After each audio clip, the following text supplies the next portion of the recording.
do it with speed. They're not just a dump and chase forechecking team like they've been in the past. They're as good off the rush as almost anybody in the league. The defense, pretty good since the Olympic break, but it'll get better. Can the goaltending hold up? The Adam Gold Show, weekdays starting at noon on 99.9 The Fan.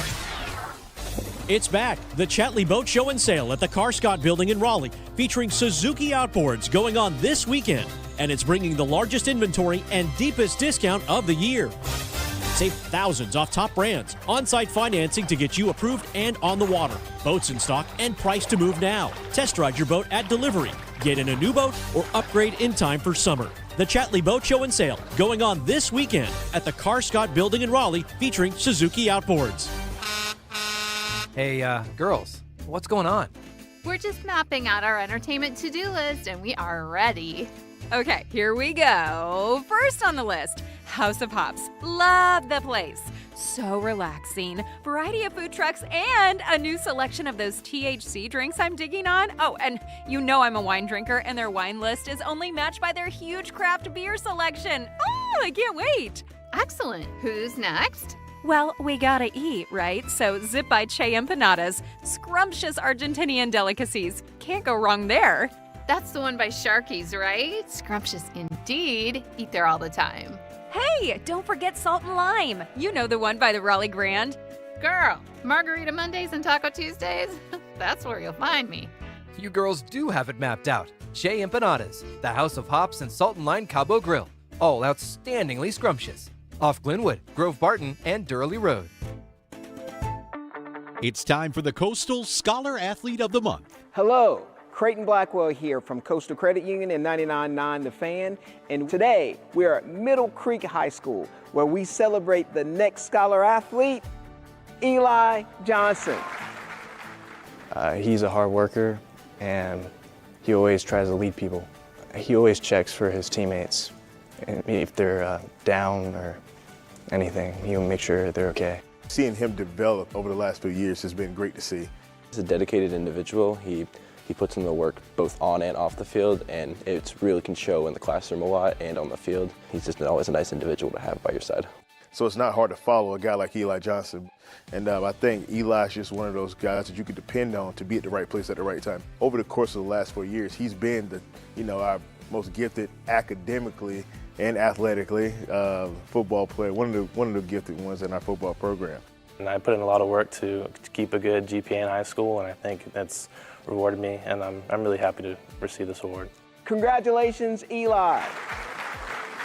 For over 20 years, 99.9 The Fan and Coastal Credit Union have been recognizing scholar athletes at Triangle area schools. If you'd like to nominate a high school athlete, text AWARD to 919-860-5326. That's AWARD to 919-860-5326. It's been said that when someone you love has Parkinson's, you have Parkinson's. If you have questions, the Parkinson's Foundation has answers.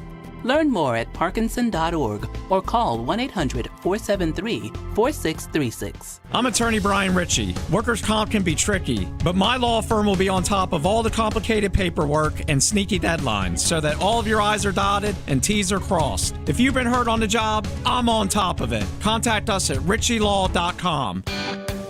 The biggest thing is going to be patience. As silly as we talk about the putting and the iron play and all that, you better have your patience together this week because you're going to miss a lot of greens where you've thought you've hit really good pitch shots or full shots into those greens. So to stay calm and still work hard. I mean, you could have a good ball striking day one of these next 4 days and only hit 9 or 10 greens. So it's going to be really exciting and interesting to see how these players deal with that.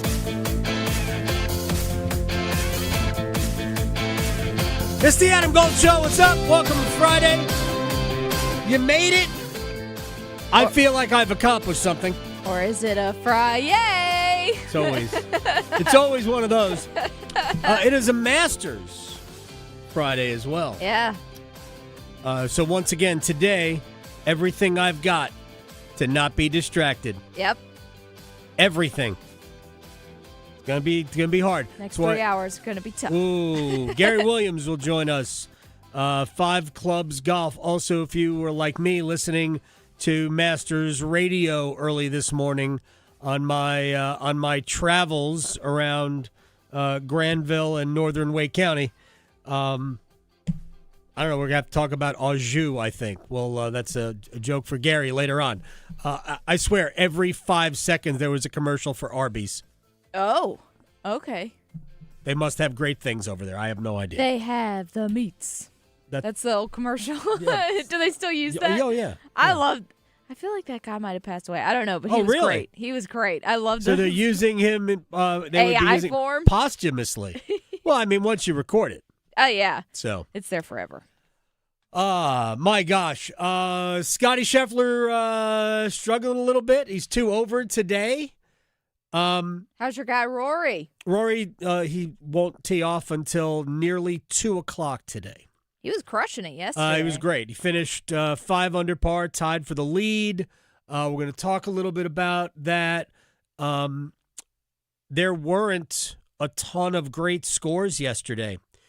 Yesterday was the day, I think, that you should have gotten the golf course. It wasn't super hard. I'm not talking about difficult. I should use the word firm. Wasn't super firm early, but it got firm late, and I think it's going to stay that way. The rest of the weekend, they are expecting no rain in Augusta. Yeah. It is going to get fast, and it's already fast. But I was just texting with my know-it-all, 17-year-old, and I said, I think single-digit under par is going to win this. I think it's very possible that the lead that you see right now is the lead by the end of the day. I think it is possible. I want to see if the course does what it did yesterday, which was yield the better scores early and then later in the day, not much. I think the best score late yesterday was maybe 3 under, and the best scores early, both of the 5 under par rounds, Rory and Sam Burns, they teed off earlier in the day in the morning wave. Now they're in the afternoon. We'll see what happens, but it's beautifully green. Yeah. But it is not soft at all. And while you have to hit perfect shots. But I just saw Justin Rose hit a ball very, very close. I just don't know what hole he's on. Oh, these are highlights. I think Rose is 2 under par. Right now, nobody on the course has threatened the lead. We haven't had anybody on the course even get to 3 under who wasn't already. Oh, I'm sorry. No, Wyndham Clark got it to 3 under, but he is 2 under par with 4 holes to play today. Justin Rose is at 2 under. Let's see. Terrell Hatton is actually 3 under today through 8. Oh, really? Yeah. Okay. Did that just for you if you want to do Masters updates. Appreciate that. Chris Gotterup, who I needed to be first-round leader to cash a ticket yesterday, was even par, which isn't a bad score. He played in the afternoon. He is at 1 under. Jordan Spieth's at 1 under. Remember when he was good? I kid. Brooks Koepka's at 1 under. Ben Griffin, go Heels, at 1 under. Let's see. Tommy Fleetwood hasn't teed off yet. Adam Scott's even. Honestly, the cut looks. I'll bet you the cut is going to end up at +5. Yeah. Like if you're +4 or better, I think you're going to be in. You'll be playing the weekend. Top 50 in ties, make it. But man, there were some big numbers yesterday. Bryson DeChambeau shot 76. John Rahm, I think, shot 78, maybe. Yeah, +6. There were some ugly, ugly, ugly scores. Rahm has gotten it to +4. If he could get it in the clubhouse there, I bet you +4 makes the cut. But right now, they have it on the outside. There are some. Fred Couples made a 9 yesterday. Oh. On the 15th hole. Wow. A 9. Hit a good drive, laid up, and then hit 3 balls in the water? So I don't know. I'm trying to think how he did that. Yeah. 1 ball in, maybe 2 balls in the water. I don't know. Yeah, but he is not good. Nah. It's hard. It is. Golf is hard, yeah. It is, but it's playing dry and it's playing fast, and I think it's just going to get more difficult. Again, Gary Williams, bottom of the hour. He was hosting this morning on Golf Channel. We'll talk to him about the Masters and Arby's. Yeah, love it. I love Arby's. Do you? Yeah. Yeah, it's all right. Arby's is a good one. Fine. Yeah. I got no problem with Yeah. it. Of all of those options, it gives you the most options that allow you to feel like you're not eating fast food, even if you are. I know. Right? It's a trick. Yeah. The curly fries, though. The curly fries and the mozzarella sticks get me every time. I don't ever get those. Oh, my gosh. I should say, I used to get the curly fries. Then I was disappointed a few times in a row. Oh, yeah. So no, I don't want it. If it's not going to be good, I don't want it. I don't want it. No. All right, let's talk about last night. Let's get it started. Let's get it started in here. Let's get it started. And Shane Willis will join us in a little bit more than an hour. Evan Cohen from ESPN Radio is going to join us, so that's always fun. Yeah. I have no idea what we're going to talk about other than, it's Evan will come on and we'll just start talking about something and we'll see where it goes. Maybe he likes Arby's. It could definitely go that. I bet you Evan is not an Arby's guy. I don't think so. Because I don't think he can make all that Arby's stuff at his house. He likes he likes to invite people over. Yeah. But I know we'll talk about. I think he's a North Carolina basketball fan, so we'll talk about Michael Malone. I know that. All right. So again, welcome to my Complete Friday distraction. We will start by talking about the Carolina Hurricanes, who crept 2 points closer to winning the Eastern Conference outright in the regular season. They beat the Blackhawks 7-2. They are now on 108 points. Buffalo won again yesterday. They're at 106. Carolina's got a game in hand. Buffalo only has 2 more games. They can get to 110, which means that if Carolina can get to 111 in their last 3 games, 3 points from 3 games, and the Hurricanes have the East. Nobody can get to 111. Last night, they had a whole bunch of players hit the score sheet. Logan Stankov scored twice. Yeah, second, too. He was my first goal scorer. Oh, was he? Thanks, Sean Walker. Oh, that's right. Sean started things off in the first, 19 seconds. 19 seconds. Okay. And I'll tell you what, I mean, there's a lot of things I really liked about the game. But let's start with another 20-goal scorer for the head coach. Yeah, that's how we have to be, to be successful. It's kind of how we're, built. So we need everyone to contribute, and that's what you see when we're on it. That's the kind of game that you get. We had 2 guys have 2 goals because Mark Jankowski also had 2 goals. Stankoven also added an assist. If I'm not mistaken, Logan Stankoven, 7 goals, 2 assists in his last 6 games. He is on fire. Yeah, it's great. It's like I said, I think it's a good confidence booster.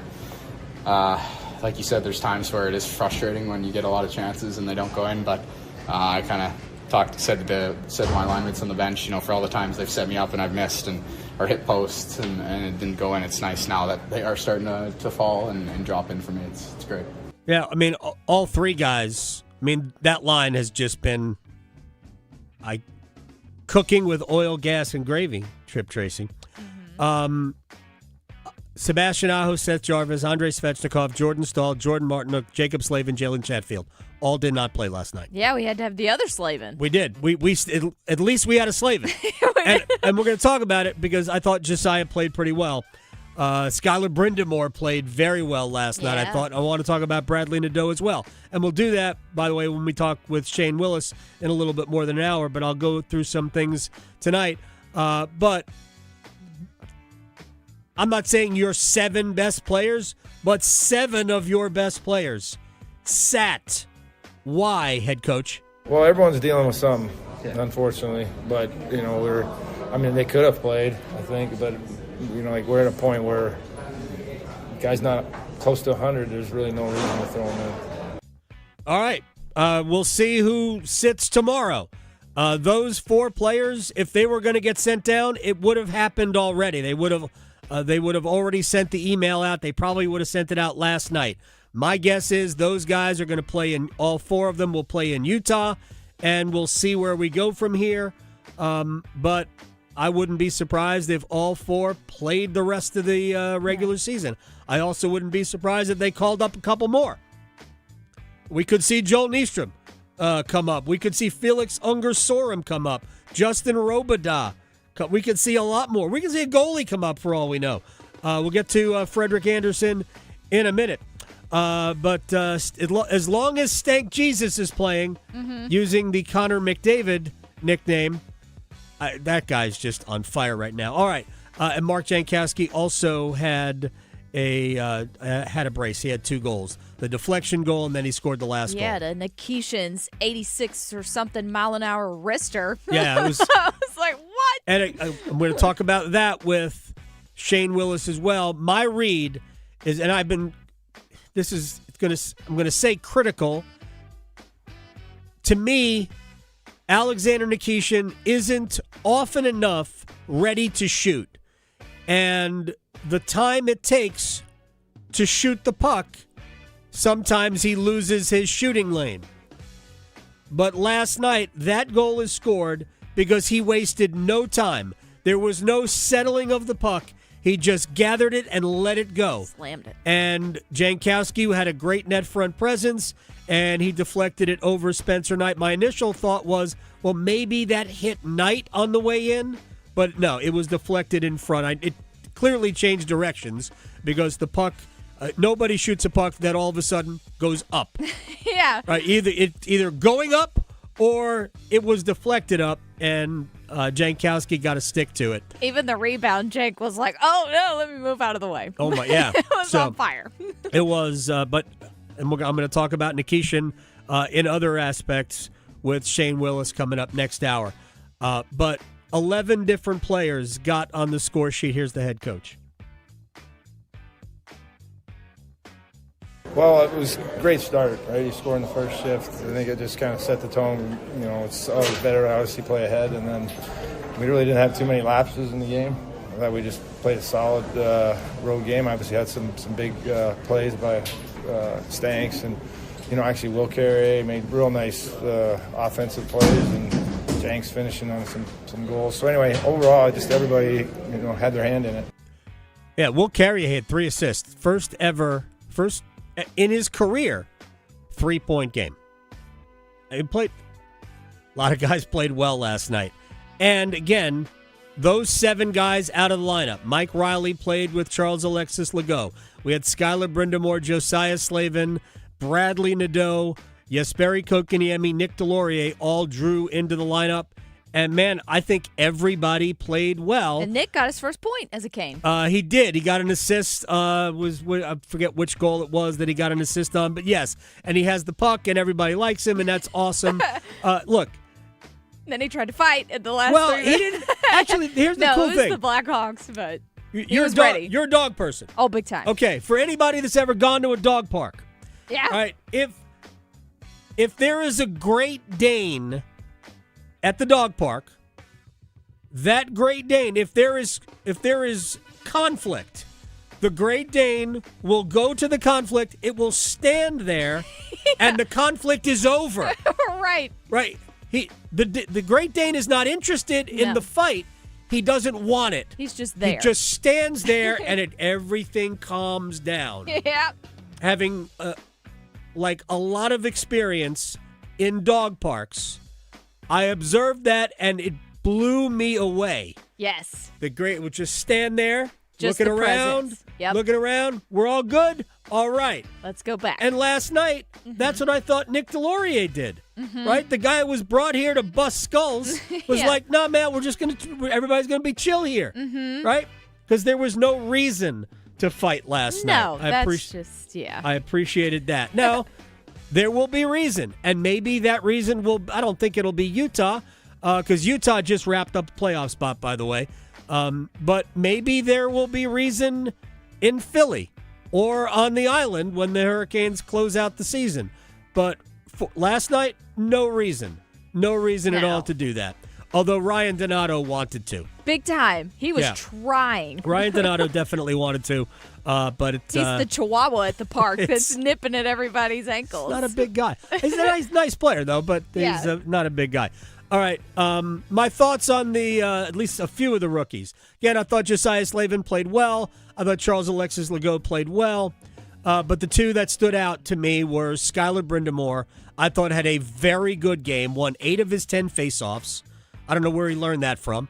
But he killed penalties. Bradley Nadeau killed penalties. Mm-hmm. All 4 of the call-ups from the Wolves were part of the penalty kill that went 4 for 4. Yeah. All 4 of them played well shorthanded. And I thought Nadeau actually kind of set up the first goal. He didn't get a point last night. His forecheck caused the turnover because I forget which defenseman gave the puck away, but he went to forecheck. He delivered the hit. The puck, the defenseman tried to get rid of the puck earlier than he wanted to. Walker ends up intercepting the pass. His shot goes wide. Ehlers makes a good play on the wall, gets it back to Walker, who scores. So Nadeau gets no credit in terms of an assist, but I think he makes the play that leads to the goal.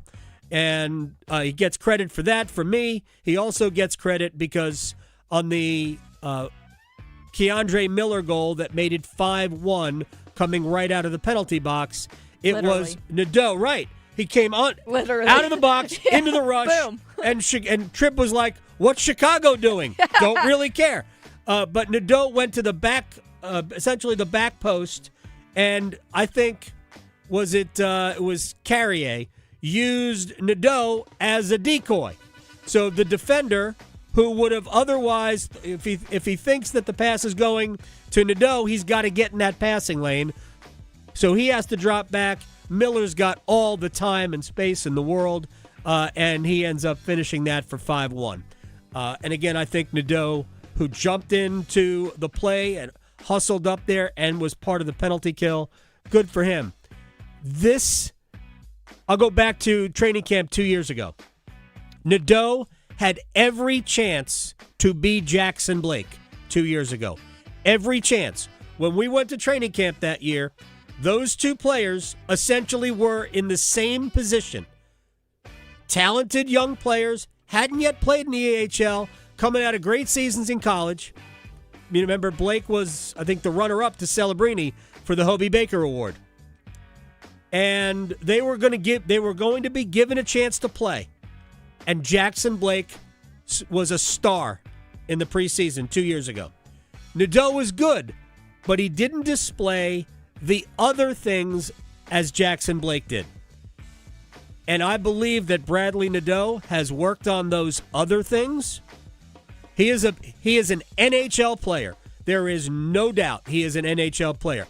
I don't know if he's going to score 30 in the NHL, but he's got a great shot. He's got a quick release. You saw it on a one-timer.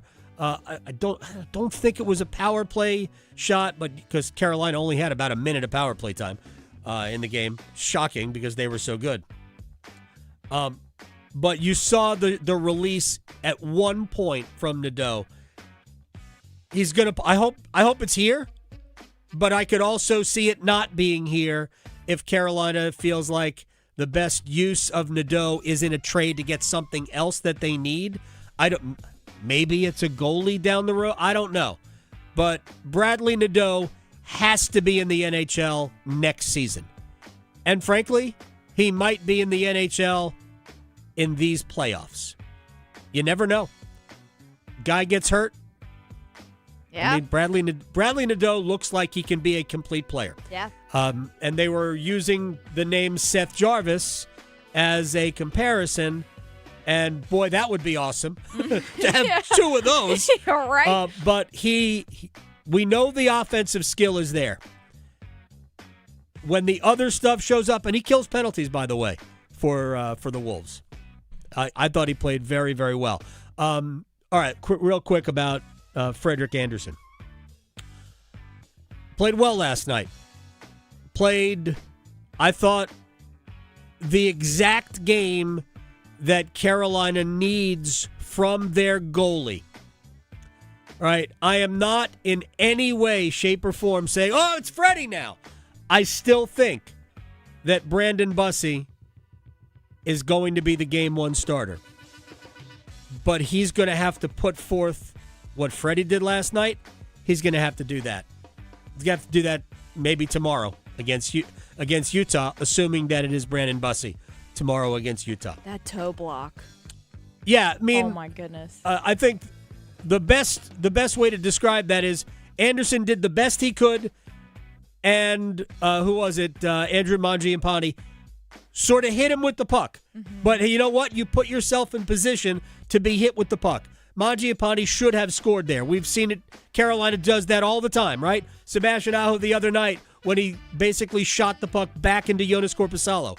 You do the best you can to get over, and maybe you get lucky. And I think Freddie got a little lucky there, but that goal wouldn't have been his fault anyway. So he makes a great save.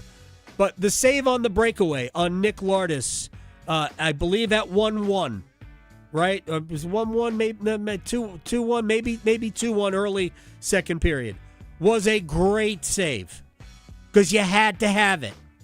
You know, you can give up the goal in a breakaway, and nobody's going to go, well, that's a bad goal. But you know what? Feel free.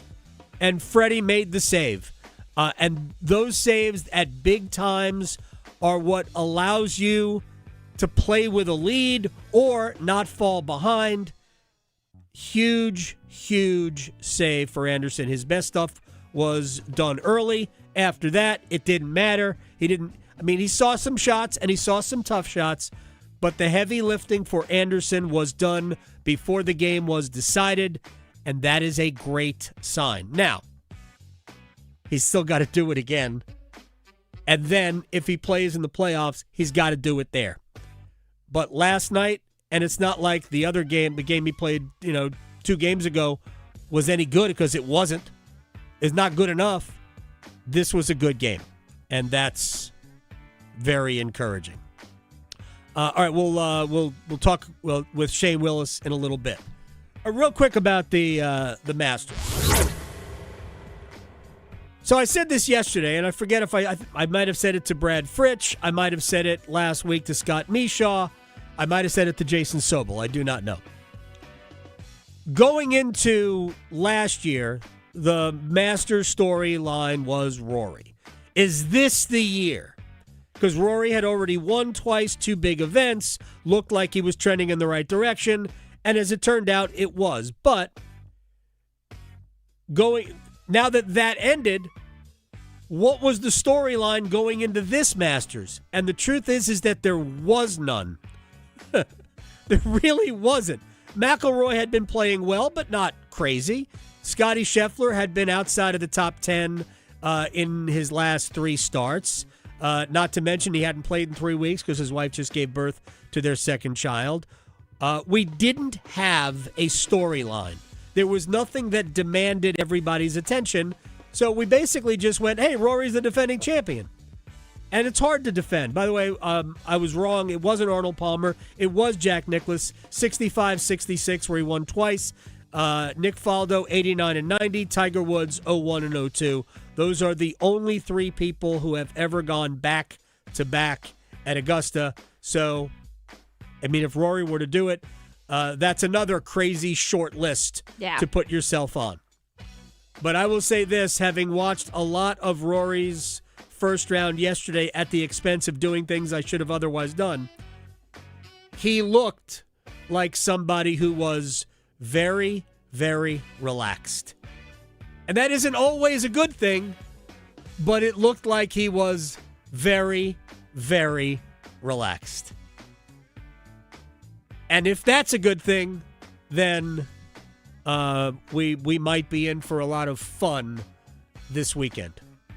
If you like Rory McIlroy, we could be in for a lot of fun. I happen to like Rory McIlroy, and I hope this continues. But the hardest part of the day, it looks like, is going to be in the afternoon. The scores in the afternoon, I don't know what the breakdown was, but I'll bet you it was 2 shots higher in the afternoon than it was in the morning. Maybe I'm overstating it, but I didn't see any great scores in the afternoon. I saw all the best scores came from the morning rounds, which is why, if you look on the leaderboard right now, of the people on the leaderboard. Only Wyndham Clark, who has gotten it to 4 under par, which means he is 4 under today. Only he is on the leaderboard, and there's a whole bunch of blank spaces because none of those players have teed off yet, which means you played early yesterday. Gary Williams joins us live from Augusta when we come back. Asheville to Wilmington, Boone to Durham, the Adam Gold Show on the North Carolina Sports Network. One goal. Taylor Hall. Moving it back. Nikishin. Ehlers. Shoots. Oh, the power play. Tilly in front. Shot. Oh, what a save by Bussy. Absolutely robbing Kirill Marchenko. Be the last team standing. Sebastian Aho in. Short hit back in. Scores! Oh, talk to me, Shorty. Carolina. The Stanley Cup playoffs begin April 18th on 99.9 The Fan. The Triangle Sports Leader. 20 years, the North Carolina Education Lottery has been creating winning moments where dreams become a reality and where hundreds of winners are made every day. Moments that add up to billions of dollars in wins. And we're nowhere near finished. Seize your winning moment with the new 20th anniversary scratch-off and digital instance game. Must be 18 to play. Approximate overall odds of winning on the scratch-off are 1 in 3.45. Approximate overall odds of winning a prize in the digital instance game are 1 in 3.75. Problem Gambling Helpline 877-718-5543. For 25 years, Law Tigers has helped thousands of riders with one mission: to serve the motorcycle community. With Law Tigers, you never ride alone. When the unexpected happens, you need more than a lawyer. You need someone who understands the ride. That's why riders trust Law Tigers. It's who we are. We ride with you. Call 1-800-LAW-TIGERS or visit lawtigers.com. Law Tigers is a network of independent law firms who are members of the American Association of Motorcycle Injury Lawyers. Law Tigers is not a law firm. Hey, friends, Paul Eihander from 99.9 The Fan for FanDuel. And FanDuel's got your back this week in golf with a special Mulligan Bet Back Token. Mulligan Bet Back Token. Once the tournament starts, you can turn any losing bet into a bonus bet for another try. And now you've got protection to take that sleeper pick or make a bold prediction, backing someone to win it all. Go for it. Like someone for a top 5 finish? Go for it. Lock it in with confidence, because if it doesn't hit, you've got that mulligan in your back pocket and it's ready to go. Visit FanDuel.com/Paul. That's FanDuel.com/Paul and claim your special Mulligan Bet Back Token. 21 plus and present in North Carolina. Opt-in required. Refund issued as a non-withdrawable bonus bet that expires 7 days after receipt. Max refund $5 unless otherwise specified. Restrictions apply, including token expiration. See terms at sportsbook.fanduel.com. Gambling problem? Call 877-718-5543 or visit morethanagame.nc.gov. Step between the lines when you download the High School OT mobile app presented by State Employees Credit Union. It's easier than ever to find the coverage you want for the sports and schools you cheer for the loudest. Receive up-to-minute alerts, scores, videos, insider content, and the latest high school sports news across the state of North Carolina. Available now on the Apple App Store and the Google Play Store, the High School OT mobile app, presented by State Employees Credit Union. McDonald's is putting value back on the menu. Whether you're craving a Big Mac, McNuggets, or sausage, egg, and cheese McGriddles, make it a meal and save. Your favorite is now your wallet's favorite too. Extra value meals are back. Now for just $5, get a sausage, egg, and cheese McGriddles, hash browns, and small premium roast coffee. Price and participation may vary, cannot be combined with any other offer or combo meal.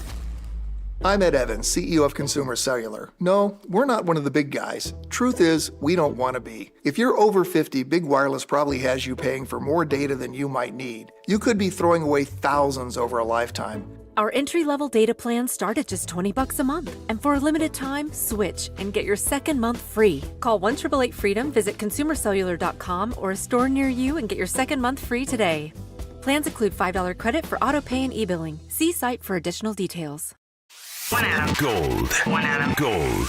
I told Jack in the car, you know what the word of the year is? He goes, what? I said it's 6-7. He just laughed. I know. It just means nothing. And that's fantastic that it's now the word of the year. What a country. Can we bring back cool story, bro? That way, like, us millennials can be like, yeah, cool story, bro. I would love The Adam Gold Show.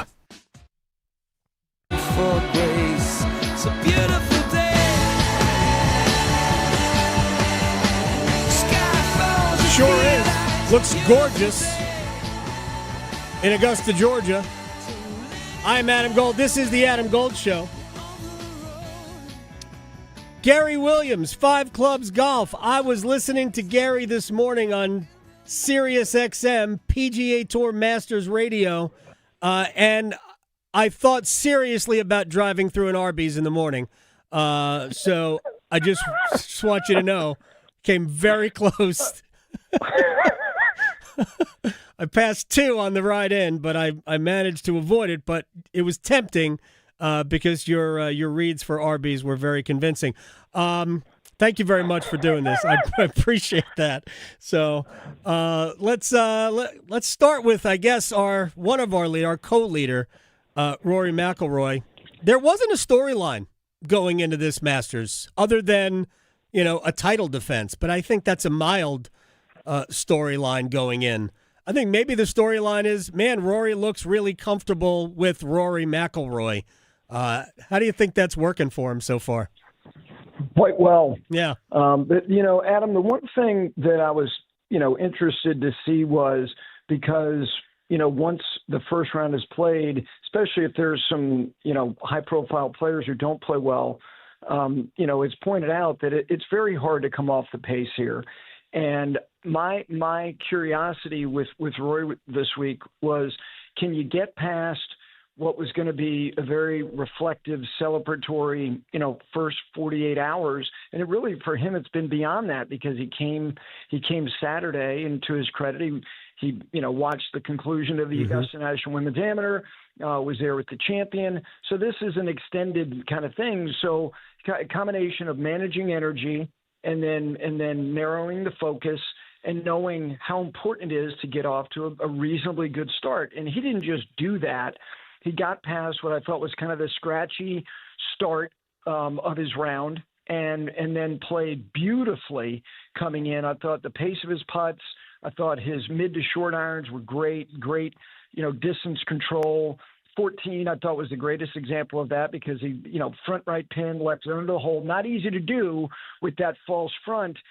He played fabulous. And coming in, the last thing I would say is, he knows history, and he knows that he can go from being the guy who just completed the career Grand Slam and joining, what is now a group of 6 to what could be a group of 4, with Nicholas, Faudo, and Woods being the 3 who have gone back-to-back in what is now the 90-year history of this. I think he's going to be a very tough out. It is incredible. And you and I have talked about it before. Rory has, in many ways, gotten in his own way between where he is now at 5 majors, or before he won his 5th, getting in his own way between 4 and 6 or 7 or 8 as many times as he probably should have won, whether it's St. Andrews in 22, LA Country Club in 23, and credit to Wyndham Clark and Cam Smith for winning those, or at Pinehurst in 24, where, again, credit to Bryce, and that's still one of the best long bunker shots anybody has ever hit anywhere. But McIlroy with a 2-shot lead with a few holes to play, missing short putts, which, he does. Although it certainly hasn't done it a lot. I don't think he did it yesterday. So no. in many ways, he has gotten in his own way. If he could get out of his own way and the talent just kind of takes over, remains to be seen if he can do that for 4 rounds. But obviously things speak very well. He did get the advantage, though, yesterday of probably playing in, if anything was easy conditions, because 5 under was the best score. But he probably got away with that. Yeah, being here, the wind was not appreciable really at any point. It was gusting. I think that if you did look, though, at the scoring splits, and there's really not a split here. It's a 1-tee start. It's a small field. They have a few little small gaps, so it's not waves like you have in the other 3 majors. Mm-hmm. And even though the Open Championship is a 1-tee start, with a 156-man field and a 1-tee start, they start at 6 a.m. and the last time is at just before 4 o'clock, right, when it's, light out until almost 11. The one thing I would say about, where he is as far as his major championship haul. I think it's an interesting conversation about, who could have had more, who should have had more. This guy, won more than, maybe you would have expected. I think that's kind of what this sport in particular, because you can't either rely on anybody else or blame anybody else. That I think there's something about him that it seems like, yes, I would have thought he would have had more than 4 after August of 2014, but most certainly. But maybe, and there's an author, his name is Ryan Holiday, writes about stoicism, and one of his books is The Obstacle is the Way. He's been his own obstacle, but at the same time, he's also been, a very productive, prolific winner at a time where more guys can win than ever before. And I'm not just talking about majors. I'm talking about, all tours, all tournaments. He's a global player. And who knows, maybe that's what it had to be. And that if the haul is 7, you could say, God, if that 11-year gap included 3 more. But maybe that's, because he's curious and because he's righteous, and maybe because at times, whether it's not getting out of his own way or when you get to the technical part of it, and like you said, most players, even the generationally great players, have a hole.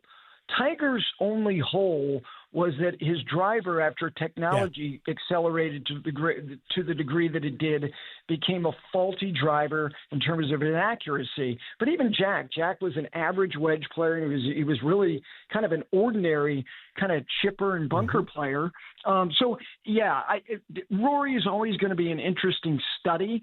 But if he does go back to back, and now all of a sudden let's say at the end of 27. He's got 7, and I'm not going beyond that. It's not unreasonable. Then it's like, okay, he's still one of the longest players on tour. He's now 38. He's getting ready to be 37 here. I look, we're a long way away. But back to my original point, it's the Masters doesn't need anybody, but it's certainly aided by certain people giving the event even more momentum than it has before a ball is struck. Gary Williams, you can follow him on Twitter at GaryWilliams1Up. Also 5 Clubs Golf. Also Sirius XM. Are you on tomorrow morning as well? I am going to the night shift. I am the Michael Keaton of the weekend. If anybody's of age to remember that great film, Henry Winkler and Michael Keaton. Yes, Love Brokers. They were Love Brokers. All right, is Sleazy Man going to be the Henry Winkler of this? No, we are. Okay. He needs to get back, and he getting up at this hour. I thought he was going to decombust at 10 a.m. He's been relieved of his duties. Excellent. What's the bigger? Rory's obviously a big story, but is it a bigger story somehow that John Rahm played the way he played? Or that Bryson DeChambeau played the way he played? Scotty Scheffler, by the way, I think has a pretty good look for Eagle on 8 right now to get back to 2 under par, which is where he started the day. There were some big players who put up big numbers yesterday.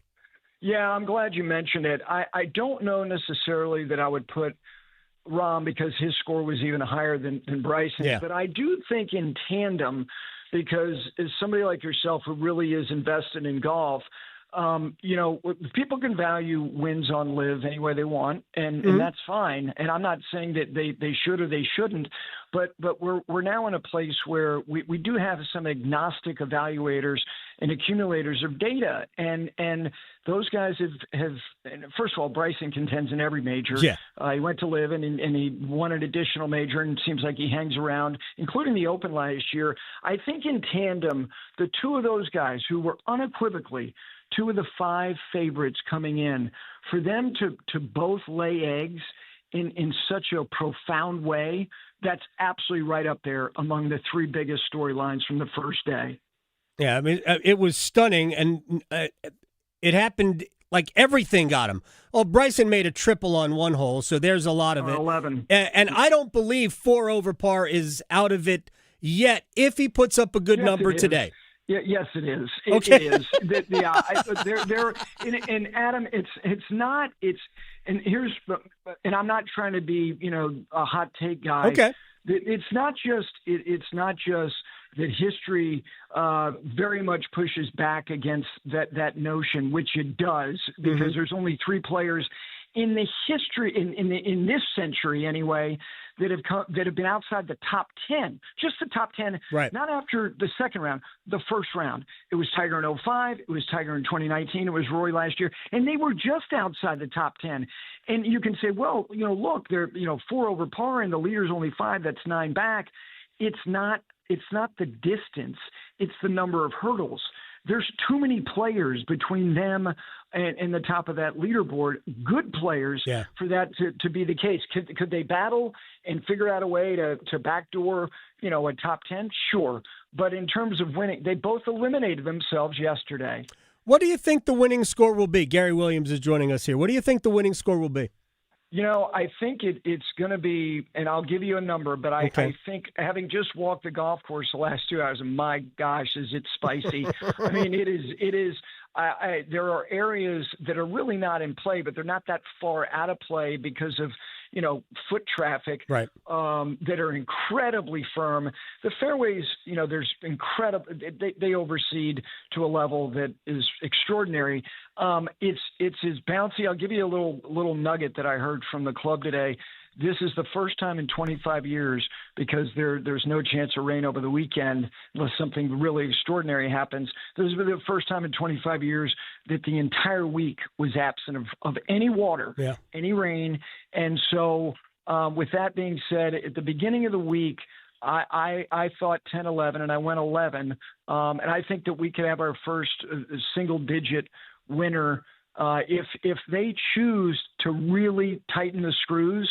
And I'll tell you what will be a great thing to watch this afternoon, late in the day, because it happened yesterday, and it's going to happen, I think, in even greater degree today.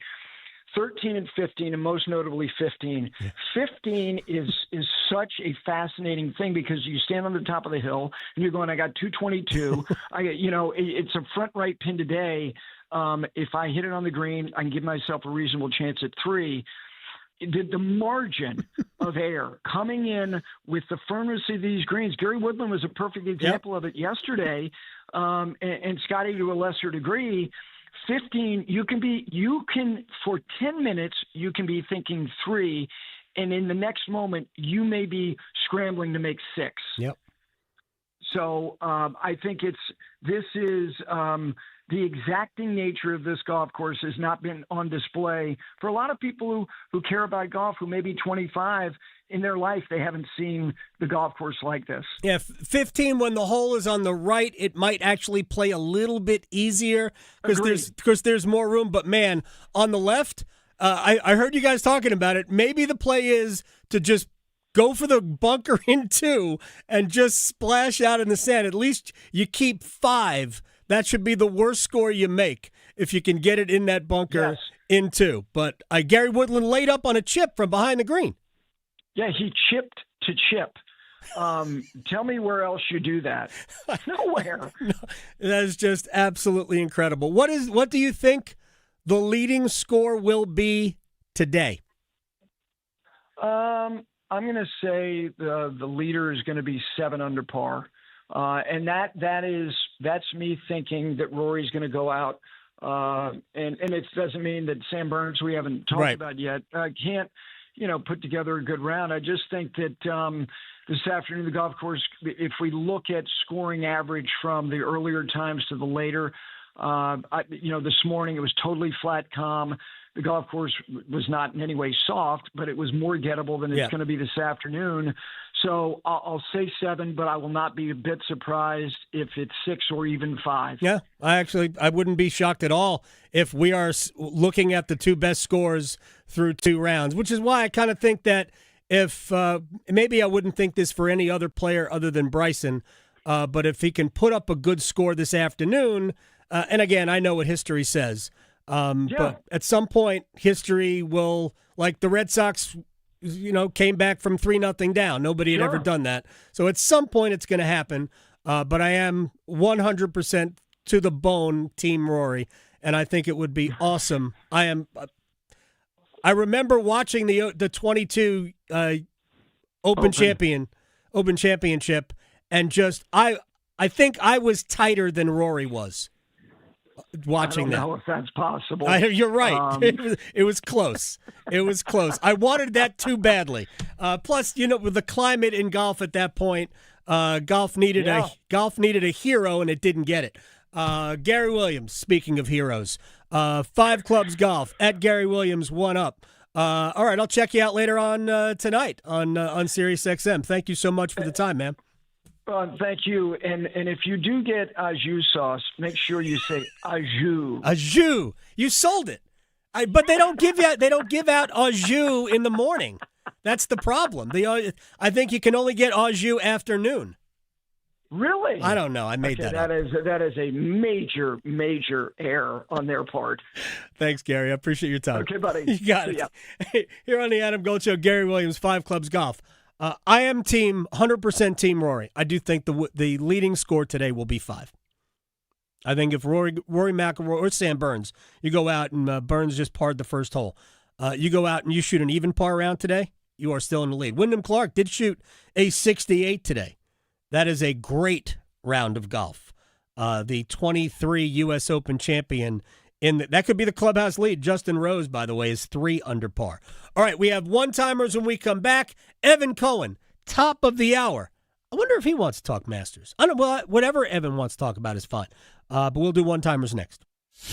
Because your fantasy football team needs all the help it can get, the Adam Gold Show on the North Carolina Sports Network.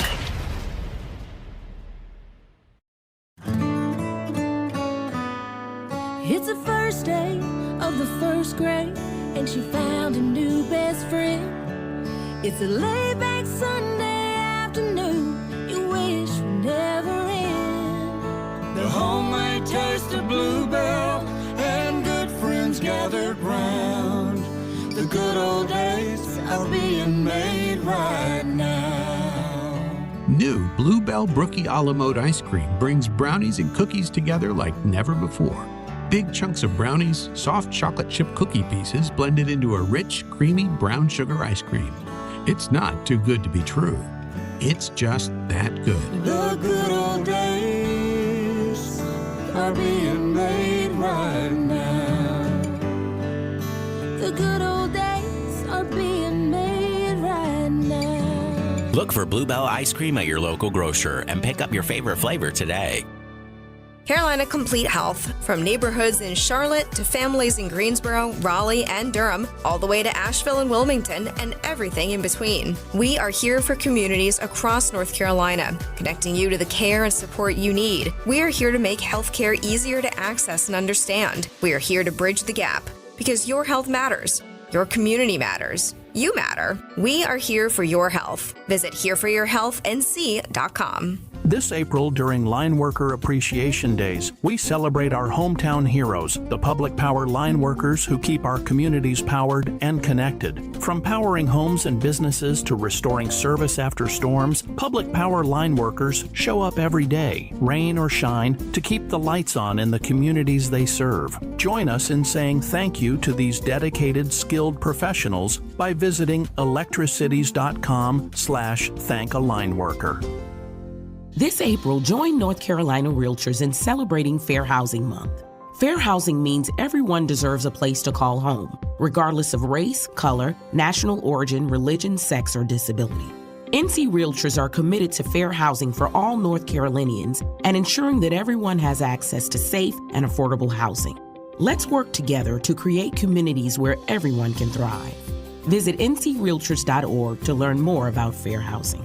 Paid for by NC Realtors. Hey, it's Adam Gold from my friends at FanDuel, America's #1 sports book. Here we go. It is the big week. A coat is on the line, and FanDuel has your back with a special mulligan bet-back token for this week's golf tournament. Once it starts, you can turn any losing bet into a bonus bet for another try. I am an expert at losing bets. Now you've got protection to take the sleeper pick or make a bold prediction. Rory McIlroy will win again. FanDuel.com/local. Claim your special mulligan bet-bat token right now. FanDuel.com/local. FanDuel, play your game. 21 and over and present in North Carolina. Opt-in required. Refund issued as non-withdrawable bonus bets that expire 7 days after receipt. Maximum refund $5 unless otherwise specified. Restrictions apply, including token expiration. See terms at sportsbook.fanduel.com. Gambling problem? Call 877-718-5543 or visit morethanagame.nc.gov. Measles is spreading in North Carolina. It's highly contagious and can make infants and children very sick. Pneumonia, brain swelling, long-term health problems, hospitalization, and death can occur.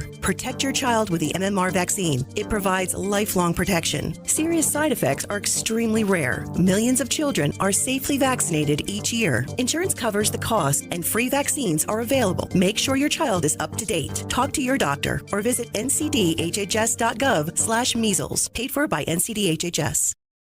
This is Adam Gold.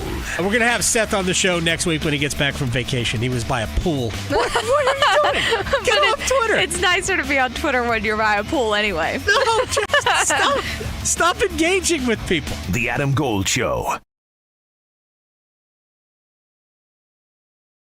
It's the Adam Gold Show. I'm Adam Gold. Victoria's on the ones and twos.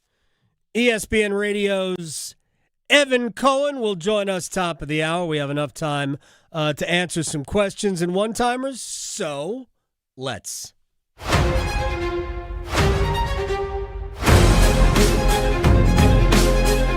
Okay, so let's see here. Let's start with our girl Mindy. This is a good one. This is a random one. All right, Mindy. You know we love random ones. Yes. So, Friday one-timer for both of you. What sound do you hate the most? Me, a knife scraping a ceramic plate. Which I totally... What sound do I hate the most? There's a lot of sounds I hate, like loud chewing. I'm one of those. Oh. My wife cannot stand when I chew gum. She hates it. Yeah. Yeah. I also can't... That's the sound I hate the most. Oh, there you go. No. Aileen pointing out the things she doesn't like. That's the sound I hate the most right there. Well, there you go. I apologize to my wife if she happens to hear this through a client. She may be busy, so... No, yeah. she won't hear it live. Yeah. She's busy right now. Somebody but might her narc. clients listen. Yeah. And they tell her stuff. Somebody might narc. Exactly. I also hate when people scrape their teeth, like with like at the dentist. Oh, it's just heebie-jeebies. Yeah, like when kids would scrape the chalkboard. They don't have chalkboard anymore. I'm sure they're all dry erase. No. But that's a terrible I'm not even sure they do that anymore. Yeah. Yeah, true. They might not. Everything's on a laptop. Digital, yeah, exactly. Good one, Mindy. Next up from Justin. That was a good question. When will we see players come off the portal in basketball? Seems slower than usual. I think we're already starting to see it. Michigan got a big man from Tennessee. So I think we're starting to see it now.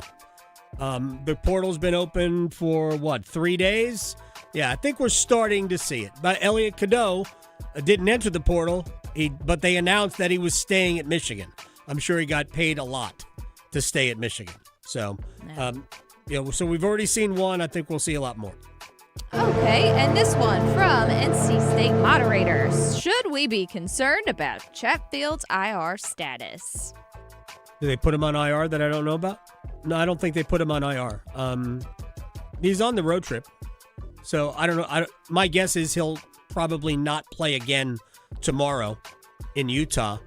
But Rod said he hoped to get him back in before the end of the regular season. So, and if not, if they hold him out, I don't think it's anything that's going to keep him out for the playoffs. Nobody's going to get placed on IR now. There's no point. The Hurricanes are so far below the salary cap, it doesn't matter. And there's no limit to how many players can be on your roster. You can have 50 players on your roster right now. So I think the Hurricanes will be fine. Last up, who's your Masters pick? Well, I have a ticket on Patrick Reed, so we'll just leave it at that. But we all know who I am emotionally invested in. The wee Northern Irishman, Rory McIlroy. There you go. Still arguing whether hockey or golf has the tougher dress code? The Adam Gold Show on the North Carolina Sports Network. Hey, what do you say? John Forsland here for my friends at Buffalo Brothers. My favorite place to go in the Triangle for the best wings on the planet. How about this special? Every Monday, half-priced wings all day. Dine-in only. Now that's a deal, baby. Everything on the menu is amazing. Pizza, apps, and always great drink specials. Visit any of their 5 Triangle locations and their pet-friendly patio, too. Online, buffbrothers.com. Aw, man, now I want wings. Progressive knows you think the grass is always greener, like maybe you ride a motorcycle. But today, it's raining. So you wish you had an RV, but if you did, you'd have to listen to some guy parked next to you at a campsite plays acoustic guitar. Now, before you start wishing you had a boat, remember, your brother-in-law would invite himself every weekend. Permission to come aboard, Captain? But one thing that is greener is the money you could save when you bundle your RV, boat, or motorcycle with your home or auto with Progressive. Progressive Casualty Insurance Company affiliates and third-party insurers. Not available in all states or situations. I'm Neil, founder of Clay Room. When I found ceramics, I realized my calling was to give others the space to be creative. So I set out to open my own studio. Having a Chase Ink card has allowed us to grow it and bring people together. Now we're molding a creative community. With the Chase Ink Business Cash Card, you can earn up to 5% cash back on business essentials, so your business can go from here to possible. Chase for business. Make more what's yours. Real business owner compensated for their participation. Cards issued by J.P. Morgan Chase Bank, N.A. member FDIC. Subject to credit approval. Terms apply. Hey, it's Adam Golden. I am in studio with the one and only Sammy Hanna from the Aluminum Company of North Carolina. I'm going to be seeing you this weekend for the open house. Hey, Adam, I'm excited. I'm honored to be here with you. And yeah, this Friday, Saturday is our biannual open house, and glad to do it once again and looking forward to a great function. So what are the big attractions? Not me. I am not an attraction. What are the big attractions for the open house? Well, all of our radio hosts are always a big attraction, so please come out and see your radio host. I'm going to be there. My sales staff's going to be there. All my employees are there. So it's just a great time to come out and meet the staff, learn something about all your home improvement needs. We're going to have food as always. Food's always great. We're going to have Bojangles for breakfast. We've got our food trucks and ice cream for lunch. And then we've got some great giveaways. We're giving away thousands of dollars and gift certificates. It's just a great time to come out and have a great time with us. There you go. 800-672-4348. Friday till 5. Saturday till 4. Aluminum Company of North Carolina, aluminumcompany.com. See you there. Think only current and former smokers get lung disease? Well, before you breathe a sigh of relief, WakeMed would like to remind you that even if you've never smoked in your life, secondhand smoke or environmental toxins can put you at risk. So go to wakemed.org and take our free online lung health assessment. It takes just a few minutes. And who knows, it could keep lung disease from taking your life. All of us have a role to play in promoting a mental health friendly workplace. Whether we're a CEO, manager, coworker, or someone with a mental health condition ourselves. So what can I do to help? Learn more at whatcanyoudocampaign.org.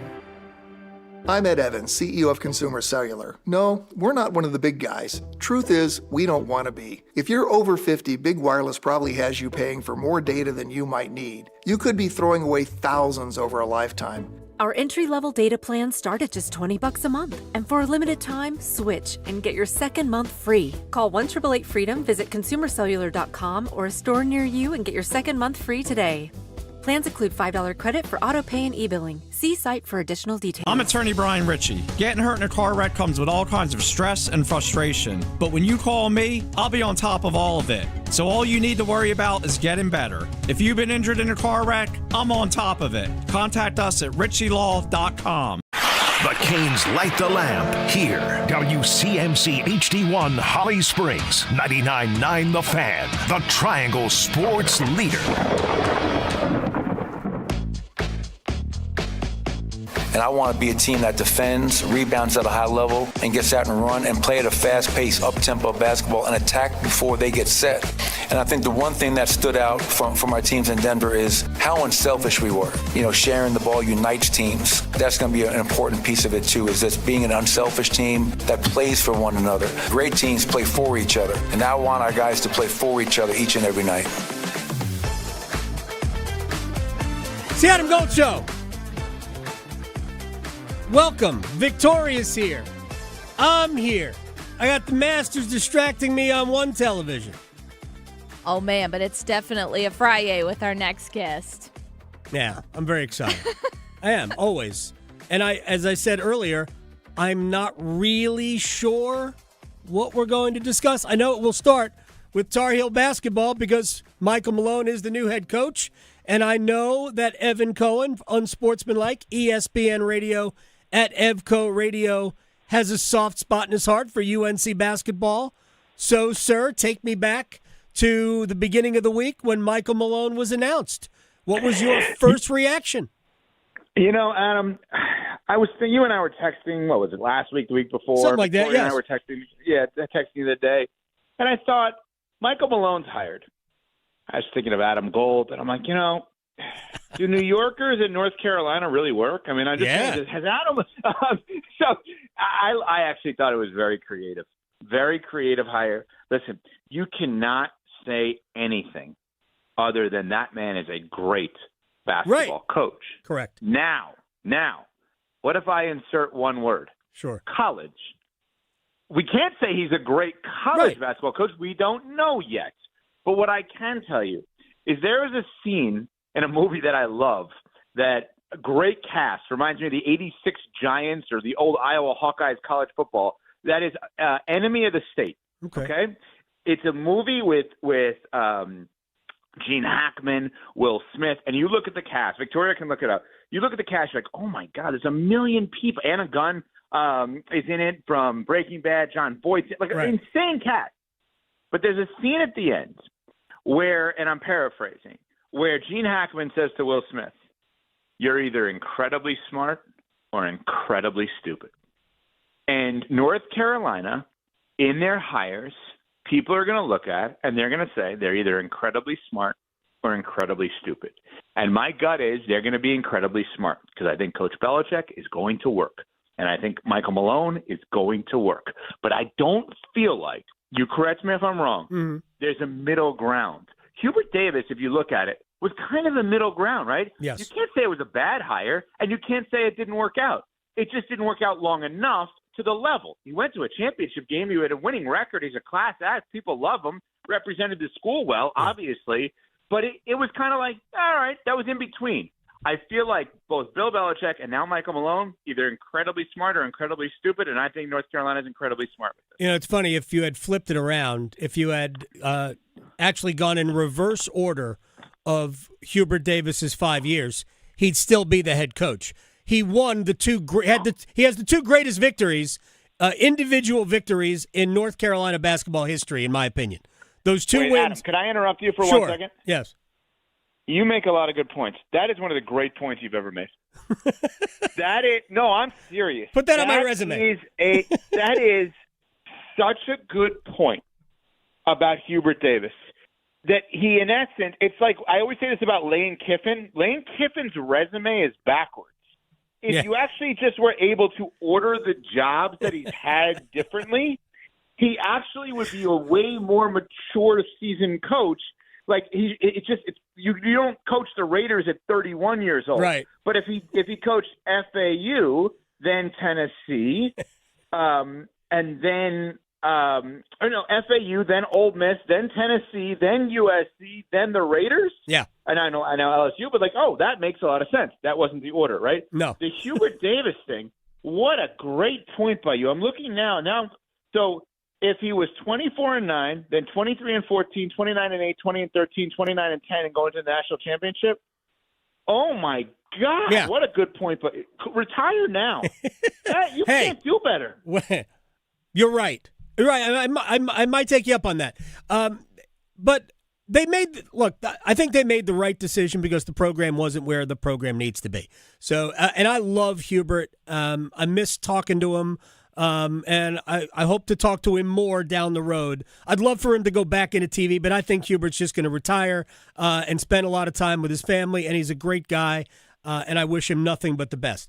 I think Michael Malone, I think you've got the Malone and Belichick thing half right, and I'm not in any way suggesting that it can't work with Bill Belichick. I think it's so much harder in football. But I think that the advantage that Michael Malone, we have to call him Michael Malone has, is that the North Carolina basketball brand will make it easier for them to attract talent. It is 100% about talent acquisition at the college level. There is nothing that is more important than talent acquisition.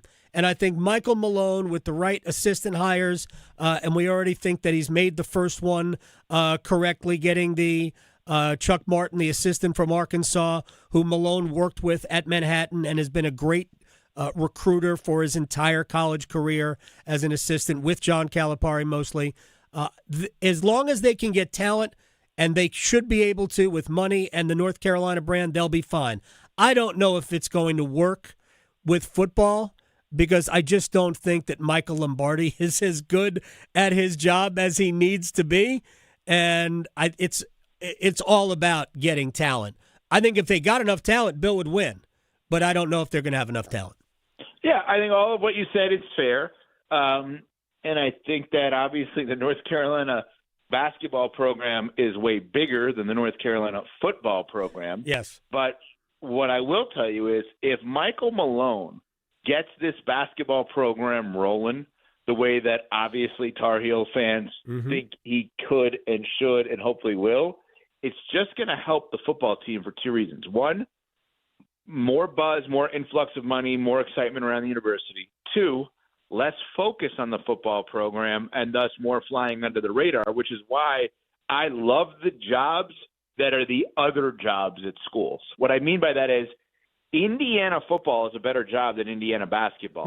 Michigan basketball has become a better job than Michigan football in some ways because you can win a championship with less pressure. That's what should happen with North Carolina football if North Carolina basketball does its job, which I think it will, in that you fly under the radar with the same resources and you don't have the pressure to win it all every year. You know, the equivalent, Hubert Davis's tenure at UNC as a head coach, win percentage-wise or the overall level of success, if you apply that however you could in football, Belichick would get a statue at UNC. Yeah. Yes, because they really don't have very many large pockets of winning. Mac Brown had a small window and then left for Texas, and they never really did anything on a consistent basis after Mac Brown left, and then Mac Brown came back, and they had 6 years of NFL quarterback and had like 1.5 good years, like requisite to the level of quarterback talent. I mean, the fact that Drake May in year 2 wasn't, I mean, that team wasn't great, was kind of disappointing. And because Drake May, I think, as you're a Patriots fan, I think we all recognize that Drake May is on a trajectory to be, I'm not talking about an all-time great, but certainly one of the best quarterbacks in the NFL, right? Oh, yeah. I mean, you would hope you go to the Super Bowl this quickly in your career, you're an MVP runner-up this quickly in your career. Yeah, I mean, I think it is hoped that Drake May could potentially be a top 5 quarterback in this league. No question about that. Yeah. So, but here's the thing: outside of the state of North Carolina, to my overall point, in college, how many people were paying attention to Drake May? Not nearly as many that paid attention to Caleb Wilson this year as a basketball player. That is true. And that speaks to the fact that North Carolina as a football team wasn't good enough. If Carolina was 9-1 at some point during the second year of Drake May, then I think people would have been paying attention because they would have been a top 10 team. But unfortunately, they weren't. That's the problem. They had Sam Howell the 3 previous years. I remember when Howell opted to come back, and the first mock draft I saw had Sam Howell going number 1. He ended up, a 4th-round pick? I don't remember the exact round that he went, but yeah. I mean, I mean, that was coming off of Trubisky, obviously, but like these UNC and Duke football players are able to fly under the radar until they get to the pros, obviously. But that's why, and I understand the original question was about Michael Malone, right? And the idea is, I do think he can live up to the expectation. I think it's more correlated to Belichick than you do. Any way you cut it, I mean, you would probably know the answer to this. I don't know. Has any college simultaneously employed as their head coach on the men's side a Super Bowl winning coach and an NBA Finals winning coach at the same time? I'll answer that not even knowing if it's right. No. There's no way that happened. Let's see. Larry Brown didn't have an NBA title when he was the head coach at Kansas. He had an NBA title, right, when he was the coach at SMU. I don't know who their football coach was at the time, but I'm pretty sure he didn't have a Super Bowl championship. Sonny Dykes, wasn't it? Or am I wrong about that? It might have been. It really doesn't matter because I'm sure it wasn't a Super Bowl winning head coach. So I would say sight unseen. Yeah, the answer is no. Right, but that's why I'm going to the enemy of the state. Have we gone through the cast yet? By the way, I could look it up. Barry Pepper, I want to say, was in that. Scott Kahn. It's a great. I'm telling you, I haven't put seen it out that there for the audience. The most random great cast in last 20, 30 years in movies. You have to put Enemy of the State up there. That would be random, yes. I'm telling you, I'm right about this. Okay, that's fine. So I may not be right about the other stuff I said, sports-wise, no. So the reality is, this is why I go back to they're either really smart or really dumb. Yeah. Because they're doing something that no one has ever done by our non-research here in hiring NFL Super Bowl winning coaches, a coach, and an NBA champion at the head coach position, Michael Malone, at the same time the coach in college. Because what they're telling you, Adam, is that we're not a college program anymore. We're a pro program. So in order to be great at a pro program, we need pro coaches. Yeah. Why am I yelling? I have no idea. I do it all the time. I push back on the notion that college basketball is just like the NBA today, because it isn't. I don't think there's very much different in the fundamental approach to being a college coach today, other than the roster fluctuation is probably 5 times what it was 15 years ago. So it's not that long ago. 15 years ago isn't that. I mean, 2010, Duke won a national championship in 2010. Carolina won in 9. Duke won in 2015. It's the roster construction and maintenance is way different now than it was then. But ultimately, you still have to recruit the high school senior class. You still have to recruit your own players, although you have to recruit them. No, you don't. Yeah, you got to re-recruit your own players harder now. Yeah, whoa.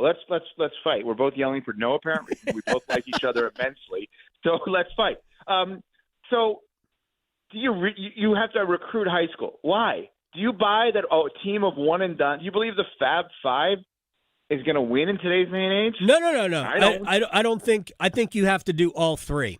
I think, and this I don't believe that. Michigan just won with only transfers. You don't think? I think that's an outlier. Is it? Florida won with all transfers also last year. Yeah, but how can you have 2 outliers? How can 2 champions in a row both be outliers?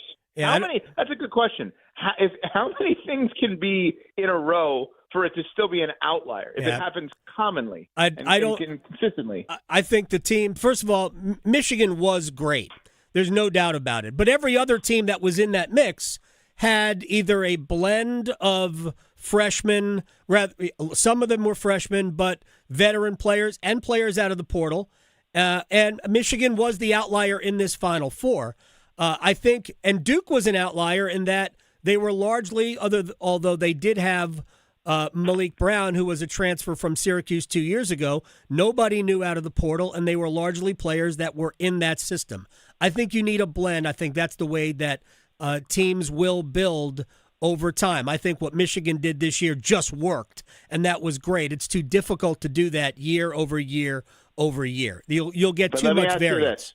Let me ask you this. Sure. Here's a tough one, I think. I'm going to give Adam Gold a choice. Mm-hmm. You're going to be Michael Malone for next year, and you're going to have your pick of the litter in what I'm about to say at North Carolina. Here are your 2 options for your starting lineup next year. You're either going to have, and you're, by the way, and you have 1 year to win a championship. It has to be next year. You're either going to have the top 5 high school seniors as your starting lineup, and it positionally works, or transfers ranked number 5 through 10. Yeah, I'll take the transfers. 6 through 10. 6 through 10. Actually. I'll take experienced players always. Okay, so then you tell me why you have to then have to have this great recruiting class of high school. That's why I think it's different. No, I don't think you have to have a great recruiting class. I just think you have to recruit the high school class. I think you must build a program. Do you know why Michael Malone is not the coach of the Nuggets anymore? Yeah, he didn't get along with Nikola Jokic. He didn't. Well, no. He and Calvin Booth, the general manager, right, did not see eye to eye about one major thing that was the deterioration of the relationship. Calvin Booth drafted all these guys that he wanted to play.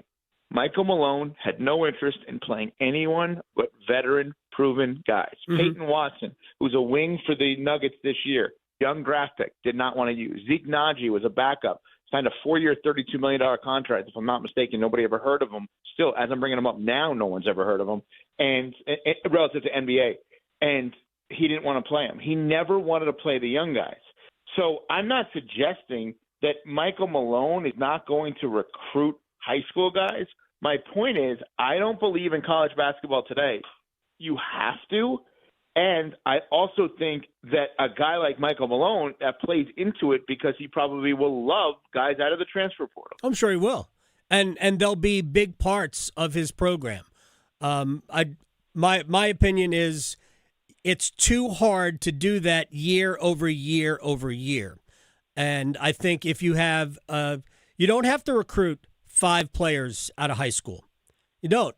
You need to recruit some of the best, but you could also recruit some of the, you don't necessarily need top 25 guys, but get guys between 25 and 50 who are not leaving right away to go to the NBA, and you can develop them. And Michael Malone said he was about player development, and I think that's a huge part of it. And then you supplement the roster. Oh, look, we're going to need a big man this year. So you go out and you get Adai Mara from UCLA, who's now going to be probably, I would say no worse than high lottery when he declares for the NBA draft because he's 7'2" and has skills. So when you can get players like that. The crazy part, by the way, is that if you look back, like if I were to tell you, all right, Michael Malone's got this great recruiting class. Oh, yeah? Who's in it? Okay, here's what we're going to do. UNC is actually going to be able to get a backup center at UCLA, a backup power forward at Illinois. They're going to get the best player at UAB. They're going to have this guard at an ACC school. I know it's North Carolina, but hear me out on this. They're going to have this guard at an ACC school who was supposed to be more than he was, but really wasn't. So they're going to get him too. And that team's going to win a championship. What?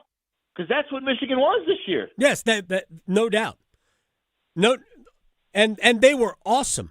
Absolutely awesome. I just think it'll be a blend, and I think that's the way they'll do it. That's why you go out and you get Chuck Martin to be one of your top assistants, because that's his expertise. And are they done with the staff now? I know they kept, obviously, Sullivan and May, and they bring in Martin. Yeah, no, they'll get another assistant, and in my opinion, they need a different general manager. Jim Tanner loves the school, and his expertise was in signing players to contracts. I don't think that's what you want out of your general manager. I think those things, you can have somebody doing that, but I don't think you want your GM. Maybe they keep Jim Tanner to do that, and they go out and get somebody else to help secure talent around the colleges and also, in the high school class, just kind of roster build, because that's what Rachel Baker does for Duke, and she does a lot of other things.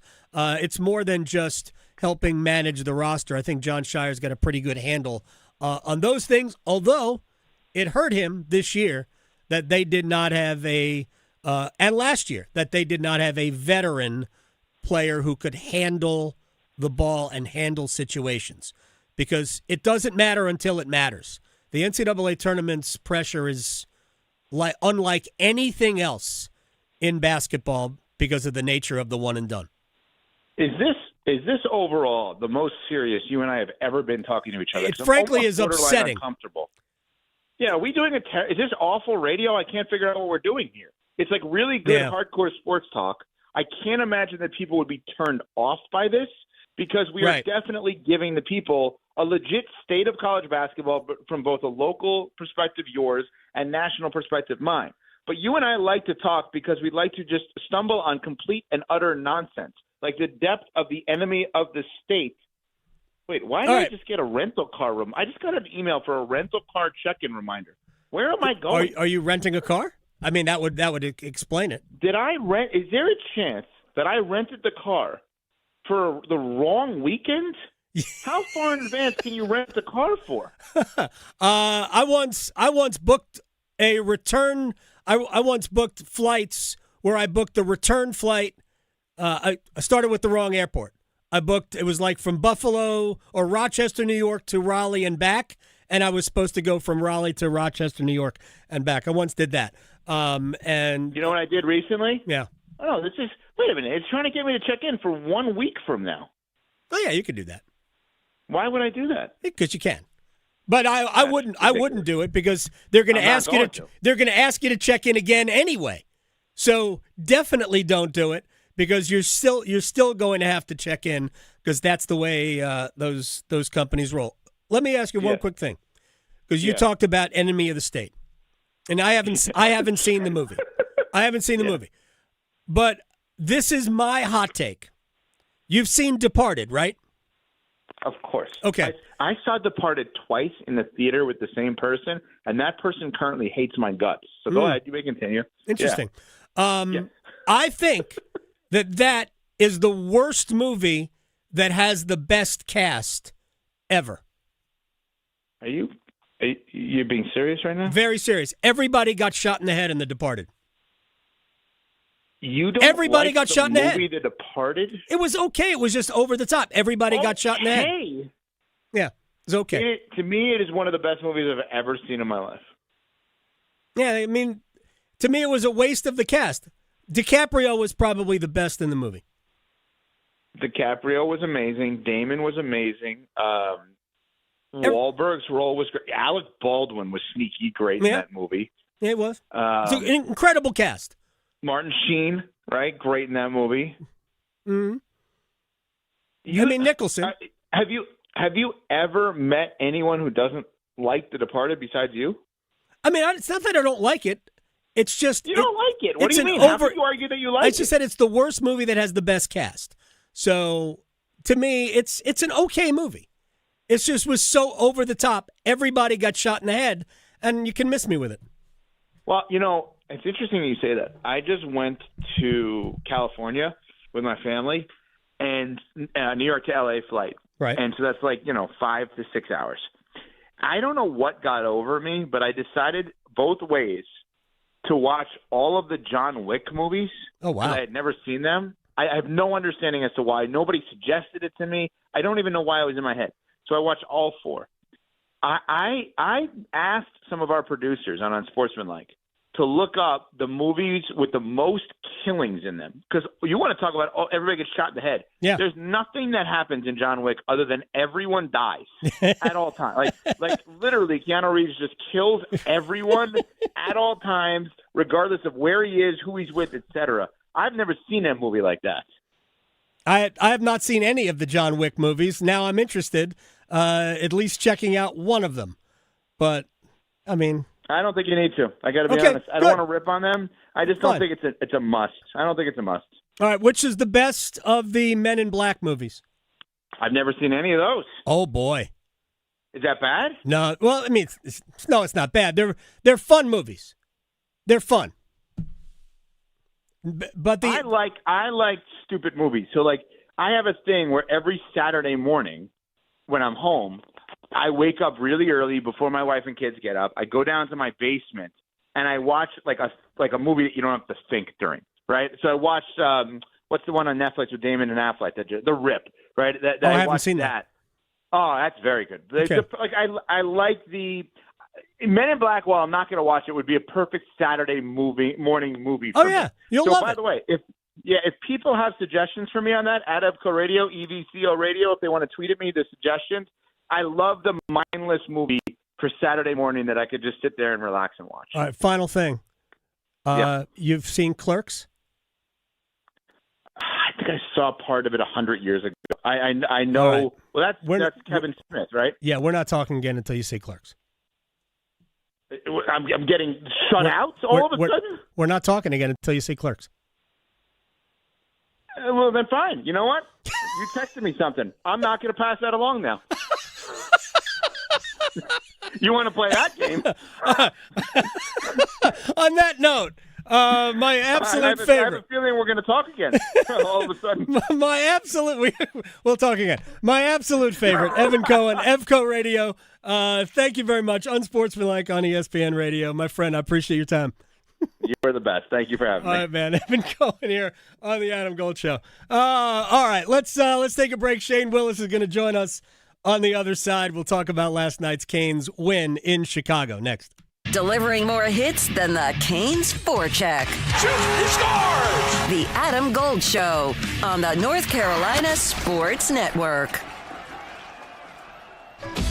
Listen every afternoon for The Drive with Tim Donnelly. We've been saying it since the Canes season ended last year. They can't prove anything to us in the regular season.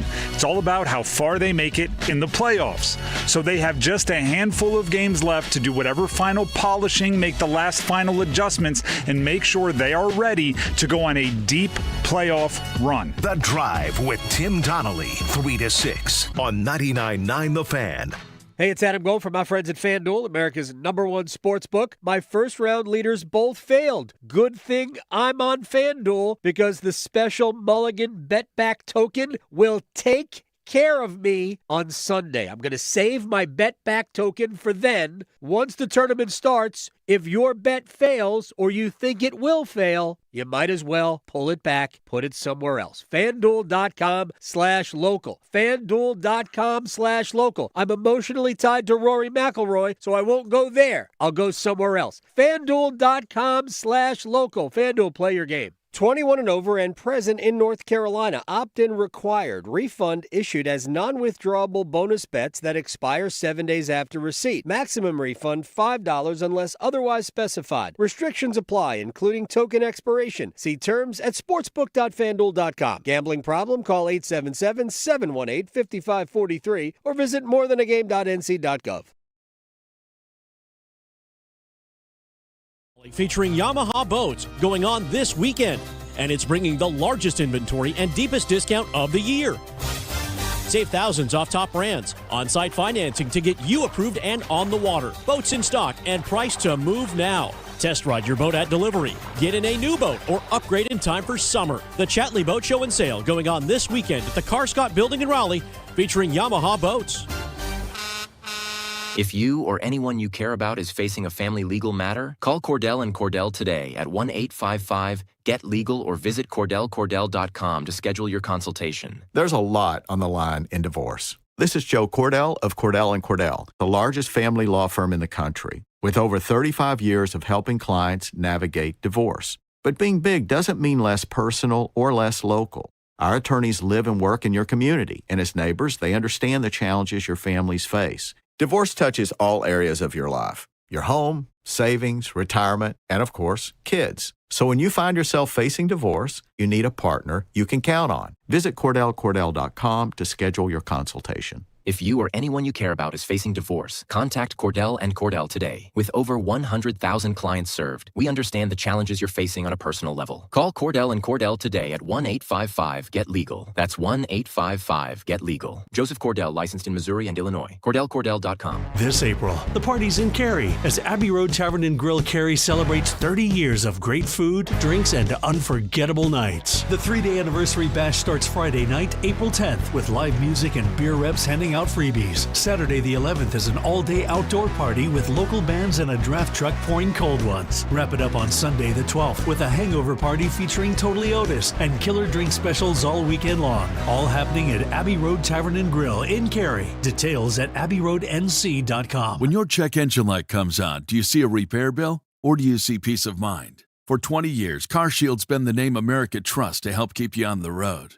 While other companies stop covering you when your car gets older, CarShield offers protection plans up to 200,000 miles. With over $1 billion in claims paid, we don't just promise protection, we deliver it. Don't let a breakdown break your budget. Get the flexible month-to-month coverage you deserve. Go to carshield.com. That's carshield.com today. This is Adam Gold. You know, soap attracts dirt, right? That's what soap does. It attracts dirt. Right now, Bill Belichick is soap. That's what he is. Yeah. He's soap. Yeah. He's attracting all this dirt. Or he's like an overripe banana and it's attracting all these gnats. The Adam Gold Show.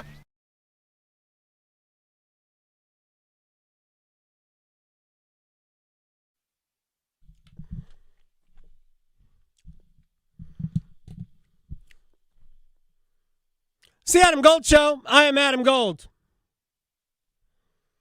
We'll get back to talking about the Masters a little bit later on. Last night, Carolina Hurricanes trimmed 2 points off the magic number to wrap up top seed in the Eastern Conference.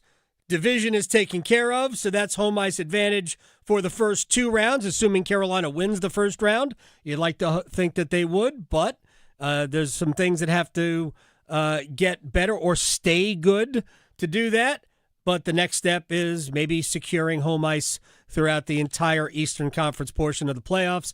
Shane Willis, part of your FanDuel Sportsnet ace analyst staff, who has the best home office in the world, much better than mine. He joins us on the Adam Gold Show.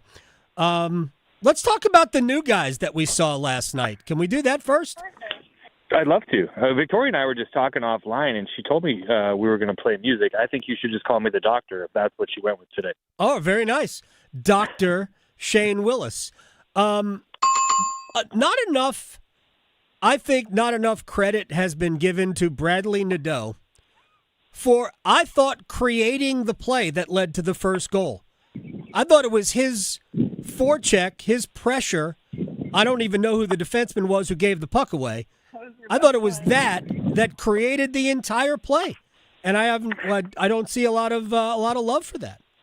Yeah, it's something I talked about in the postgame, Adam, and Bradley Nadeau once again was very good for Rod Brindamore last night. But when you look at the 4 players that were put in the lineup, first of all, credit to the organization. We talk about development and the players playing the system that they're going to play here and really learning it and driving it home as they play in Chicago, because they've been having a tremendous season there, making the playoffs and making the steps and strides you want to see. But when they come into the NHL, it's a very seamless transition. But the other piece I love about Bradley Nadeau and these other players, playing to their identity. They all have to forecheck, and they did a great job there. And Nadeau, as you mentioned, setting up, and contributing on that first goal.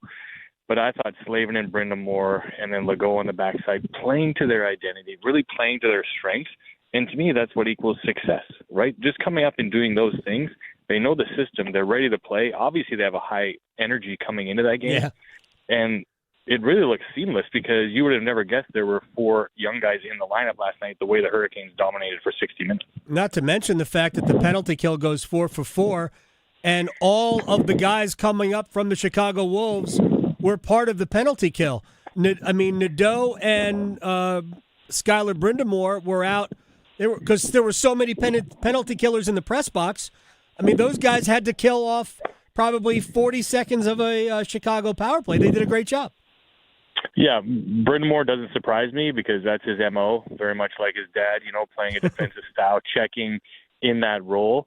Nadeau, as we talk about development, right, because you look at what Jarvis and Aho do here in the NHL, very similar to what they're trying to develop him into in Chicago. When he's killing those penalties, you get an opportunity, you're going to go. You're going to try and score shorthanded goals. But again, these guys, very impressive last night in a small sample size, and I assume we'll see a lot of the same, maybe just another different mixture in Utah tomorrow night.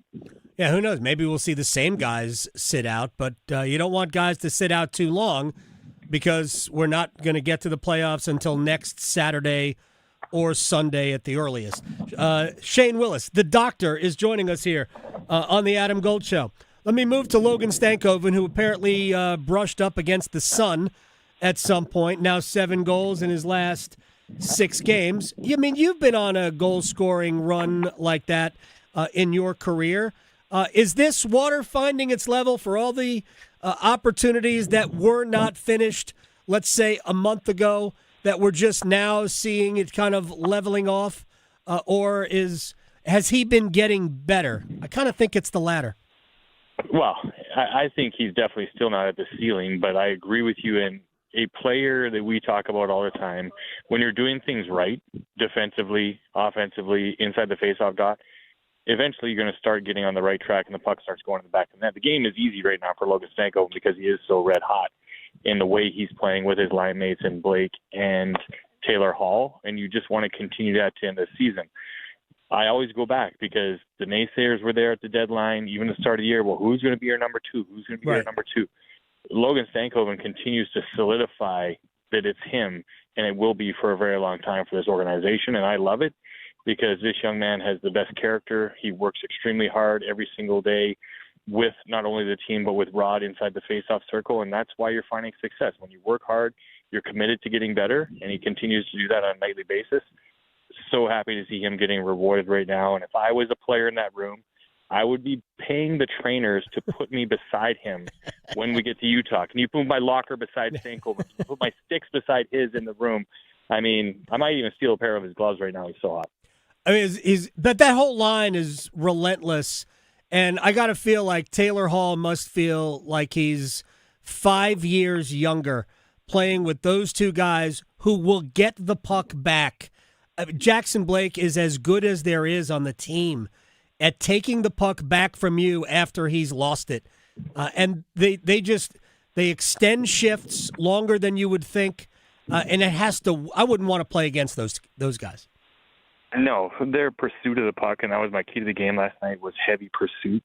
When they lose the puck, they're all over you. They're coming up, they're stealing pucks from you, they're creating turnovers, they're bumping into you, they're grinding. We talk about their size all the time. They've out-muscled defensemen for the past month, or even I would go as far back as since the Olympic break, coming back in to win puck battles, to continue to hold on to pucks. And the chemistry the three of them have, and you've seen it continue to develop. The plays they're making without looking, you know the chemistry is there because they know where their teammates are.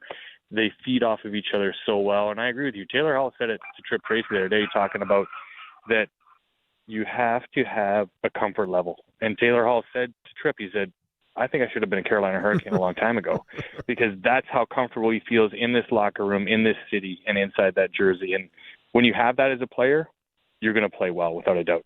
He's so interesting to talk to. I know Nick Ehlers is as well, but let me get to Alexander Nikishin with Shane Willis, the doctor, as we're talking about the Hurricanes. I do want to address I think his improvement defensively, but there's one thing that I would love to see from Alexander is being more ready to shoot, especially on the power play.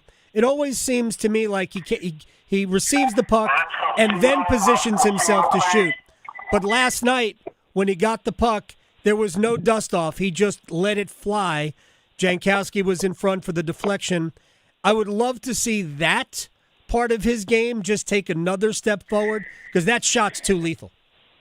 Yeah, and that's where you talk about growth of a young player and learning the National Hockey League speed and all of those things. But he's paired with one of the best at it in Shane Gostisbehere, because if you watch Shane Gostisbehere, when he's away from the puck, he's always moving his feet, he's turning his body, he's positioning himself so he is ready to shoot. And that's something that Alex Nikishin is going to learn. He has an absolute bomb.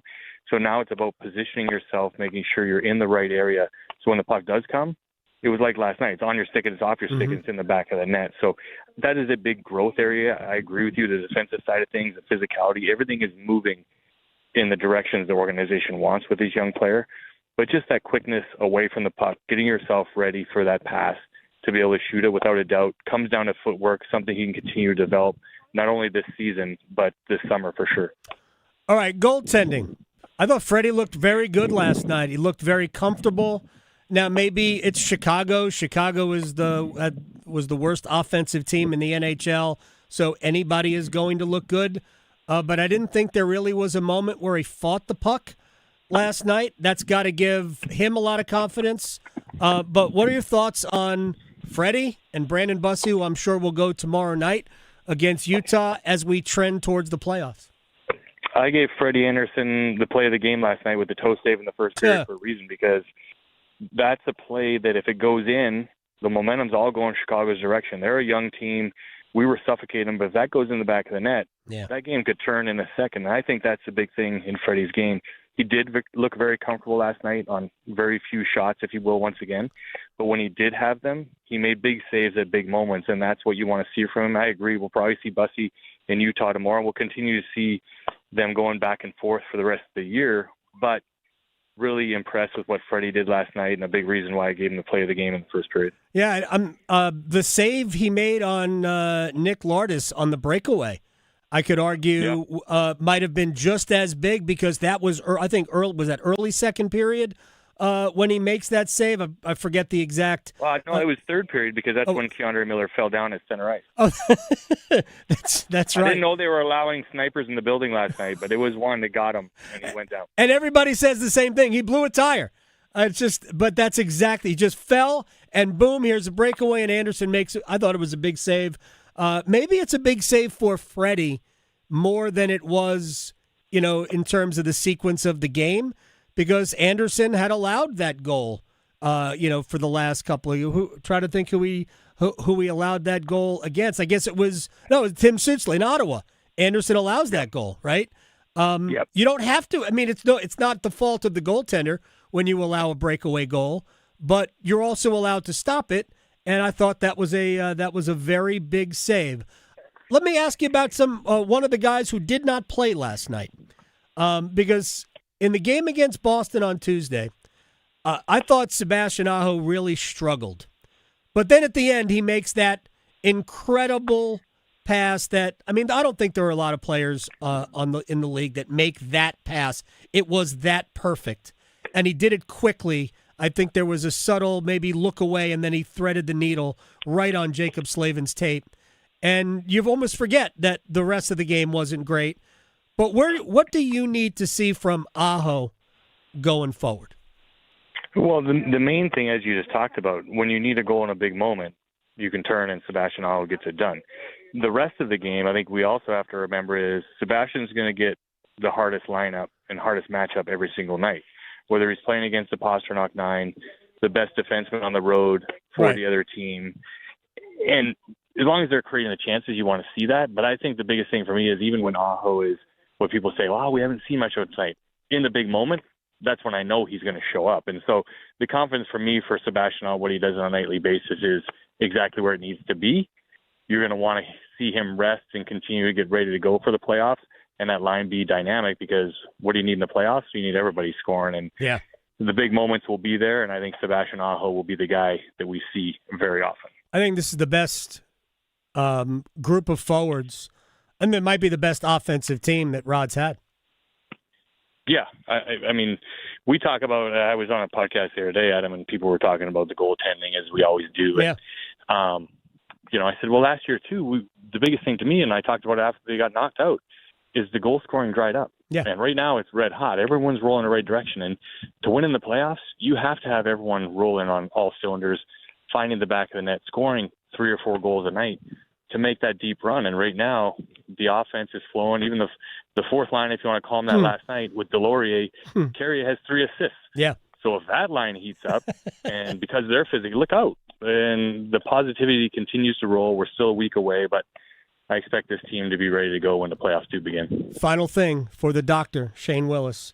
How would you handle rest over, we have a game tonight or tomorrow, Monday, Tuesday, playoffs don't start until Saturday or Sunday. How would you handle players coming out of the lineup?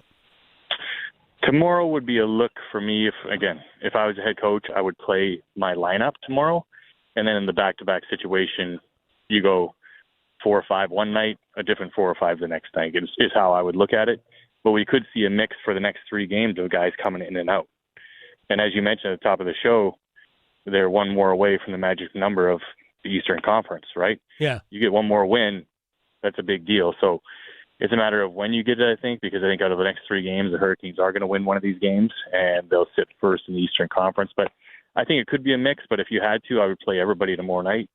Then you mix it up on a back-to-back. Shane Willis, the doctor. My friend, I appreciate your time. I will see you very soon. Playoffs either Saturday or Sunday of next week, and I cannot wait for the energy to come to Lenovo Center. Thank you, man. Thanks, Adam. You got it. Shane Willis here on the Adam Gold Show. We're going to stretch and place bets, aren't we? And a Masters update. Next. Because your fantasy football team needs all the help it can get, the Adam Gold Show on the North Carolina Sports Network. Hey, it's Adam Gold from my friends at FanDuel, America's #1 sports book. Here we go. It is the big week. A coat is on the line, and FanDuel has your back with a special mulligan bet-back token for this week's golf tournament. Once it starts, you can turn any losing bet into a bonus bet for another try. I am an expert at losing bets. Now you've got protection to take the sleeper pick or make a bold prediction. Rory McIlroy will win again. FanDuel.com/local. Claim your special mulligan bet-bat token right now. FanDuel.com/local. FanDuel, play your game. 21 and over and present in North Carolina. Opt-in required. Refund issued as non-withdrawable bonus bets that expire 7 days after receipt. Maximum refund $5 unless otherwise specified. Restrictions apply, including token expiration. See terms at sportsbook.fanduel.com. Gambling problem? Call 877-718-5543 or visit morethanagame.nc.gov. AmeriHealth Caritas North Carolina is with you on your health journey and helping you over life's bumps in the road. We're a Medicaid managed care plan with extra benefits like adult vision care and weight loss memberships. Plus, earn rewards for healthy activities on our care card. We make care the heart of our work. Let's go. Visit AmeriHealth Caritas North Carolina at AmeriHealthCaritasNC.com or call 1-855-375-8811. This April, join North Carolina Realtors in celebrating Fair Housing Month. Fair housing means everyone deserves a place to call home, regardless of race, color, national origin, religion, sex, or disability. NC Realtors are committed to fair housing for all North Carolinians and ensuring that everyone has access to safe and affordable housing. Let's work together to create communities where everyone can thrive. Visit ncrealtors.org to learn more about fair housing. Paid for by NC Realtors. Hi, I'm Cherie Sample Hughes, Women in Government Board Chair. Alzheimer's disease often starts subtly with a memory slip, lost word, or forgotten appointment. For patients experiencing memory and thinking issues, there are FDA-cleared blood biomarker tests that can help detect the buildup of proteins in the brain that can lead to the symptoms of Alzheimer's disease. That's why early detection and diagnosis are so important. Sharing details about your memory and thinking issues with your doctor can help determine if testing is right for you. Find more at womeningovernment.org. Have you ever considered a career as a public power line worker?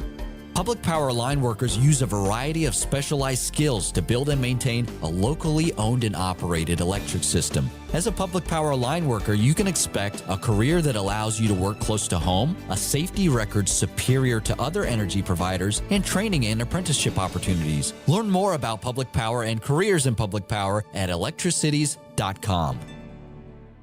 Your child's doctor shares your goals, a healthy future for your child. Doctors recommend vaccines throughout childhood because they protect what matters most, your child's future from preventable disease and serious illness. Discuss any questions you have and check that your child is up to date and talk about any concerns. You're right to have questions. Get real answers. Start a conversation with your doctor today. Visit vaccinesforkids.nc.gov. Paid for by NCDHHS. Your background may not include agriculture, but 2 years at the Agricultural Institute will prepare you for a career in it. Whether you are a military veteran with an arsenal of skills, kickstarting your second career, or about to graduate high school, the Agricultural Institute at NC State University is the right place for you. Nurture your passion and find your career. Invest in your future and learn more about our program online by searching NC State Ag Institute. Deadline for fall enrollment is June 1st. 2 years, 1 degree, endless possibilities.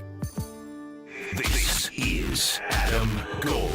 So Mike Vrabel, the coach of the New England Patriots, they asked him about birthday cake, and he said there was only one cake qualified for his birthday cake. Oh. Yes. Okay. You want to guess what that is? Is it vanilla? No. Oh. Carrot. I love him even more. The Adam Gold Show.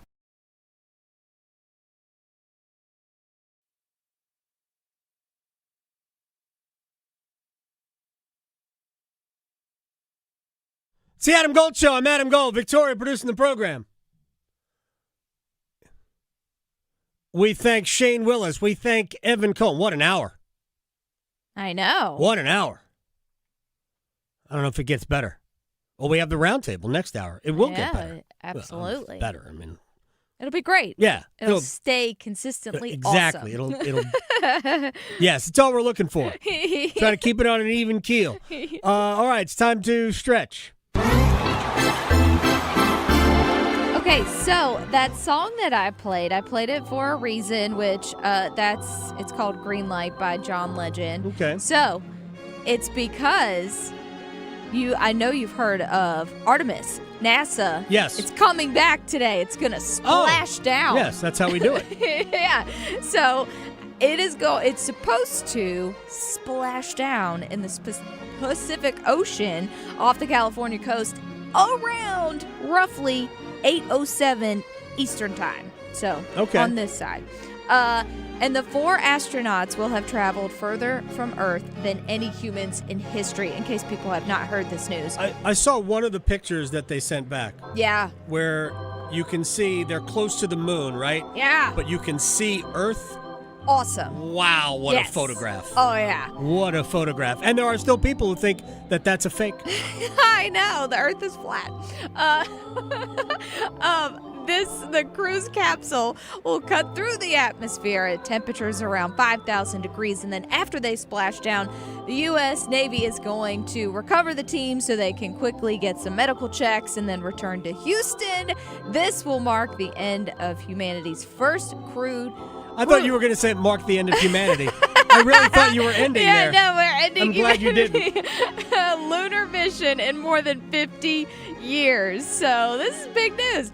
But bringing it back to the bump song, they actually have a playlist that they would listen to, and that was one of the songs on their playlist to just float around out there in outer space. They also had Pink Pony Club, so okay. That was interesting. I thought that was funny. Let's see. They also have CeeLo Green, Working Class Heroes. Nice. Yeah, they had a little Queen and David Bowie, Under Pressure, which probably don't want to be under pressure there. So, yeah, those were just some of the hits that they were playing while they were out there floating around with the aliens.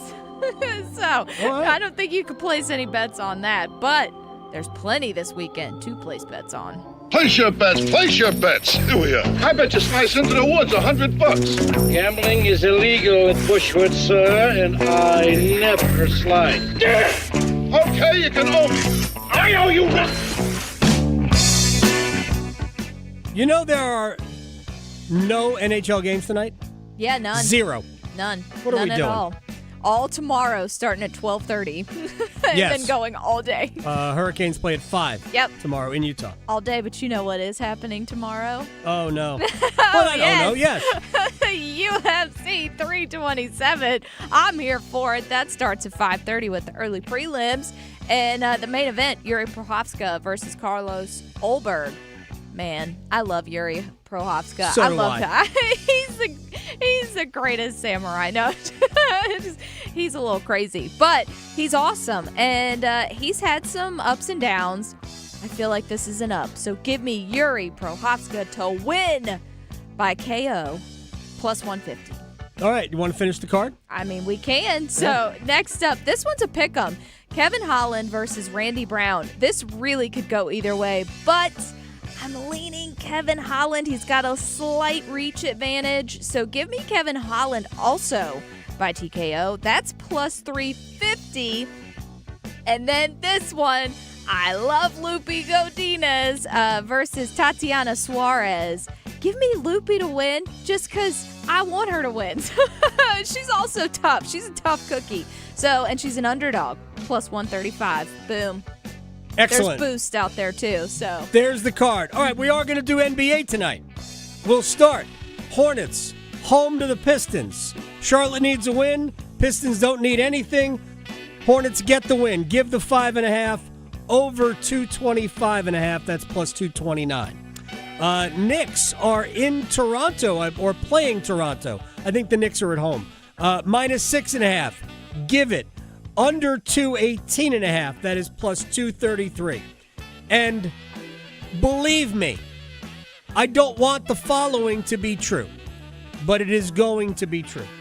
Liverpool, who need a win in the worst possible way, will not get it. They will lose at home to Fulham, And Harry Wilson, who came through the Liverpool Academy, will be an anytime goal scorer.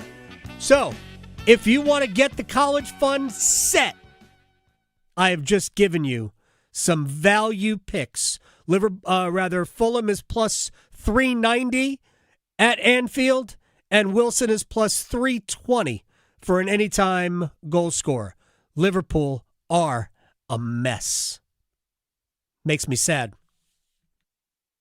Questioning goalie interference calls since day one. The Adam Gold Show on the North Carolina Sports Network.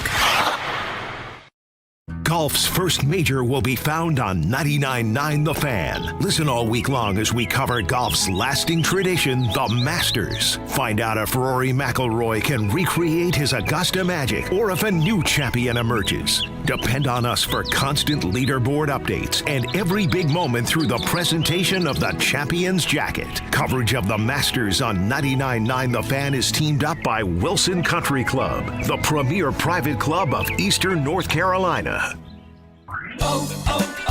O'Reilly. Protect your vehicle's engine with Syntec and O'Reilly Auto Parts. Syntec Full Synthetic Motor Oil is formulated for today's engines. Right now, get 5 quarts of Syntec Full Synthetic and a MicroGuard Select oil filter for just $32.99. Limit supply. See store for details. Choose Syntec exclusively at O'Reilly Auto Parts. O'Reilly Auto Parts. Texting privacy policy and terms and conditions posted at textingterms.us. Texting enrolls you for recurring automated text marketing messages. Message and data rates may apply or price stopped, opt out. Hey man, how did the date go? I had to cancel. I don't get paid until Friday. You didn't know that you can get up to a $750 paycheck advance with the current app? Where was that information yesterday? Just text them, see if you qualify. $750? Boom! And right now, they're offering a $75 bonus when you set up an eligible direct deposit. Think I should call her back? Yeah. Need money before payday? Current has you covered. Set up an eligible direct deposit to see if you qualify for a paycheck advance of up to $750. Hurry and receive an extra $75 sign-up bonus right now. Text BETTER to 323232. That's BETTER to 323232. BETTER to 323232. Paycheck advance is offered by FineCo Advance LLC, a financial technology company, not an FDIC-insured bank. Eligibility and available amounts may vary and are subject to change at any time. For full terms and conditions, visit current.com/radio or call 1-888-851-3177 for more information. Canes hockey is back, and there's nothing more refreshing than an ice-cold Surfside to enjoy while you cheer on your Canes on the ice. Surfside is only 100 calories, 2 grams of sugar, and 0 bubbles. That's right, no carbonation, so it's easy to sip and enjoy.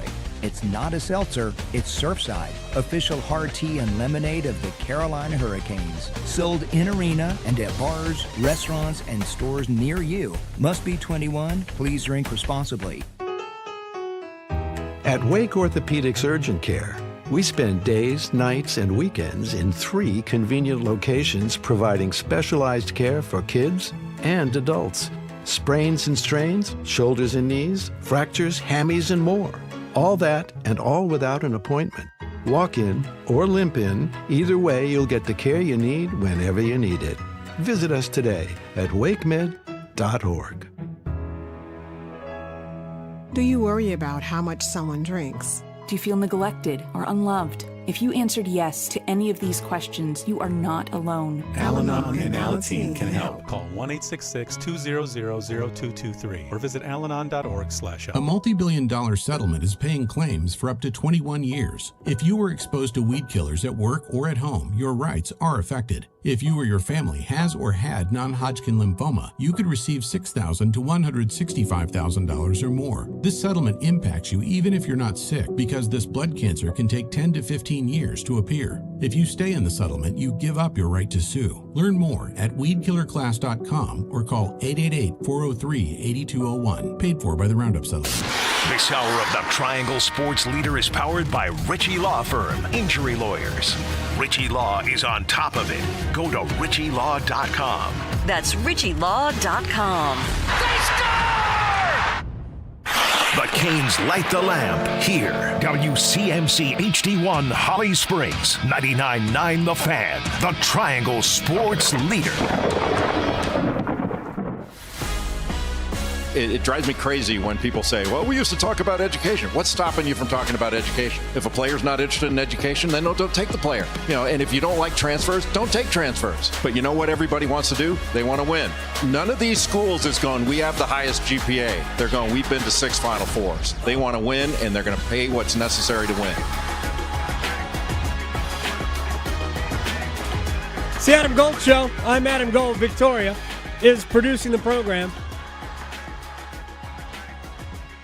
We are well into our second round at the Masters. Rory McIlroy is on the course.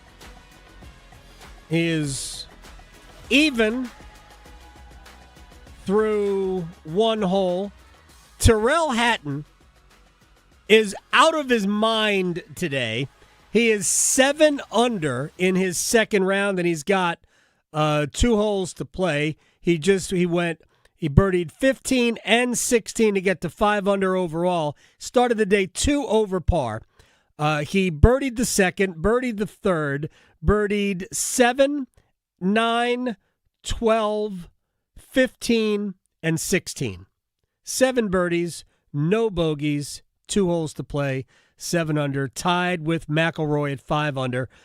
Sam Burns has bogeyed the 5th to fall back to 4. Wyndham Clark is in the clubhouse at 4 under. Justin Rose, 2 under for the day, 4 under for the championship after 14 holes. Patrick Reed is at 4 under par. Brooks Koepka is at 3 unders. Ben Griffin, go Heels, 3 under par. Shane Lowry, Jason Day on the course at 3 under par. Lowry is 1 under for the day. Day is even par. Chris Gotterup is 2 under. Scotty Scheffler is 2 under. So looks like it's going to be a fun weekend at Augusta. But isn't it always? What is our musical theme the rest of the day? Do we have a musical theme the rest of the day? A musical theme? We don't have a theme today? No. It's just picking and choosing. It's sporadic. Yeah, it's all over the place. I like sporadic. Yeah. All right. It's all over the place. Let's, should we do a wall of sound? The wall of sound is a function of this studio. There's no doubt about it. All right, so let's start with a little bit of the Carolina Hurricanes from last night. Let's see, we didn't hear, I guess we did a little bit from Logan Stankov. Let's hear a little bit from Logan after he had 2 goals last night. And this is the time of the year, right, where you want to be trending in the right direction. So let's hear from Logan on that. Yeah, it's great. It's like I said, I think it's a good confidence booster. And like you said, there's times where it is frustrating when you get a lot of chances and they don't go in. But I kind of said to my linemen on the bench, for all the times they've set me up and I've missed or hit posts and it didn't go in. It's nice now that they are starting to fall and drop in for me. It's great. All right, 20 goals for Stankoven. 20 goals. He's the 6th player, by the way, on Carolina with 20 goals. It's awesome. It's what you dream of as a kid, and a lot of work for sure. I know it's far from over. I'm going to keep getting better every game, and going into the playoffs, gain experience, and then obviously each summer I have is going to be key for me. So I think I'm far from a finished product, and I just want to be the best version I can of myself. To the notion, Carolina's got 6 players with 20 or more goals. They have 7 more with at least 10. 13 players in double digits in scoring. The depth. This is why I think this is the best group of forwards that Carolina has ever had under Rod Brindamore. And here's Rod on the fact that they do have 6 players with at least 20 goals. Yeah, that's how we have to be, to be successful. It's kind of how we're, built. So we need everyone to contribute, and that's what you see when we're on it. That's the kind of game that you get. Man, Mark Jankowski went from 8 to 10. If they could somehow get, Jordan Staal's on 19, if he plays again before the playoffs, which he might not, right? Because we all know the Hurricanes there's a few irreplaceable pieces. Jordan Staal's one of them. I think Jordan Martinook is another one. I think Jacob Slavin is an irreplaceable piece. And I'm not saying that Sebastian Aho isn't. I think he is, because he is their most complete top-to-bottom center. Like, I wouldn't be shocked if we didn't see Aho either. But you run the risk of, like, forget about rust. These guys, you got to be in a rhythm when the playoffs start. And granted, everybody's going to have a few days off. And even if Carolina doesn't start, even if Carolina starts on the first day, Saturday, at the very least you got 3 days off. But do you want 3 days to be 10 days? Because not having played since Tuesday, when Carolina played against Boston, to go to the following Saturday, 10 days. That's not ideal. So I kind of think that we'll see all of these guys play once. Hey, maybe it's tomorrow. Utah doesn't have anything to play for, really. They just clinched a playoff spot. They're not going to catch Minnesota for third. They're not going to be caught by a bunch of who doesn't want to make the playoffs less in the for wild card 2 in the West. So they're wild card 1. They're not going anywhere. What is the incentive for the Mammoth tomorrow night or tomorrow afternoon? So maybe that's the game where you get the guys back in the lineup, and then the last 2 games, you protect everybody that you can. Yeah, I did see that Utah, they posted ever since they came out with Zamoth. Yeah. Their Zamboni Mammoth. It's amazing. But they are 2-0-0. So I hope we ruin that for them. Yes. We should slash the tires. Yes. We on want the Zamoth. We want to get Seth Jarvis on that right now. An L. All right, to the Masters. I don't know if this was the anniversary of it or not. But in 1987, Larry Mize chipped in in a playoff to beat Greg Norman. Greg Norman nowadays is more of a caricature of Greg Norman, but people my age will actually, you don't even have to be my age. You can be significantly younger, but if you were a golf fan in the mid-'80s through the mid-'90s, Greg Norman was Tiger Woods before Tiger Woods. Best player in the world.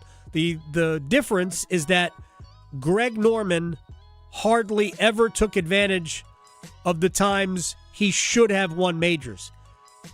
He won 2. He could have won 10. He was that good. And Mize chipped in to beat him at Augusta on the 11th hole. And he was talking on Unsportsmanlike with our friend Evan Cohen about what Rory McIlroy doesn't feel anymore. It is very difficult to come back. I mean, that's why only 3 people have done it. And, you've got 3 great champions in Nicholas Faldo and Tiger that did it. Since Rory completed the Slam and did win the Masters last year, could be some pressure off of him because of all the pressure he was carrying. So he's definitely someone to watch out this week. And he started off a great round. Long way to go, but it's going to be interesting to watch this week and see what happens. Yeah, no doubt about it. Look, it's hard. Obvious. It's hard to win it once. It was harder for him because it was the one that he needed for a long time. He won his 4th major in 2014 at the PGA Championship. He won 2 of those. He won a U.S. Open and he won an Open Championship. And he won those between the summer of 11, when he won the U.S. Open for his first major, and August of 14. So he won 4 majors in about 2.5 years. And then he didn't win another one, and he blew a bunch of them. And the Masters every year, because he once had a 4-shot lead. As a matter of fact, he should have won the Masters before he won the U.S. Open. In 2011, he had a 4-shot lead going to the final round and shot 80. It's a bad score. It's a very bad score. And ever since then, he had been putting a ton of pressure on himself to win. And he is freed up now. That doesn't mean he's going to win. But that immense pressure is gone. And who knows? Maybe it frees him up. There's only been 6 players that have won a career Grand Slam. He's on that list. And there are only 3 other players who have won the Masters in consecutive seasons. Jack Nicklaus, 65-66. Nick Faldo, 89-90. Both in a playoff, by the way. And Tiger Woods, 2001 and 2002. And by the way, in 2001, when Woods won the Masters, he won, that was the 4th consecutive major that he won. That, of course, is stupid. All right, we'll take a break. When we come back, it'll be the round table. 2 of our favorites next. Questioning goalie interference calls since day one. The Adam Gold Show on the North Carolina Sports Network. This April, the party's in Cary as Abbey Road Tavern and Grill Cary celebrates 30 years of great food, drinks, and unforgettable nights. The 3-day anniversary bash starts Friday night, April 10th, with live music and beer reps handing out freebies. Saturday the 11th is an all-day outdoor party with local bands and a draft truck pouring cold ones. Wrap it up on Sunday the 12th with a hangover party featuring Totally Otis and killer drink specials all weekend long. All happening at Abbey Road Tavern and Grill in Cary. Details at abbeyroadnc.com. If you or anyone you care about is facing a family legal matter, call Cordell and Cordell today at 1-855-GET-LEGAL or visit CordellCordell.com to schedule your consultation. There's a lot on the line in divorce. This is Joe Cordell of Cordell & Cordell, the largest family law firm in the country, with over 35 years of helping clients navigate divorce. But being big doesn't mean less personal or less local. Our attorneys live and work in your community, and as neighbors, they understand the challenges your families face. Divorce touches all areas of your life: your home, savings, retirement, and of course, kids. So when you find yourself facing divorce, you need a partner you can count on. Visit CordellCordell.com to schedule your consultation. If you or anyone you care about is facing divorce, contact Cordell and Cordell today. With over 100,000 clients served, we understand the challenges you're facing on a personal level. Call Cordell and Cordell today at 1-855-GET-LEGAL. That's 1-855-GET-LEGAL. Joseph Cordell, licensed in Missouri and Illinois. CordellCordell.com. It's back. The Chatley Boat Show and Sale at the Carscott Building in Raleigh, featuring Suzuki outboards going on this weekend. And it's bringing the largest inventory and deepest discount of the year. Save thousands off top brands, on-site financing to get you approved and on the water, boats in stock, and price to move now. Test ride your boat at delivery, get in a new boat, or upgrade in time for summer. The Chatley Boat Show and Sale going on this weekend at the Carscott Building in Raleigh, featuring Suzuki outboards. Tim Donnelly here for Bailey's Fine Jewelry, where they have a timepiece, a luxury timepiece for you. I like to say that your interest in watches, your likes, your taste, it's as unique as you are. Some people, they want history. They want military history like Hamilton. They want watchmaking innovation history like the Blancpain 50 Fathoms, granddaddy of all the dive watches, or the Moon Watch from Omega that's been worn on the moon more than any other watch. Some want something brand new. Some want something innovative. Some want something trendy. The Norcanes, the more modern pre-owned and vintage Rolex. There are so many options when it comes to what you wear on your wrist, what statement you want to make. And lucky for us, the Fox & Bailey Watch Shop, located inside Bailey's Fine Jewelry at their Village District location, as well as the Omega Boutique, the largest of its kind in the country, and the main showroom at Bailey's, have it all. No matter what you want your luxury timepiece to say, they have the watch for you. We're here with Kevin from Fairway Green. Kevin, what should homeowners be doing with their lawns right now? Yes, it's warming up nicely. Now's your last chance to control that summer crabgrass. And of course, the proper fertilizer, especially if you have a warm season lawn, now's the time to do the right fertilizer for that. And of course, broadleaf weeds, they never stop. Great time to control them. And we use all the latest EPA tested and approved products on your lawn by licensed technicians. Nothing beats a Fairway Green lawn. Request a free estimate at fairwaygreen.com or call 919-578-8955. This is the story of the one. As a procurement manager for a hospital system, she keeps every facility in her network stocked and ready. That's why she counts on Grainger to be her single source for thousands of products, from disinfectants to lighting, air filters, and more. And with fast, dependable delivery, Grainger helps her keep every facility stocked, safe, and running smoothly. Call 1-800-GRANGER, click Grainger.com, or just stop by. Grainger, for the ones who get it done. One Adam. Gold. One Adam. Gold. Person in front of me in line had a box of wine. Oh, yeah. I feel that person. If you are buying boxed wine on a Friday, that thing is open right now. In the car. Yeah. I don't even need it to cool down. She jammed a big straw right through the top of the box in the car. Went to the gas station to get a cup of ice. Like, they don't even care. The Adam Gold Show.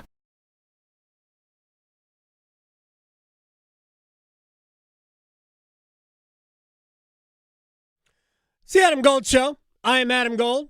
Victoria producing the program.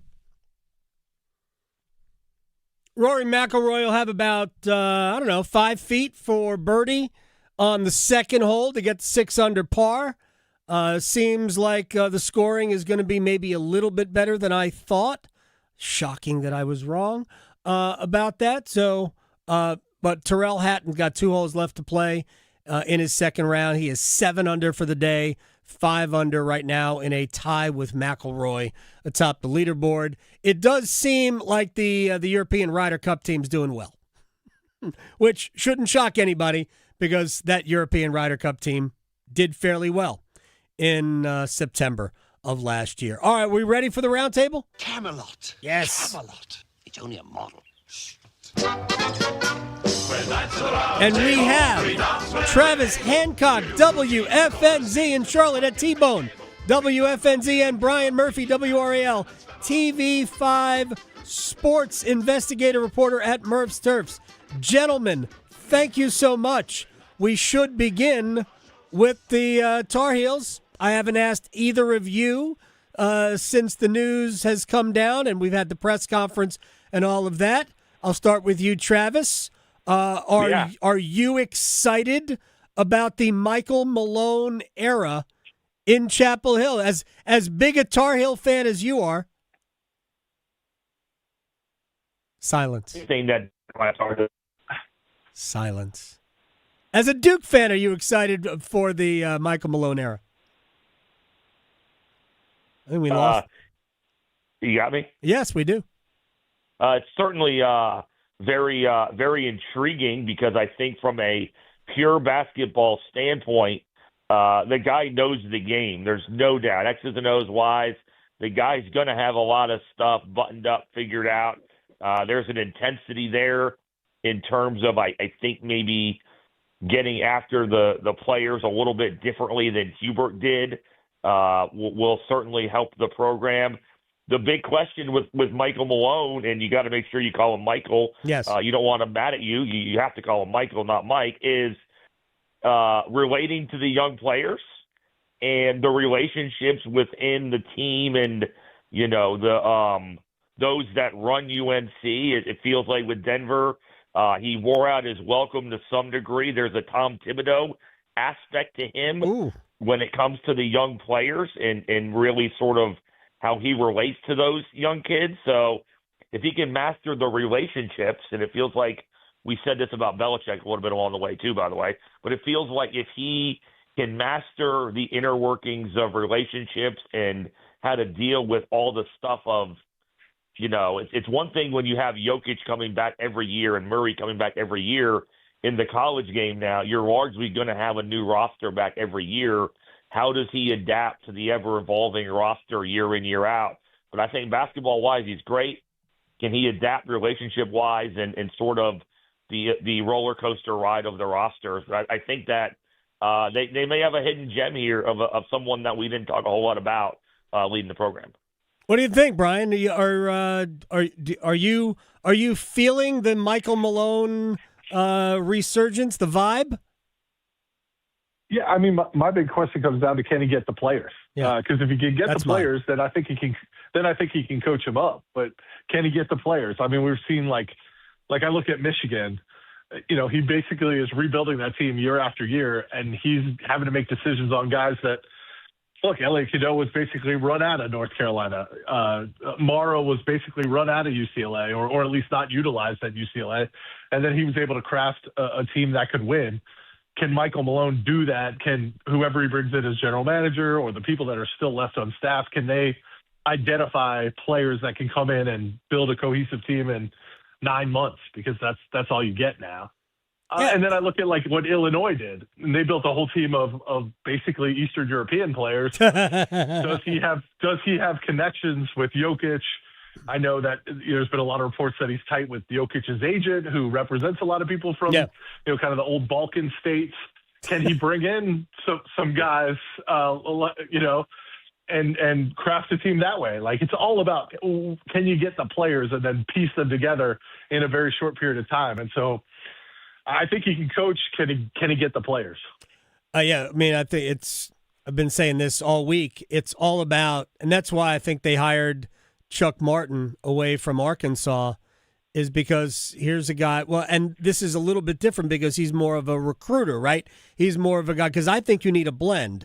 I think we look at Michigan, and we just had a conversation last hour with Evan Cohen of ESPN, and he's like, well, Michigan just did it. That's the way to do it. And I think Michigan is the outlier. Just like I thought, in retrospect, I didn't think it at the time, but I thought that Duke in 2015 was the wave of the future. 3 years prior, Kentucky basically did that as well with the freshman class, with Anthony Davis and Michael Kidd-Gilchrist and other great freshmen. They won a national championship, and Duke did it largely on the back of freshmen. But that hadn't happened since. So as it turns out, Duke was the outlier. I think Michigan is the outlier too. I think the model is more Connecticut-y or Florida-y from 2 years ago, because Florida was about, they had the two big men, Condon and I don't even know how to pronounce his name, Hawk. Both those guys were recruited by Florida in their third year, or I mean, one of them might have been in their second year, and two of the transfers in were in their second year in the program, and only one was kind of, we'll just call him a mercenary. So I think it's a blend. I think you have to be able to do both, and that is my wonder, will Michael Malone be a good enough recruiter of the high school class to get it done? Because I think you need to still build a program. You're not just going to get a roster, or maybe you can, Travis. Can you get a good roster every single year made up of different players? Yeah, I mean, it's almost like that's what you kind of have to do now, and I think that's a great point by Brian.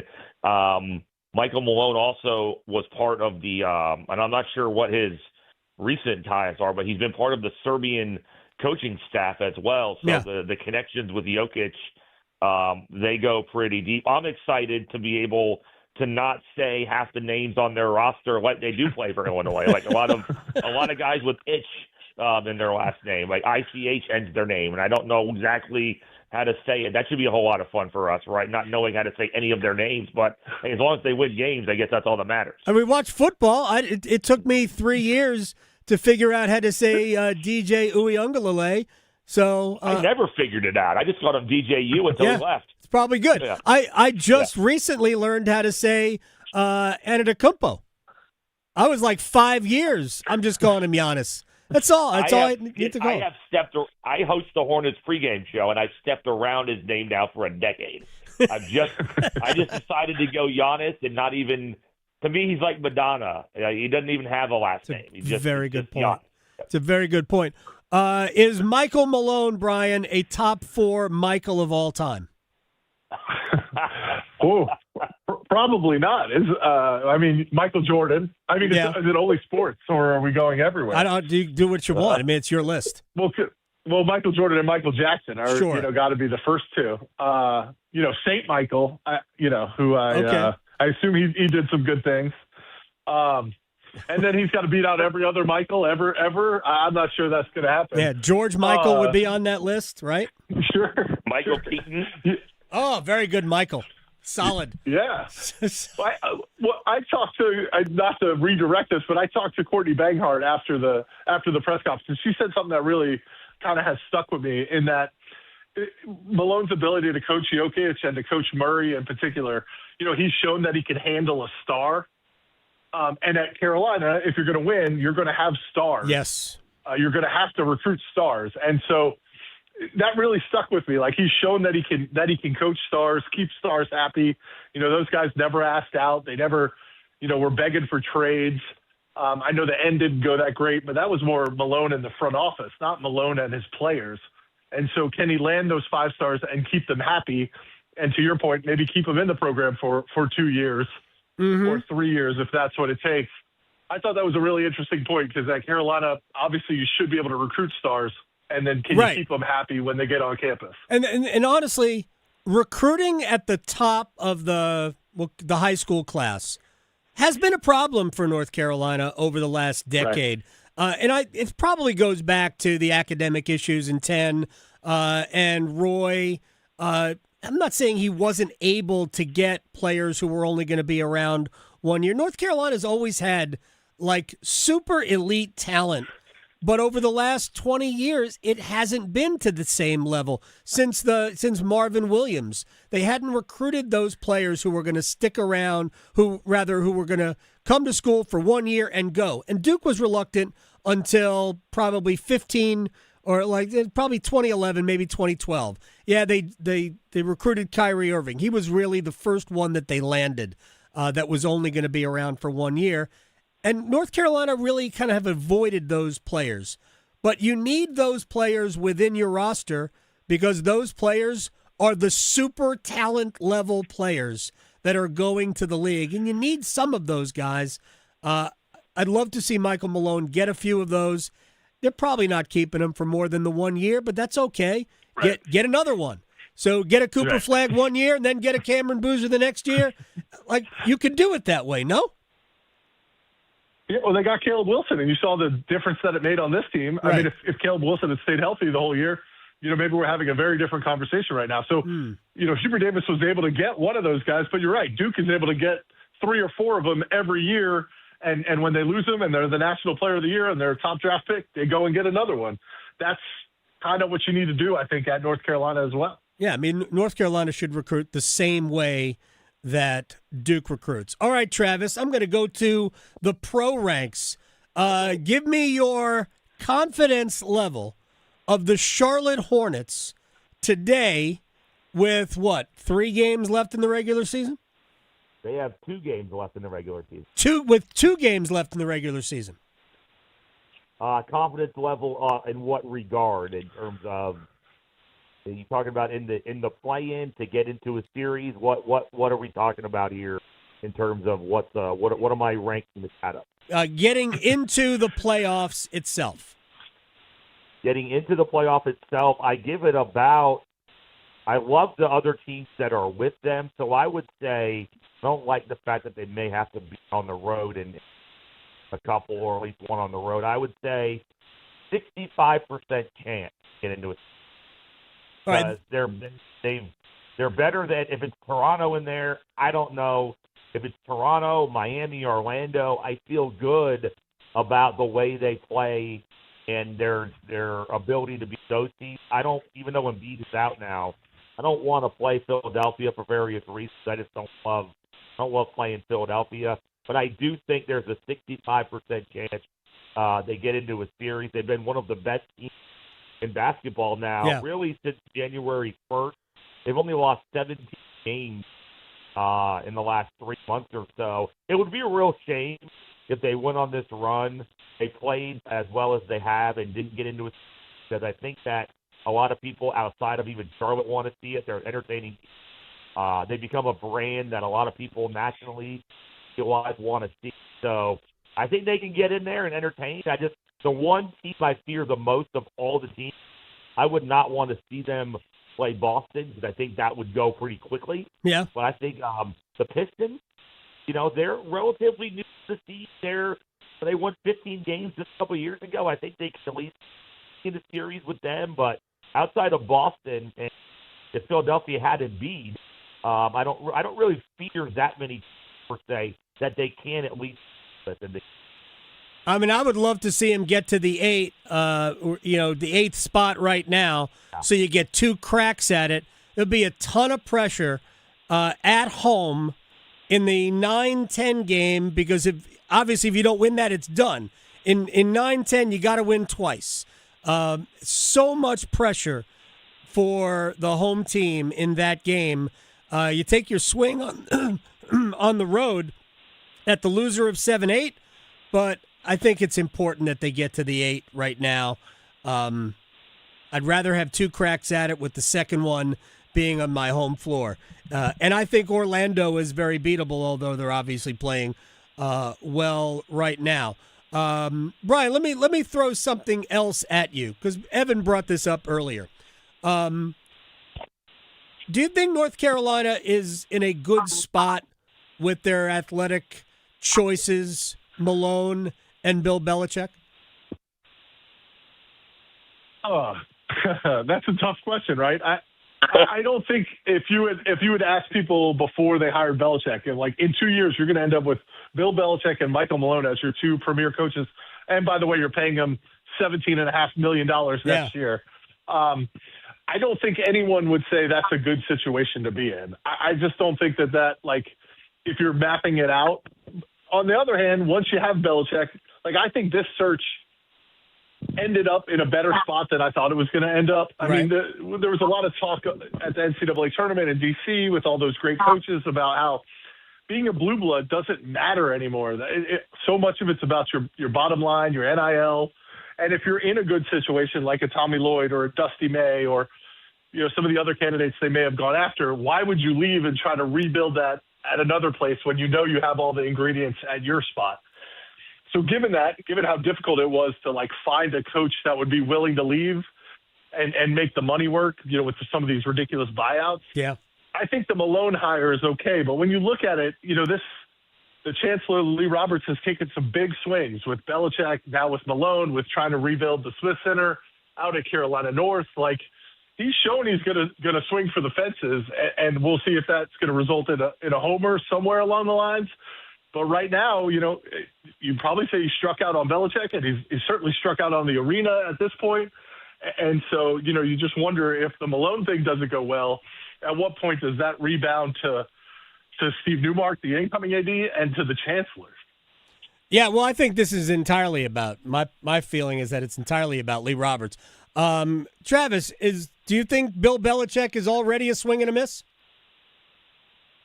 Certainly trending that way. And again, this upcoming season, it feels like last year was about, oh my gosh, what can he do in year one? And it went miserably for various reasons. And now you look at their Vegas over-under win total, and of the last check, what was it, 4.5?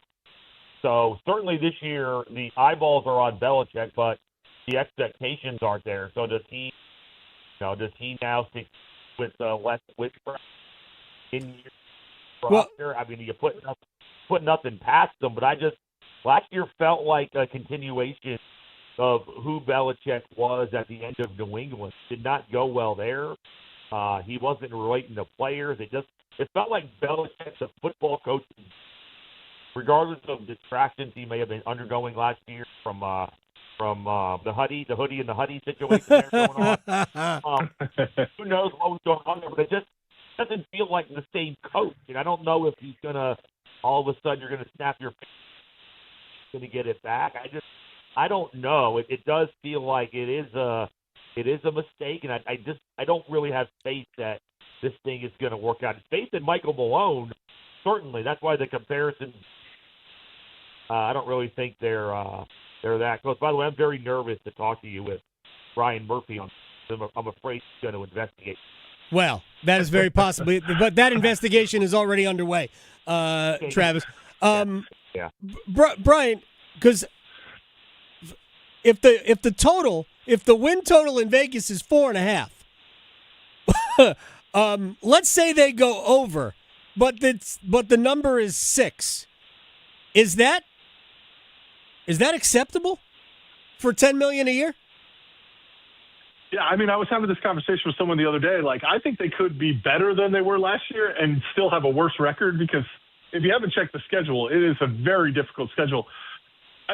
If they had Bobby Petrino last year, that team wins 6 games. I mean, he finds a way, I think, with that offense and the way the defense played at the end of the year to get to 6 games. But if you've gone, 10 wins in 2 years, if they win 6 games this year, part of it, I think, depends on, like, how that 6 wins comes. Do you beat NC State? Do you beat Duke? Do you beat Notre Dame? Do you beat Miami?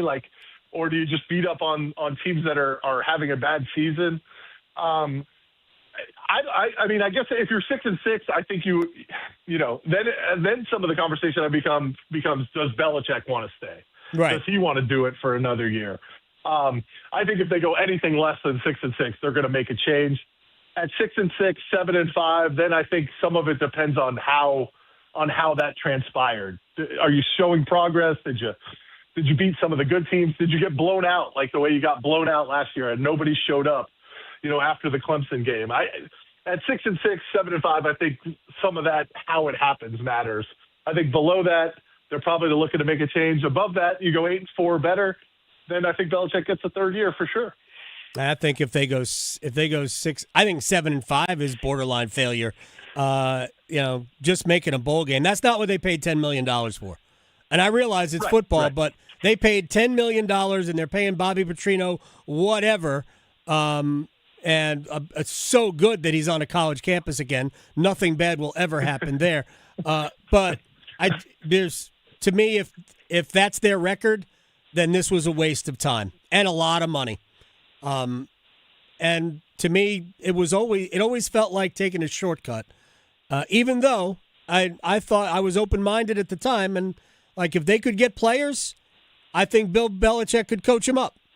But I'm not sure they have the right guy to get them players, meaning Michael Lombardi, because that's supposed to be his job. And another Michael you found. Not in the top 4. Travis, who's in your top 4 Michaels of all time? Well, thank you for asking. I was just on a Reddit thread of guys named Michael, so I appreciate it there. Excellent. I think Michael Jordan and Michael Jackson have to be on there. Michael Phelps, I believe. Ooh. And Michael J. Fox, personally, I love him, so I'm going to put him on my list. All right.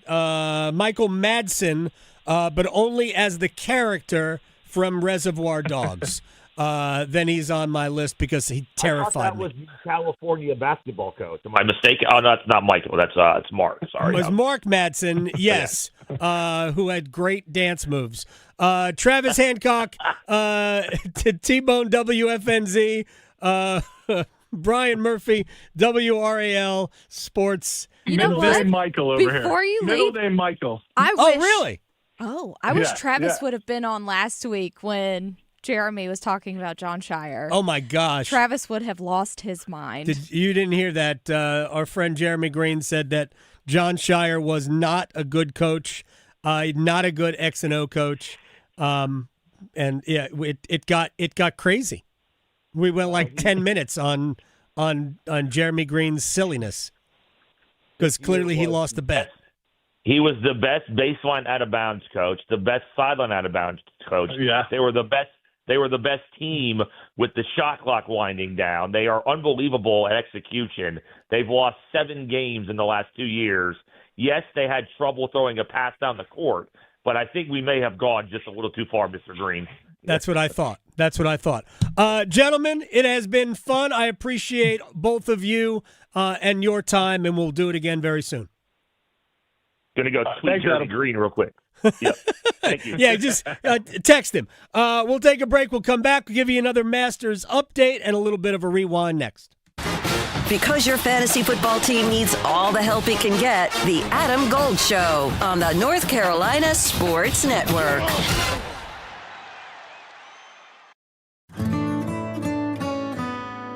It's the first day of the first grade, and she found a new best friend. It's a laid-back Sunday afternoon you wish would never end. The homemade taste of Bluebell and good friends gathered round. The good old days are being made right now. New Bluebell Brookie a la mode ice cream brings brownies and cookies together like never before. Big chunks of brownies, soft chocolate chip cookie pieces blended into a rich, creamy brown sugar ice cream. It's not too good to be true. It's just that good. The good old days are being made right now. The good old days are being made right now. Look for Bluebell ice cream at your local grocer and pick up your favorite flavor today. Carolina Complete Health, from neighborhoods in Charlotte to families in Greensboro, Raleigh, and Durham, all the way to Asheville and Wilmington, and everything in between. We are here for communities across North Carolina, connecting you to the care and support you need. We are here to make healthcare easier to access and understand. We are here to bridge the gap, because your health matters. Your community matters. You matter. We are here for your health. Visit hereforyourhealthnc.com. Every day, people battling addiction suffer in silence. Because of stigma, they fear judgment. They fear being labeled, and too often, they don't get the help they need. But you can help change that. Join the Governor's Institute and be a superhero in the overdose battle campaign. Learn how to break the stigma, support those in need, and save lives. Visit governorsinstitute.org/superhero to get involved. Be a hero, fight stigma, save a life. Have you ever considered a career as a public power line worker? Public power line workers use a variety of specialized skills to build and maintain a locally owned and operated electric system. As a public power line worker, you can expect a career that allows you to work close to home, a safety record superior to other energy providers, and training and apprenticeship opportunities. Learn more about public power and careers in public power at electricities.com. No matter your struggle, you are not alone. The 988 Suicide and Crisis Lifeline is free, private, and always available. If you feel lonely, isolated, anxious, or overwhelmed, help is here all day and night. Call, text, or chat 988 without cost, without judgment, and without waiting for an appointment. You'll get support that can make a difference. Brought to you by the North Carolina Department of Health and Human Services. You know the only feeling sweeter than opening a college acceptance letter?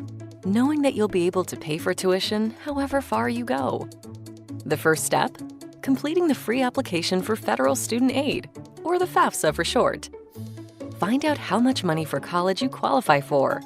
Grants, scholarships, and other opportunities are waiting. How far can you go? Find out at cfnc.org/FAFSA 101. Hi, I'm Cherie Sample Hughes, Women in Government Board Chair. Alzheimer's disease often starts subtly with a memory slip, lost word, or forgotten appointment. For patients experiencing memory and thinking issues, there are FDA-cleared blood biomarker tests that can help detect the buildup of proteins in the brain that can lead to the symptoms of Alzheimer's disease. That's why early detection and diagnosis are so important. Sharing details about your memory and thinking issues with your doctor can help determine if testing is right for you. Find more at womeningovernment.org. My name is Luis Fonsi. No one should face Alzheimer's or other dementias alone. Resources are available at alz.org and by calling the Alzheimer's Association's 24/7 free hotline at 800-272-3900. One Adam. Gold. One Adam. Gold. Turtle cake? Like, what are we... what? Isn't that an ice cream? What? Where's the confetti cake? Because, hello, confetti cake, delicious. With the little, I don't even know if it's real, but the little dots in the icing, like... None of these are real. What kind of fake thing that is, but it's delicious. It's my childhood. Like, that wasn't in the top 10. His opinion's invalid to me. The Adam Gold Show.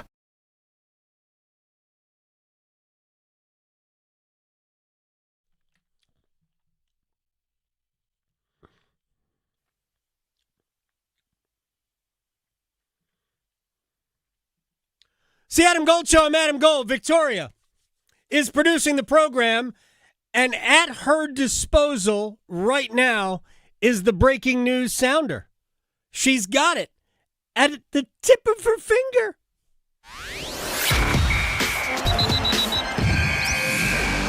The Carolina Hurricanes have assigned goaltender Pyotr Kochetkov to Chicago of the American Hockey League.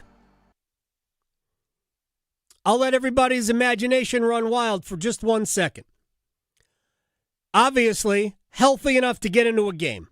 I asked Rod Brindamore yesterday in the pregame show how, if we knew a timeline for when he might be able to play. And Rod is very serious. He goes, I don't. I have no idea. When they tell me he's ready, he'll be ready. Well, he must be able to get into a game. And the Wolves have 3 games this weekend. I don't know how many Kochetkov's going to play. My guess is maybe he plays tonight, maybe he plays tomorrow, maybe he plays twice, maybe he plays Friday and Sunday. And then, after those 2 games, maybe Carolina's got a decision to make. Because if Pyotr Kochetkov can come out of a game and maybe a second game and feel good about his body and about his game, now Carolina has another option in net. And there are 2 things about this that I think are important. One, we know how good Pyotr Kochetkov can be. We saw that in his first start this year. Remember his first start? The shutout at Madison Square Garden of the Rangers. Now, everybody shut the Rangers out this year. Brandon Bussi shut the Rangers out the last game before the Olympic break. And I'm not throwing shade on Brandon Bussi. The Rangers had problems scoring goals at home.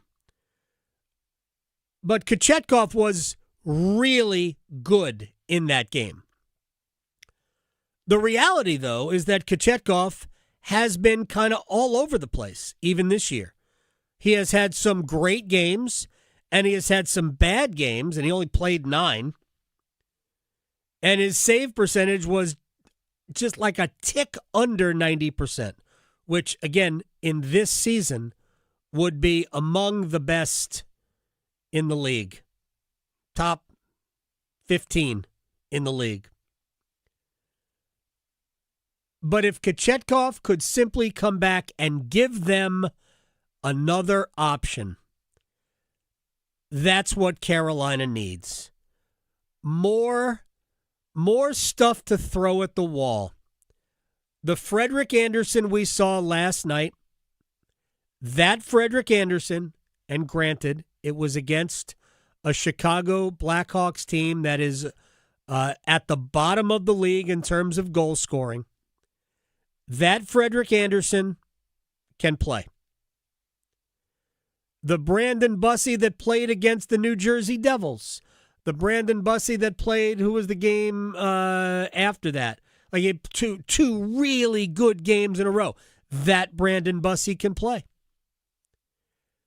But the Andersen and the Bussi that give up really head-scratching goals, that Brandon Bussi can't play. And that Freddie Andersen can't play. And that's what you have to avoid in the playoffs. If you can avoid that in the playoffs, if you can avoid the bad goal, I promise you, if the Hurricanes can eliminate that, we don't need great goaltending here. You need good, solid goaltending.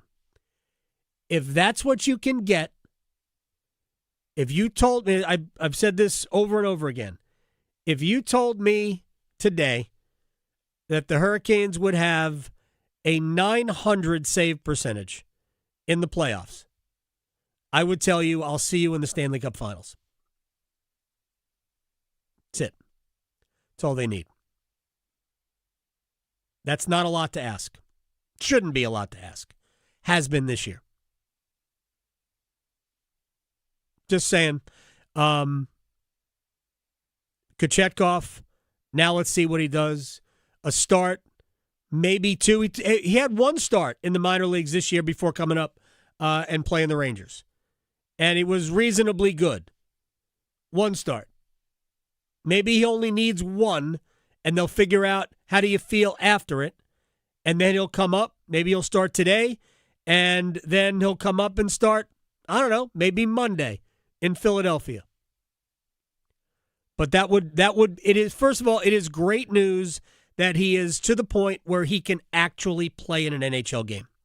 Remember when Rod Brindamore declared him out for the season? We thought he was out for the season. Out for the season doesn't mean the same thing as it used to, apparently. We might even see him in a regular season game. Yeah, maybe just out for the regular season. Yeah, but maybe not. Yeah. Because he's playing, I don't know if he's going to play tonight or tomorrow. I'm going to guess in Chicago for the Wolves. Speaking of the Wolves, I was very pleased with what I saw from the 4 guys they called up from the AHL to play last night. And granted, Charles Alexis Legault probably would have played a bunch of NHL games this year had he not been hurt. And I'm telling you, Bradley Nadeau is an NHL player. I don't know where he slots in Carolina's lineup next year if he's with the Hurricanes next year, but he is an NHL player. There is no doubt about that. All right, let's do a quick rewind. And let's talk about that. Shane Willis, Dr. Shane Willis? How'd that come about, by the way? Random conversations we have. I was right. asking him about musical, like what he likes to listen to musically, and he just said whatever. And so I said, I'll play something that's probably on Rod's playlist. Okay. Motley Crue. Oh, really? All right. Well, there you go. I asked Shane Willis about Bradley Nadeau because, especially in the first goal, I thought his play, forecheck, forcing a turnover, led to the whole thing. Yeah, it's something I talked about in the postgame, Adam, and Bradley Nadeau, once again, was very good for Rod Brindamore last night. But when you look at the four players that were put in the lineup, first of all, credit to the organization. We talk about development and the players playing the system that they're going to play here and really learning it and driving it home as they play in Chicago, because they've been having a tremendous season there, making the playoffs and making the steps and strides you want to see. But when they come into the NHL, it's a very seamless transition. But the other piece I love about Bradley Nadeau and these other players, playing to their identity. They all have to forecheck, and they did a great job there. And Nadeau, as you mentioned, setting up, and contributing on that first goal. But I thought Slavin and Brindamore and then Legault on the backside, playing to their identity, really playing to their strengths. And to me, that's what equals success, right? Just coming up and doing those things. They know the system. They're ready to play. Obviously, they have a high energy coming into that game. Yeah. And it really looks seamless because you would have never guessed there were four young guys in the lineup last night the way the Hurricanes dominated for 60 minutes. Yeah, Carolina starting four guys from the American Hockey League, and they brought in Jesperi Kotkaniemi and Nick Delorier. But I thought it was encouraging to see that Kotkaniemi played pretty well. And like when he played in Ottawa, he was terrible.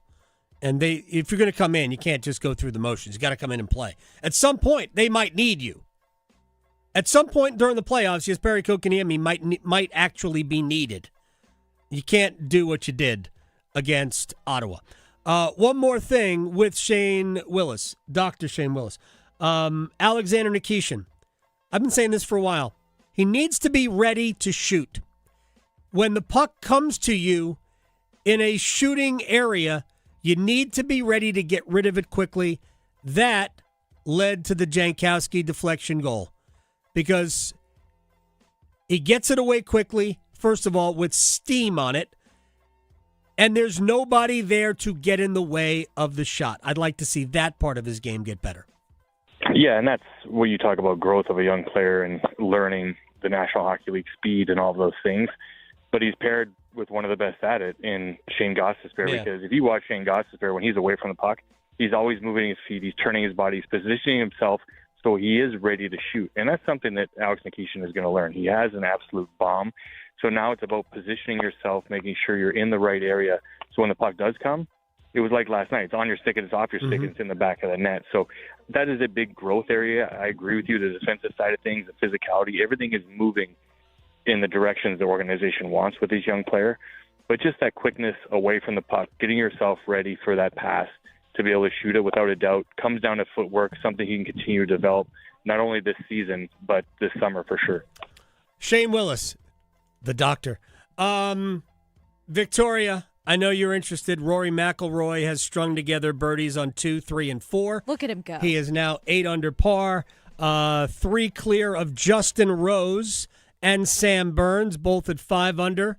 Wyndham Clark shot a 68 today. It's a great score. He is 4 under par. He was even yesterday. Tyrrell Hatton bogeyed the last, but still a 66, 7 birdies, 1 bogey. And Hatton is right in the mix. Patrick Reed is at 4 under. He's still playing the front 9, is a couple of holes in front of Rory McIlroy. Chris Gotterup shot a 69 today. Here's a guy who's already got 4 wins, but this is his first Masters. Brooks Koepka is 3 under par. He is 3 under par for the day, 3 under par for the tournament. Ben Griffin is 3 under. Go Heels. Shane Lowry is 3 under. 1 under today. Jason Day has made all pars through 7 holes. He's 3 under. So Akshay Bhatia, 3 under for his round today. 2 under for the tournament. He is through 6 holes today. Xanders, what happened to Scotty Scheffler? Scheffler is back to even. He is 2 over today. Scheffler bogeyed the 13th and 15th holes, the 2 par 5s. All right, Victoria, next time we talk, I think the Hurricanes should have clinched the top seed in the East. I'm hoping that they will. I want everybody to have a great weekend. Enjoy the Masters or whatever you want to enjoy. Have a good one. Bye. His Zamboni is bigger than yours. The Adam Gold Show on the North Carolina Sports Network. Golf's first major will be found on 99.9 The Fan. Listen all week long as we cover golf's lasting tradition, the Masters. Find out if Rory McIlroy can recreate his Augusta magic or if a new champion emerges. Depend on us for constant leaderboard updates and every big moment through the presentation of the Champion's Jacket. Coverage of the Masters on 99.9 The Fan is teamed up by Wilson Country Club, the premier private club of Eastern North Carolina.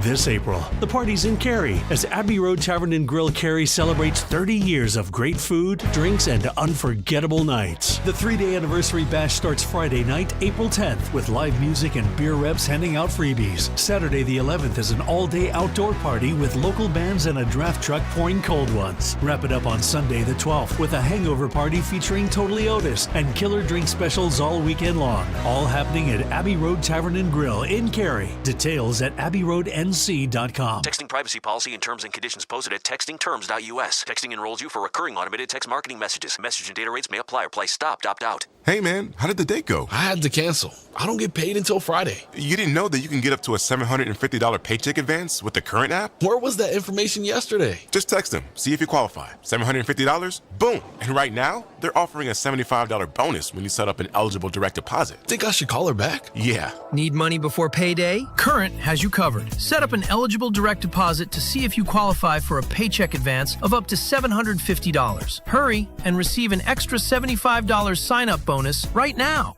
Text BETTER to 323232. That's BETTER to 323232. BETTER to 323232. Paycheck advance is offered by FineCo Advance LLC, a financial technology company, not an FDIC-insured bank. Eligibility and available amounts may vary and are subject to change at any time. For full terms and conditions, visit current.com/radio or call 1-888-851-3177 for more information. Leaves, water, debris. Hi, this is Holly with RoofWorks. There are a lot of things that can wreak havoc on your commercial property, and we are proud to be there for our dedicated customers that depend on us. From helping to design and build the roof for new construction, to maintenance, repair, and replacements, we've got the experience that you can count on. At RoofWorks, we don't want to be the biggest, we just want to be the best. Visit us at roofworks.com. That's roof, WERKS.com. Spectrum TV makes sports easy, so I never miss. Never miss a homer. Never miss a home field hat trick. Never miss a goal line stand, inches from the end zone. Never miss an end-to-end, tic-tac-toe, top-shelf snipe. Never miss a downtown buzzer beater for the championship win. Get your favorite streaming apps included at no extra cost with Live TV. It's one plan, one price, one place for all your sports. For details, visit SpectrumTV.com. Stay informed with The Rundown, the daily newsletter from High School OT that delivers high school sports news and insights straight to your inbox. Brought to you by High School OT and powered by our sponsors Lake Orthopedics, First Carolina Bank, and Smith Douglas Homes. Subscribe to The Rundown at highschoolot.com. Help DEA keep our communities safe and healthy by participating in National Prescription Drug Take-Back Day, Saturday, April 25th. Take action right in your own home by cleaning out your medicine cabinet of unneeded medications. Keep them safe, clean them out, take them back. Find a collection site near you at DEATakeback.com. Do your part to lower overdose deaths and prevent prescription drug misuse before it starts. That's DEATakeback.com. I'm attorney Brian Ritchie. Big truck accidents can cause life-changing injuries, and life-changing injuries deserve life-changing money. I know big truck wrecks, and I know how to fight those big insurance companies. If you've been hurt by a big truck, contact us at ritchielaw.com. I'm on top of it. The Canes light the lamp here. WCMC HD1 Holly Springs, 99.9 The Fan, the Triangle Sports leader.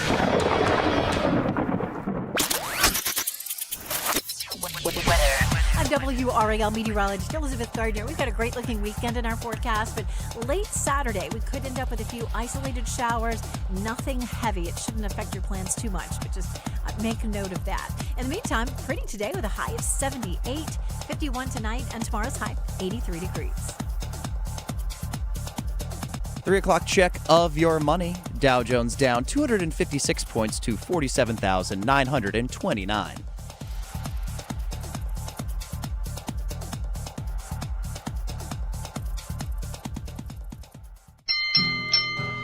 Logan Stankov, he'll work that one and score! Oh, what a highlight reel goal! Throw it right on the top 10 tonight. Out front for Hall. It gets through Knight. They score! Logan Stankov cleans up the loose change. Now here's a chance to score! As Mark Jankowski gets his second of the game. And the Carolina Hurricanes are pouring it on the Blackhawks here at 7-2. The Drive with Tim Donnelly on 99.9 The Fan. That's right. Happy Friday, everybody. This is The Drive with Tim Donnelly on 99.9 The Fan. And we are live from the Aluminum Company of North Carolina out here on Hamlin Road in Durham for their spring open house, which, if you can make it out here before the end of the show, stop out, say hi, ask about gutters, siding, roofing, doors, the whole run-of-the-mill for your house. But also, all day tomorrow, day number 2 of the spring open house out here in Durham. We'll once again have food trucks, ice cream, Bojangles, giveaways, sign-ups, thousands of dollars of prizes.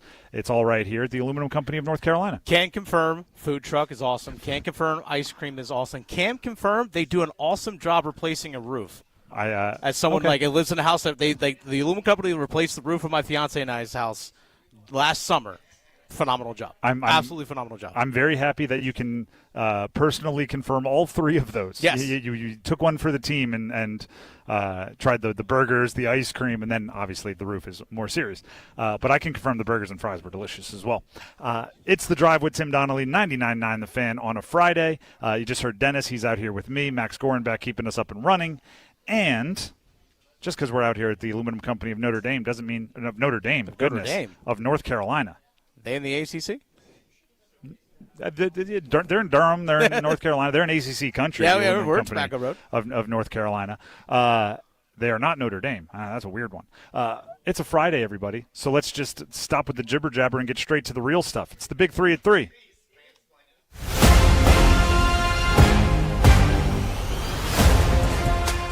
Number 1. Carolina Hurricanes got the dub last night, 7-2 over Chicago, which 7-2 is always exciting. I mean, let's just call a spade, right? If you win 7-2 in a hockey game, you're excited.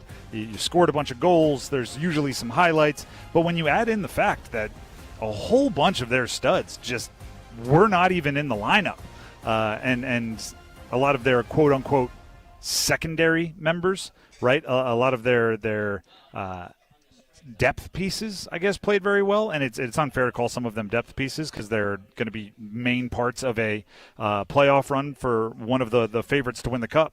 But still, 7-2 the win, even while sitting 7 of their regulars. That is very, very nice. And also, it shortens the magic number for being the number 1 seed in the East. It continues the momentum that they've been building. It gives a little bit of confidence to some guys who you want to see play well in the last little stretch here. Guys like Logan Stankov, guys like Keandre Miller, Alexander Nikishin. I know it wasn't his goal. It ended up being Jankowski, but it was upper 80s mile per hour on a wrister. Yeah. There was quite a bit of just excitement that you hope can translate into the real thing when it comes to the postseason. we'll discuss this quite a bit. There's going to be a lot of people that are going to pretend like they didn't say the things they said about Logan Stankov about a month ago. Yeah, what are the apologies? I want to go ahead and start calling out names. All of the Carolina Hurricanes ruined players. Oh, they took this young player. Oh, look at this. Oh, he's not a second-line center. Oh, he can't score. Oh, he's being buoyed by the rest of his line. 21 goals. 21 goals for a guy who just turned 23 years old. Came into the night with 19, scored a couple of them things. Yeah. Has been a part of a line, he, Blake, and Hall, that has been really, really good. And it's I'm flirting with the idea of them not just being on a heater. Like it's like, how long are they on a heater before you just go, that's what you expect from a line like that that's playing so well and has such good chemistry. That's a big game for Logan Stankov at this point in the year. You want some Pyotr Kochetkov news? I would love. I don't even know what that. I don't know if it's good or bad news, but I would love. That's my guy. Hit the breaking news sounder, Max. Hit the breaking news sounder. I'm at a loss. This one comes from the Carolina Hurricanes themselves. General Manager Eric Tolsky today announced that the team has assigned goaltender Pyotr Kochetkov to the Chicago Wolves of the American Hockey League for a conditioning stint. He's healthy enough to play. So he can play hockey. He can play. He can play. Interesting. Like play. Not like, hey, I can practice, kind of work. He's playing. Yeah, this is not like out there a couple hours before practice. Yeah, just getting some reps in. He's playing hockey. I left him in Chicago. That's actually that is funny. Hey man, fly up. We're going to be up here for a couple weeks. That's massive. That's excellent news. Yeah, that is excellent news. I still believe it's going to be the Freddie and Bussy, but having Pyotr Kochetkov as a potential third goalie, if need be, is an incredible development. I mean, not that long ago, dealing with the hip, and there's lower body, and there's surgery, and you're expecting him to be out for a long time. Just having his availability change prior to the postseason is incredible. And I'm a massive Pyotr Kochetkov fan. I love his mentality as a goalie. The way I describe it is he plays goalie like he's a middle linebacker, like he wants to lay the lumber. It is, and sometimes he does so by throwing the lumber. His stick goes wherever, and he's out in the face-off circle, and he's scrambling, but he's athletic. That is very good news, not just for the Canes, but for Pyotr as well, because obviously that shows that rehab went well. He attacked it and everything else. So. Again, if you're just tuning in, straight from the Canes. That's straight from the Canes. Straight from the Canes. Pyotr Kochetkov assigned to the AHL Chicago Wolves for some conditioning starts. Yeah. That's big time. And all of that Canes potpourri of information was number one. Let's get to number two. Number two. How about we go ahead and hit you with some Masters coverage. Listen to 99.9 The Fan all weekend long for coverage of the Masters. Here is the current leaderboard presented by Wilson Country Club. Guess who is alone in first, everybody? 2 strokes clear of the field in first. Rory McIlroy attempting to defend his Masters breakthrough, finally won a championship, won a Masters, won a green jacket last year. Through 5 holes today, he is 2 under on the day, 7 under on the tournament. That puts him 2 clear of both Justin Rose and Burns. Sam Burns is who he was tied at the top during the transition between rounds. Burns is through 9 at even, so he's still down there at 5 under par with Rose. McIlroy 2 under through 5, 7 under par on the tourney. So that makes up your top 3 right there. I think it was Fred Couples yesterday in his post-round media through something. The quote was essentially like, I don't know if Rory's going to lose the Masters now that he's won it, because his game fits the course. He's seeing it well. He has the confidence. If Freddie Couples says it, I believe it. Rory seems to be on a collision course with at least high contention. Yeah, it takes that pressure off. I mean, for years, the Rory bit was he would put so much emphasis on the Masters. He would come out in the first round, maybe even into the second round, and not play well. And then once the pressure of winning was off, because he was so far behind, he would storm from behind and finish like 6th. He had so many backdoor top 10s. And perhaps now with that pressure gone, he he doesn't have to worry about it, and he's not going to start in a hole. And if he plays like he traditionally plays, second half of Friday, back nine Friday, Saturday, Sunday, it's going to be very tough to catch him. A few other notables, Jason Day, Patrick Reed, Wyndham Clark tied for fourth at the moment. Some of them done, some still out there on the course. Brooks Koepka, 3 under on the day, played his way into the top 10 at the moment. He is in the clubhouse, 3 under par.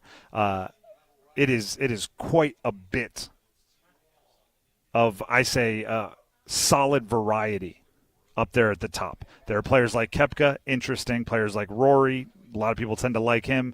Some up-and-comers, Chris Gotterup, Max Homa, another interesting one. Akshay Bhatia, who calls the Triangle home, a resident of the Triangle, is tied for 12th.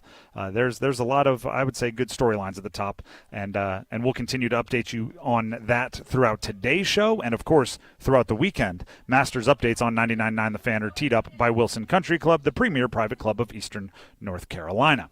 That's number 2. How about number 3? Number 3. I have some money talk for you. Who doesn't want to talk money? Shout out to Brian Murphy, WRAL sports investigative reporter, for putting this all in a very, easily digestible form. But all three of UNC, Duke, and State, their athletics budgets and revenues and expenses and everything have been made public in the Equity in Athletics Disclosure Act. You can go search for them online, but again, little dense until Brian Murphy gets his hands on it. Then he's putting it in charts and everything that we can digest as, former athletes do.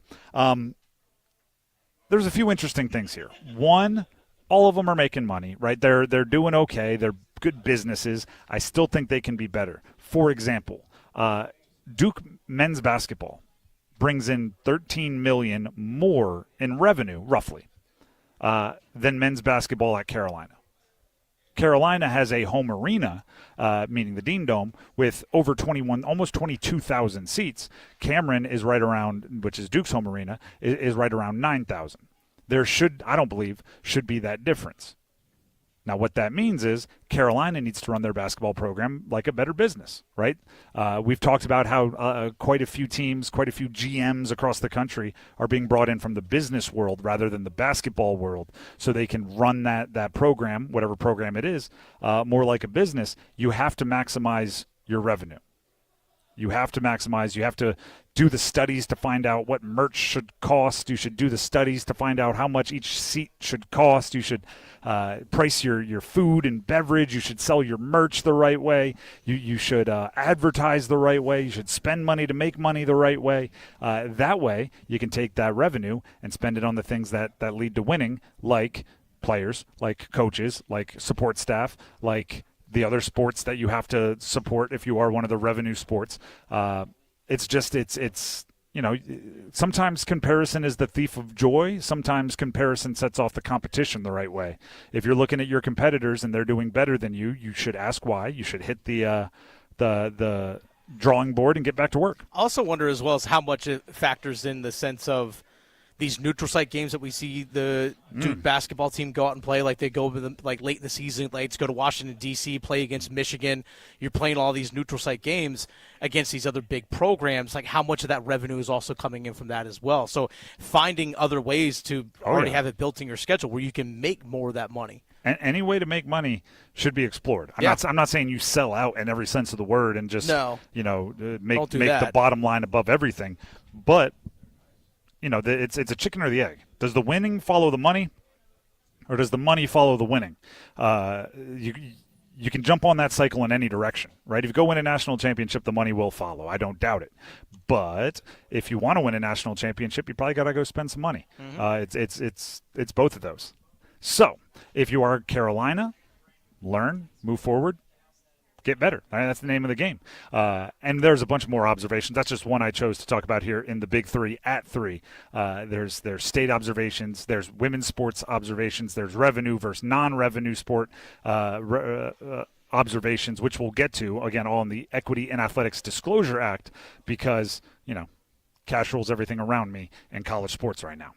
The Drive with Tim Donnelly, 99.9 The Fan. We will take a break. When we come back, the Carolina Hurricanes scored 7 last night with 7 regulars held out of the game. What does that say about the depth of the Canes scoring? And I'm going to be honest, it's the same thing that the depth has been saying all year. That's just a really good example of it last night. Stick around.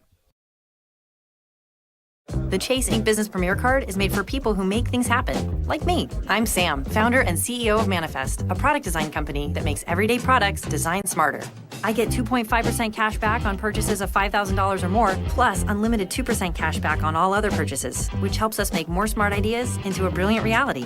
The Ink Business Premier Card. Chase for business. Make more of what's yours. Real business owner compensated for their participation. Cards issued by JPMorgan Chase Bank, N.A. member FDIC, subject to credit approval. Terms apply. For 20 years, the North Carolina Education Lottery has been creating winning moments where dreams become a reality and where hundreds of winners are made every day. Moments that add up to billions of dollars in wins. And we're nowhere near finished.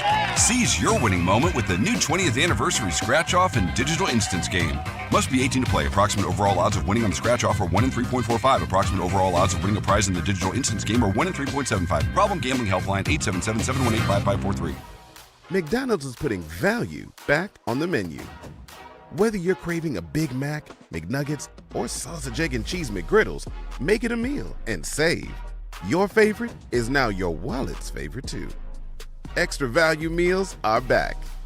Now for just $5, get a sausage, egg, and cheese McGriddles, hash browns, and small premium roast coffee. Price and participation may vary, cannot be combined with any other offer or combo meal. It's back. The Chatley Boat Show and Sale at the Car Scott Building in Raleigh, featuring Yamaha boats going on this weekend. And it's bringing the largest inventory and deepest discount of the year. Save thousands off top brands. On-site financing to get you approved and on the water. Boats in stock and priced to move now. Test ride your boat at delivery. Get in a new boat or upgrade in time for summer. The Chatley Boat Show and Sale going on this weekend at the Car Scott Building in Raleigh, featuring Yamaha boats. Out in front for Hall. It gets through net. They score! Logan Stankov cleans up the loose change. His second of the game, and he is a torch, just on fire right now.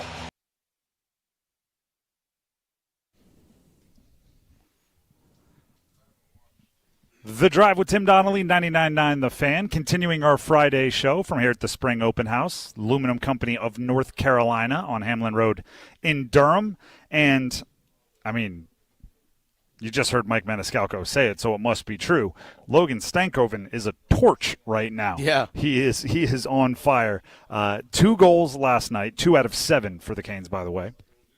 And a 7-2 win, which 7 regulars sat out for either injuries or just rest, right, as they prepare for their postseason run. But it's not just when those guys are out. Logan Stankov had a goal against Boston in their previous game, a goal against Ottawa in their previous game. Took the night off, only had an assist against the Islanders. Yeah, soccer. Then had 2 goals in the previous game against Columbus. Another goal in the game before that, also against Columbus, that one on the road.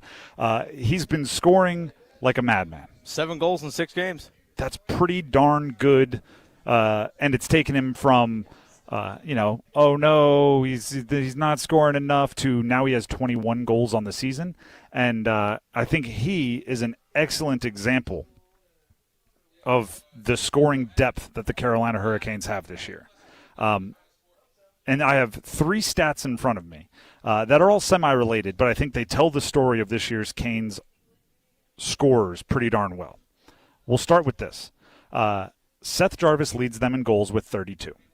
Okay? That's the first half of the stat. The second half is the Carolina Hurricanes are 3 goals shy. This coming from Ryan Henkel, by the way. Shout out to Ryan. 3 goals shy of matching their all-time record for goals in a season. 286, which was set in a pretty important year, 2005, 2006. To have your all-time goals high within reach, assuming that they're able to score at least 3 goals over their last, 3 games? 3 games? I hope so. You would hope so. And not having anyone score more than 32 goals as of right now, you're doing it with strength of the entire team, right? That's not, you have one 53 goal scorer and another 40 goal scorer, and then everybody else gets in where they fit in. That is having just a wave of guys who can effectively score the puck and doing so at a rate that is as good or better than any team in Carolina Hurricanes history. And that's not hyperbole. That is the stats just show it. So there's stat number one. Stat number two is the Carolina Hurricanes are tied for the league lead at 6 players with at least 20 goals scored. The 6 are Jarvis, Svech, Aho, Ehlers, Jackson Blake, and Logan Stankov. And now after last night, they move into a tie for first with 6 players of at least 20 goals. Again, spreading out that scoring. Add in that Jordan Staal has 19 and Taylor Hall has 18, you could very realistically, it might not be likely, but very realistically see 8 20-goal scorers on the Carolina Hurricanes this year. Yeah. That is, again, depth of scoring, right? It's not any one guy, although, 32 for Jarvis is great, 30 for Svech is awesome. Like, there's don't get me wrong, they have their guys that score more, but it's very much the strength of the entire lineup. And then the reverse, my last stat for you. There are just 5 that you could call full-time NHLers, right? And one of them is Jacob Slavin, so he missed, essentially half the season. But there are just 5 NHLers full-time on the Canes that don't have at least 10 goals. And, ready, as last night proved, if they were given a bigger role, they could all very well be multi-digit, double-digit goal scorers. Somebody like Carrier, right? Carrier doesn't have 10 goals, but last night he was maybe the best playmaker on the ice. 3 helpers last night. First time in his career, 3 assists game. Sean Walker doesn't have 10 goals, but he opened the scoring. And Dennis, you've been telling us for a long time that he has an offensive game there that's maybe a little bit more dormant than it is gone, right? I mean, it's just quiet, not extinct. He could be a little streaky, but he could pot a couple the last couple of games of the season. Last 3 games. Pots 2. Keandre Miller does not have 10 goals, but scored yesterday and obviously has a skill set that could lead to more offensive production. And he's been heating up lately, too. Yep. And I mean, he's at 8. He can get a couple more to the last couple games. I'm just saying. They're definitely possible. Just saying. And then there's Chatfield and Slavin as the other ones. Chatfield's missed some time, been in and out. He's also, his role is different than getting out there and scoring. And Slavin just scored his first. Yeah, he only scores game winners. He's Jacob Slavin. That is what it is. Every player on the roster is at least you can't leave them wide open. You know what I mean? There are no players top to bottom that are in their regular NHL plans that you look at and you go, oh, good, our defense can take a break when he has the puck. Every single person, if they're on a rush, every single person, if they're thrust into a situation, whether it's what they're comfortable with or not, can beat a goalie. And there probably is some of that's different than the recent string of Canes units that have fallen short of the ultimate goals in the postseason. This is a better goal scoring team. You might argue it's also not as great at preventing goals, but it's different. Right, and it's the whole you don't try the same thing over and over again and expect different results. They're going into the postseason with a different type of team than they've done in the past, even if. Right, Rod Brind'Amour Canes hockey is still Rod Brind'Amour Canes hockey. This one comes with shades of higher scoring. They are generating, the Canes are, more opportunities on the rush. Mm-hmm. And I think you're seeing with the young guys like Jackson Blake isn't afraid to carry the puck in. Nikolai Ehlers get the puck on his stick in his own zone, 2 strides, and you feel like he's carrying the puck across the blue line. That's just what he brings to the team. So they're able to generate more on the rush as opposed to just being a heavy forechecking style team. And we saw last night that you take away the top line because they didn't play. No Aho, no Jarvis, no Svech. And you can plug in guys that play that heavy forecheck style of play. And guess what? It still works. Mm-hmm. Like they can adapt into that game because we know that Aho, Svech, and Jarvis can play into that heavy forecheck style of game. They're not the biggest body guys, but the fact that they can also do that when you get into playoff time, the fact that you can be able to score in multiple ways, and if you need to get it on the forecheck heavy, that these guys know how to do it, it's going to benefit you in the playoffs. And make no mistake about it, all of it comes with context. Chicago stinks. Yeah, they're not the best test in the world, but 7 regulars were out. And the thing that I like about it is this. In the postseason, we all know, right? There's a few things that everybody just spews about the postseason, but it's true, right? It's more physical. The refs let you play, all these things. It's also like chances are more difficult to come by, right? And and if you get a chance, you don't want to go, oh man, we had a high leverage, but it was, our winger on the third line, and darn, oh well. Like no, actually that's might be Ehlers, might be Martinook, right? Guys that definitely can score, or like oh no, a defenseman was the guy coming out of the box there, coming out of the power play. So when he was set up beautifully, he didn't have the offensive ability to finish. Like no, Keandre Miller came out of the box last night, got lost. Chicago didn't know where he was. They found him and put it away nicely, right? Give him the goal. You maximize your opportunities if everybody is at least some base level of competence scoring the puck. And that's how they end up 3 goals shy of their all-time team record for goals in a season, with only one player more than 30 goals scored. Like that's you need to have everybody ready to score, which I think has been a really fun part of this season for the Carolina Hurricanes, and hopefully it ends up being a really fun part of the postseason for the Carolina Hurricanes. By the way, I know you're a numbers guy, Tim. I am a numbers guy. At 5-on-5, this is according to Natural Stat Trick. At 5-on-5 play, who has the most individual expected goals on the Canes team this season? At 5-on-5 play. I think I know this answer. Who is it? Logan Stankoven? No, it's Jackson Blake. Oh, okay, same line. I was going to go down that line. at 18.34 individual expected goals at 5-on-5 this season. You know who's second on the team? Logan Stankov. I was going to say, Hall or Stankov. If you go to all strengths, so you're factoring in power play, you're factoring in as well as penalty kill as well. The expected individual expected goals, the person that leads the team, Seth Jarvis, 32.58. He's scored 32 goals this season. Then it's Andrei Svechnikov. Then it's Sebastian Aho. Fourth on the team is Logan Stankoven. Well, let me ask you this. So he's generating those chances. He's just cashing in on it now. And I know this is we're just kind of like blowing smoke. This is a hype segment, but hey, positivity better travel as far as negativity, or else I'm just going to be disappointed in sports society. Let me ask you this: if Logan Stankoven were on, I'm not saying he should be, but if he were on like a top line power play, and you mix in what he's done 5-on-5, how many goals are we talking about?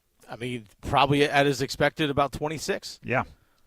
I mean, his individual expected goals in all situations this season is 26.15. And that's without getting those top line minutes. Yeah.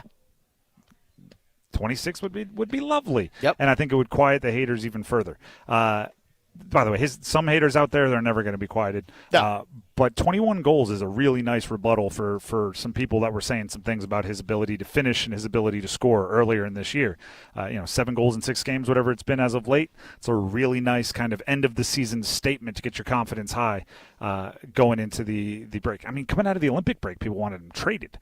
Oh, God, yeah. It was a whole thing. And I'm not saying everybody, so I'm not talking directly to you, but just know there are those of you out there, and you're not wondering if I'm talking about you. You know I'm talking about you. The Drive with Tim Donnelly, 99.9 The Fan. That is a little Canes talk, and we'll continue to have it throughout the show. They do play tomorrow. A little, how do we call it, an early game? A little matinee action. 5 p.m. puck drop because it's out in Utah. So they're on the road against Utah tomorrow at 5. You can hear it right here on 99.9 The Fan. Speaking of that game, when we come back, we're going to hit you with 2 minutes of gold from Adam Gold, all about the Canes 7-2 win, and a little Dean's List action. Stick around. It's bow time.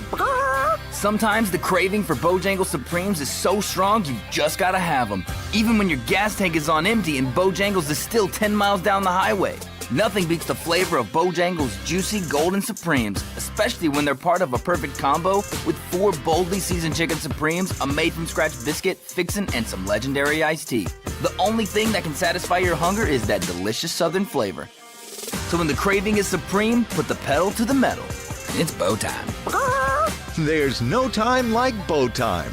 Time to stop whatever you're doing for some of that one-of-a-kind Bojangles flavor. Satisfy your craving for flavor and your passion for boneless chicken with Bojangles 4-piece Supremes Dinner. 4 perfectly seasoned, Cajun-fried, whole breast tenderloin fillets. Choice of fixin', a made-from-scratch buttermilk biscuit, and Bojangles legendary iced tea. When you're hungry for flavor and value, it's bow time. North Carolina, come out and play! Capital Range and Firearms presents Range Fest, Saturday, April 11th at the range at True North in Oxford. Featuring platinum sponsors AR-15discounts.com and Hornady, along with familiar sponsors Magpul and EOTech. Shoot full auto-suppressed firearms and enjoy live fire demos, music, food, and our high-stakes Top Shot competition benefiting the USMC Scout Sniper Association. Get yours now at rangefest.com. That's rangefest.com. See you April 11th at Oxford. When sleep isn't working, everything feels harder. Your health, your patience, your focus, even your relationships. I'm Megan Giggling with Parkway Sleep Health Centers. Too often, people are told to wait months or even years just to talk to a sleep specialist. But untreated sleep problems don't wait. At Parkway, care begins within weeks with home sleep studies and fast, coordinated support so people can move forward instead of staying stuck. Better sleep changes everything. Parkway Sleep, your fastest path to better sleep. Start today at parkwaysleep.com. Sound sleep, sound health. You've said it before. This will only take a second. Just a quick glance. A fast reply. But on the road, seconds don't wait for you. They decide everything. Who stops, who doesn't, who makes it home. So next time your phone lights up, ask yourself, is this distraction worth a ticket or even a life? Put the phone away or pay. Paid for by NHTSA. Taxes was feeling so stuck. Sitting in traffic, squeezing into a parking spot, all to squeeze in getting tax help during your lunch break. Now Taxes is a TurboTax expert who does your taxes for you, while you go about your day getting real-time notifications about their progress and the most money back guaranteed. Now this is Taxes. Intuit TurboTax. See guarantee details at turbotax.com/guarantees. Only available with TurboTax experts. Real-time updates only in iOS mobile app.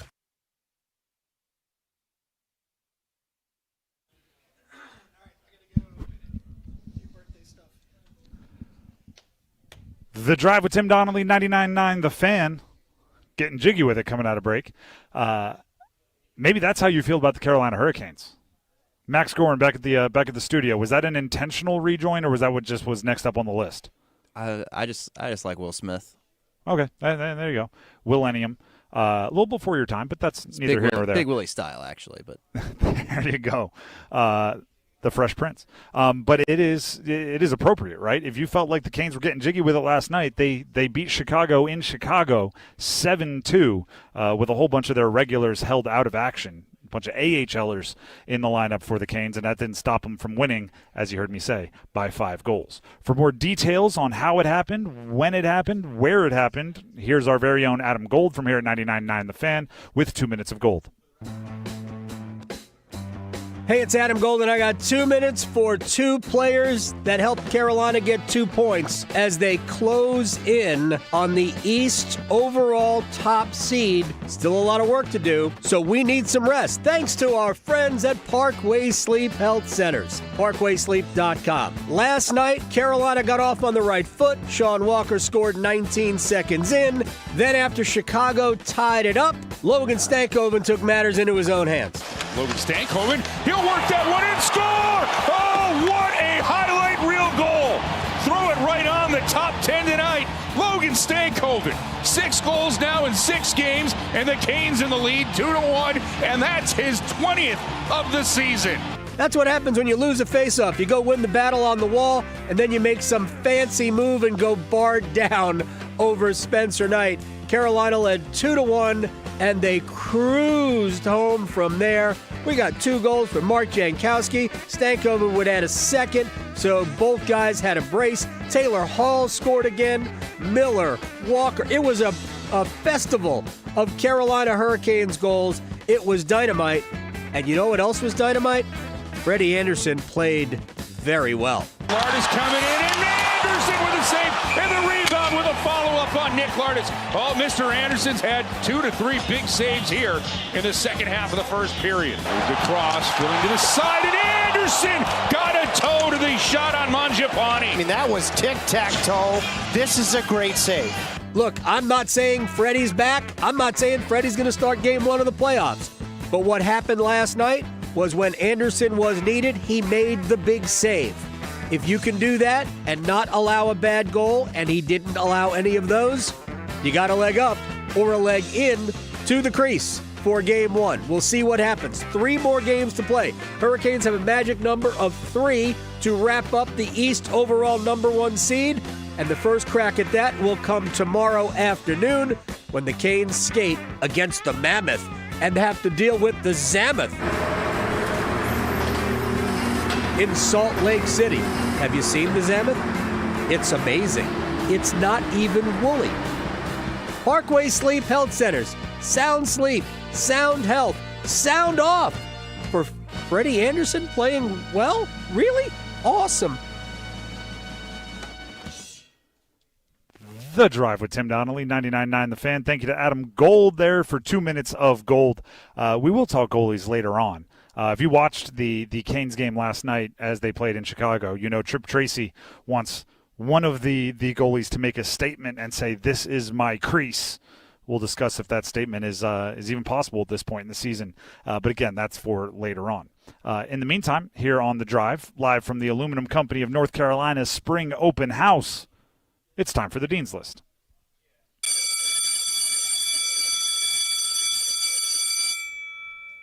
All right, this is where we pass on a few extra accolades, a little extra praise to those that are directly or indirectly related to the college sports world that we love so much here in the Triangle. This is a bittersweet Dean's Lister to start. Oh, okay. Jacob Duden. Jacob Duden? A.K.A. the Dude to NC State baseball fans. Oh, okay. NC State pitcher. He is kind of their workhorse, top 100 prospect in the upcoming draft, the 2026 MLB draft. It has been revealed, sources tell Baseball America is where I saw it first, suffered a torn UCL and will miss the remainder of the season. That sucks. He has pitched to a 3.6 ERA, 62 strikeouts, 12 walks in 50 innings. He's gone deep into outings. He's been, as I said, a workhorse for them. It's any athlete, it's brutal to watch.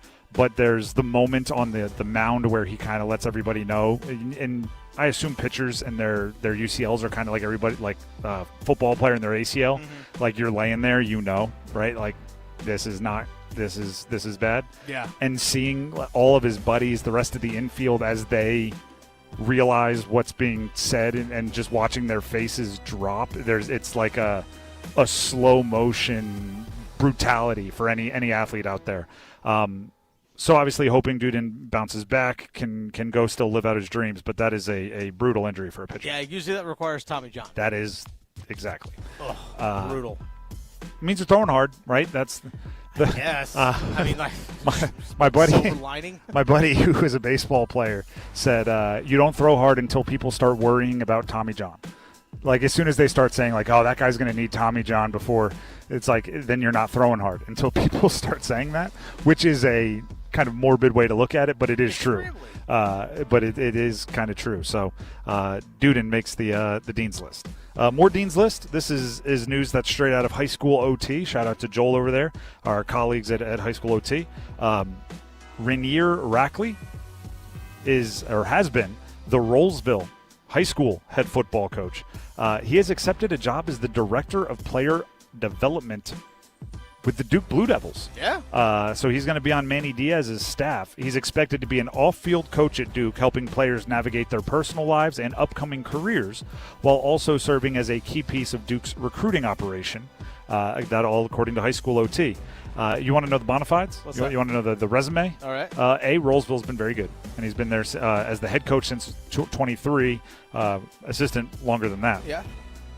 In the 2026 recruiting class alone, so the rising freshman, 4-star Xavier Griffin Haynes, 4-star edge rusher going to Carolina.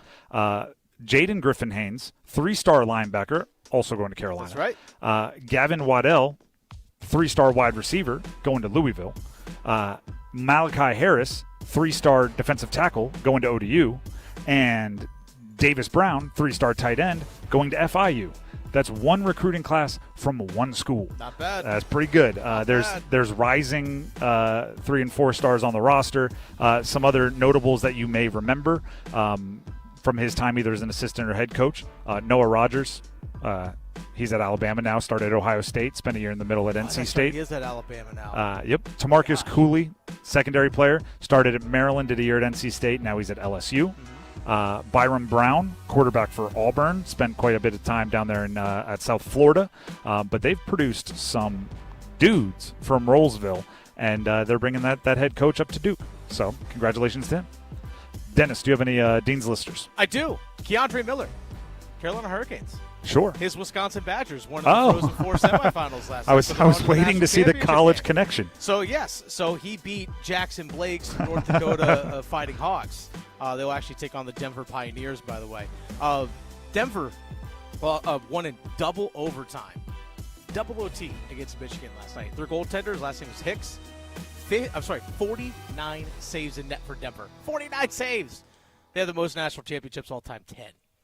Do you think we'll see a Jackson Blake Wisconsin hoodie worn during travel or something like that? I hope they had some sort of wager on that in that regard. I hope so. But yeah, shout out to Keandre Miller, his Wisconsin Badgers. As someone who actually lived in the state of Wisconsin for a short bit, they are actually, obviously they take football massively, huge up there. Their basketball program, they very much take serious up there as well. Obviously football trumps all. But they are big in college hockey. Oh, yeah. They really are. Oh, yeah. They're really, as they should be. They're good. As they should be. They're good at it.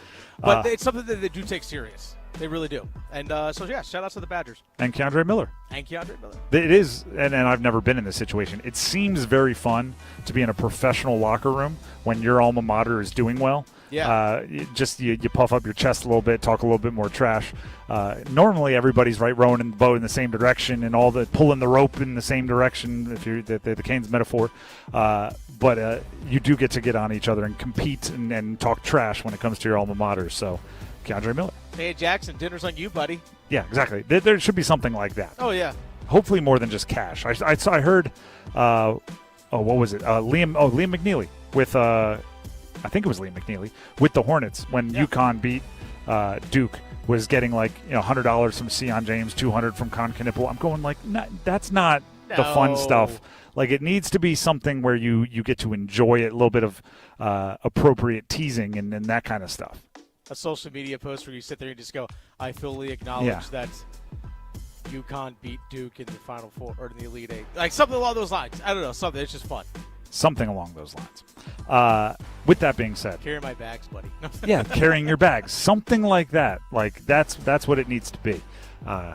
Because let's be real, Con Knippel's going to sign for $100 million in a couple of years. Yeah. Oh, good, you gave him a $100 bill 4 years ago. Woo. Out of his pocket. Exactly. The Drive with Tim Donnelly, 99.9 The Fan. Let's dismiss the Dean's List. And before we move on and start talking cash in a different way, bigger numbers than $100 when it comes to college athletics, Dennis has a piece of information for you. I do. Dennis Cox here real quick for Law Tigers. Folks, speaking of money, there's something if you're injured in a motorcycle accident, something you actually need to make sure that you have. You need to have your insurance maxed out if you're in a motorcycle accident. And the reason why I say is this. Roughly in the state of North Carolina, 1 out of every 8, 1 out of every 9 drivers that are out on the road are either underinsured or uninsured. So guess what? If you're injured in an accident, if they're underinsured or uninsured, well, guess what? Then your policy has to kick in to cover those medical costs. So that's why you got to make sure that your policy is maxed out. That way you can make sure that you are protected and taken care of. But if you're injured in a motorcycle accident, if you want that protection beyond that, you got to give Law Tigers a call at 1-800-LAW-TIGERS before you even contact the insurance companies. Give them a call, 1-800-LAW-TIGERS, or visit lawtigers.com. Your case evaluation is always free, and you don't pay a dime until your case settles. So, again, Law Tigers, they're there to fight for you. They're part of the motorcycle riding community. They know what your bike and your gear are worth, but also they understand the dangers of the road. Your case evaluation, like I said, always free. You don't pay a dime until your case settles. So call 1-800-LAW-TIGERS, North Carolina's motorcycle lawyers. Law Tigers is a network of independent law firms who are members of the American Association of Motorcycle Injury Lawyers. Law Tigers is not a law firm. The Drive with Tim Donnelly, 99.9 The Fan. We'll be back with a conversation about the thing that really makes college sports move right now, cash. Oh, but wait. Speaking of cash reminded me of potential cash you could win. Oh. Here's your chance right now to qualify for the 5K Slapshot Showdown. It's your chance to see the Storm Surge in person. It's your chance to be caller number 9 at 919-860-5326. And you'll have a shot to answer a question. If you answer it correctly, you will be in it to win it. Potentially win playoff tickets. Playoff hockey, how awesome is that? And maybe win, this is the cash, $5,000. Let's go. Caller number 9 to 919-860-5326 will have a chance to win some cash, some tickets. It's the 5K Slapshot Showdown. Call in now, 919-860-5326. We'll qualify one of you next. Tim Donnelly here at the Aluminum Company of North Carolina for their spring open house.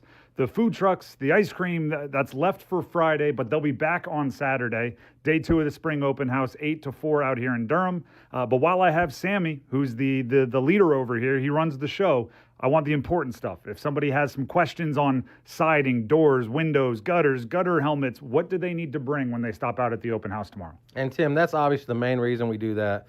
We're here for homeowners to bring any pictures of their homes, any concerns, any questions. If you got some rot deterioration on your house, you want to bring and show us the pictures of that. We're here to help educate our homeowners on any home improvement concern they've got, any home improvement need. We've got my seasoned staff that have, hundreds of years of experience between them all on home improvement needs. Many of us are general contractors, myself included. Then we've got our manufacturers reps to help out with product knowledge. And we're here to help educate and give you any information you need to guide you in the right direction for your home improvement needs. And then, of course, we've got ice cream, food, drawings tomorrow. And tonight they can come see you. Mm-hmm. You're here. So please come out and join us, 1335 Hamlin Road. We're here till 5 today, 8 to 4 tomorrow.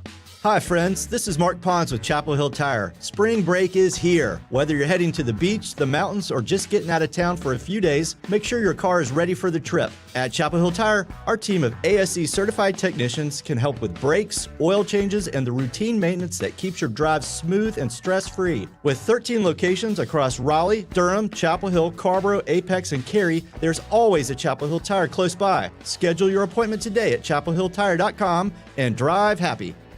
Win big with a point card like the Cat Mini Excavator. Get up to $4,500 off select models during tournament season. Call Gregory Pool Cat at 919-609-7321. Mini size, major power, championship performance. It's April, and that means Briggs restaurants have gone Greek.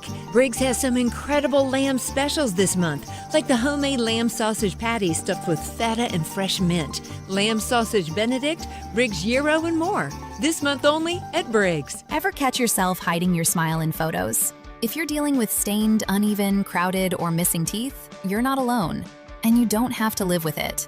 At Chapel Hill Family and Cosmetic Dentistry, Dr. James Ferguson and his team help patients transform their smiles every day, using treatments like veneers, dental implants, and so much more. Whether you want a small refresh or a complete smile makeover, your plan is designed just for you. Come see what's possible. Visit chapelhilldds.com to request a consultation today. Credit card interest rates are now over 29%, and most people are only making the minimum payment, so they're getting nowhere. Hey, it's Dennis Cox for Loan Pronto. But here's what many homeowners don't realize. Using the equity in your home, you can easily access hundreds of thousands in cash. With Loan Pronto's Rapid Equity Loan, you can pay off your credit cards, your existing HELOC, your car loans, or get money for that home improvement project. One client just got $100,000 approved and saved over $1,500 a month. And here's the best part. With Loan Pronto, you can do it all from your phone with zero out-of-pocket, no hard credit pull up front, no appraisal, no long drawn-out bank process, and no touching your first mortgage. Rates are at near 3-year lows. Act now. Go to loanpronto.com. See how much you can get in about 60 seconds. Loan Pronto, 2,800 5-star Google reviews. Call 919-381-1760 or visit loanpronto.com. 919-381-1760, loanpronto.com. Equal housing lender, NMLS 166171, NMLSconsumeraccess.org. With Bet365 early payout, you win even if they lose. Get paid out instantly when your team goes up big, even if they blow the lead later. Bet365. Winning is everything. Gambling problem? Call 1-877-718-5543 or visit morethanagame.nc.gov. 21 plus only. Must be physically located in North Carolina.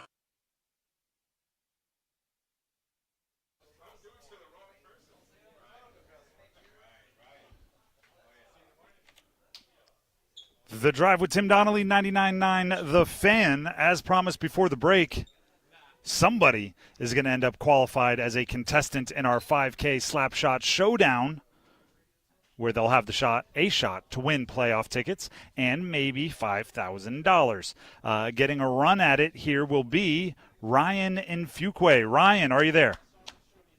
Yes, I am. Thank you. Okay, perfect. You do have to answer a simple question here. If you get it right, you will be qualified as one of our 10 contestants. I'm not trying to trick you. It's going to be a simple question. There's no hidden trappings for you to fall into. Are you ready? I'm ready. All right. The question is, can you name one of the team colors for the Carolina Hurricanes? I'm going to go with the red today. There you go. Let's go. Let's go. That is correct, and you are Nailed it. officially a 5K Slapshot Showdown contestant. Just go ahead and let's go. Yeah, there you go. I love the enthusiasm. Keep that up, and keep on the line and talk to Max. He'll grab the info he needs to make sure you are officially registered. All right. Thank you so much, guys. Thank you, He Ryan. paused and for a Fuqua. second there, and I was like, I I think sweating a little bit. Because we're on location, we are here at the Aluminum Company of North Carolina, Spring Open House. Check them out for all your exteriors on your house. Bring pictures, talk about it, giveaways, all that stuff. But I think there might be a little bit of a delay, Yeah. so it made me a little nervous as well, going like, oh no, did I ask this of like the one colorblind Canes fan? Oh, gosh. I know it's red. No, but he was just setting up dramatic effect. Shout out to Ryan in Fuquay, and if you were trying to call in, maybe you were caller number 8, maybe you didn't have your phone with you, maybe you didn't dial fast enough, don't worry, you'll have another shot. In the 4 o'clock hour, at some point between 4 and 5 o'clock, we will gather another contestant for our 5K Slapshot Showdown. We have now 7 names. We are going to register 10 total, so there's 3 more coming your way sometime. One of them will be in the 4 o'clock hour. The Drive with Tim Donnelly, 99.9 The Fan. Let's talk cash, shall we? Let's go. $5,000 potentially given away. That's really fun cash to talk about. Yeah. Let's talk maybe about cash that isn't ours and likely will never be ours. It maybe at one point in time was ours. We bought tickets or concessions, and it's no longer ours. The Equity and Athletics Disclosure Act, and this was a lot of reporting done by Brian Murphy, WRAL Sports. The Equity and Athletics Disclosure Act has revealed some numbers behind the revenues and expenses of college sports teams, college sports programs as a whole. And obviously in the triangle, we're going to focus on Carolina, Duke, and State. And I'm just going to mix in some observations throughout the show. And this one focuses on one particular women's sport, okay? Women's basketball. And the way that I am choosing to look at this is it is, in a lot of ways, a zero-sum game for these athletic programs, right? However much money they have and can raise, however much money they make through sales of tickets and merch and events and everything else, paired with however much they can raise from their boosters and everything. That's what you have to spend, right? And while at times it probably does seem like the pot is endless, it's not. So I almost think schools should make it known how much percentage of their cash is going to each sport so fans can know which ones they're all in on, right? Like, do I get mad if my team isn't good at baseball? Well, then you find out they're spending like no money on baseball, and you're like, oh, there's no expectation that we're going to be good at baseball. So women's basketball, I have the 3 here in front of me. Duke women's basketball expenses, $12.3 million. Whew. UNC women's basketball expenses, and these are rough, right? They could give or take a couple $100,000, which sounds ridiculous, but do it. Women's basketball UNC, $6.8 million. Women's basketball NC State, 6.4, roughly 6. We'll call it 6.5. We'll round up, $6.5 million. So Duke fans have more of a right if their team's not good. Do you see what I mean there? If you're spending $12 million on women's basketball, and this is over certain fiscal periods, right? So maybe don't even pay attention to the numbers as much as pay attention to the ratios. They're spending a lot more, right? My point is, if your team spends or your school spends a lot of money on a sport, that is in a lot of ways money that is not going to the other sports, right? It's a zero-sum game, right? You take money out of one pocket, you put it in the other. It can't be in both pockets at the same time.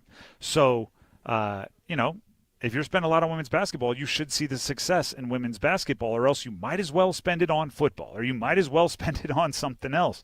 It's more of that kind of conversation. And these numbers are rarely public, so you don't know, right?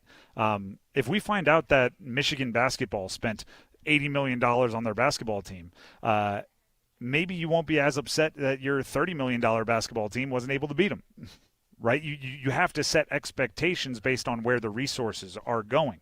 And it's no different than any other business in the world, right? If we're in the advertising business, if you spend, I'm going to eliminate radio because we know all of it should go to radio and it should all be spent on 99.9 The Fan in the 3 to 6 o'clock hour specifically.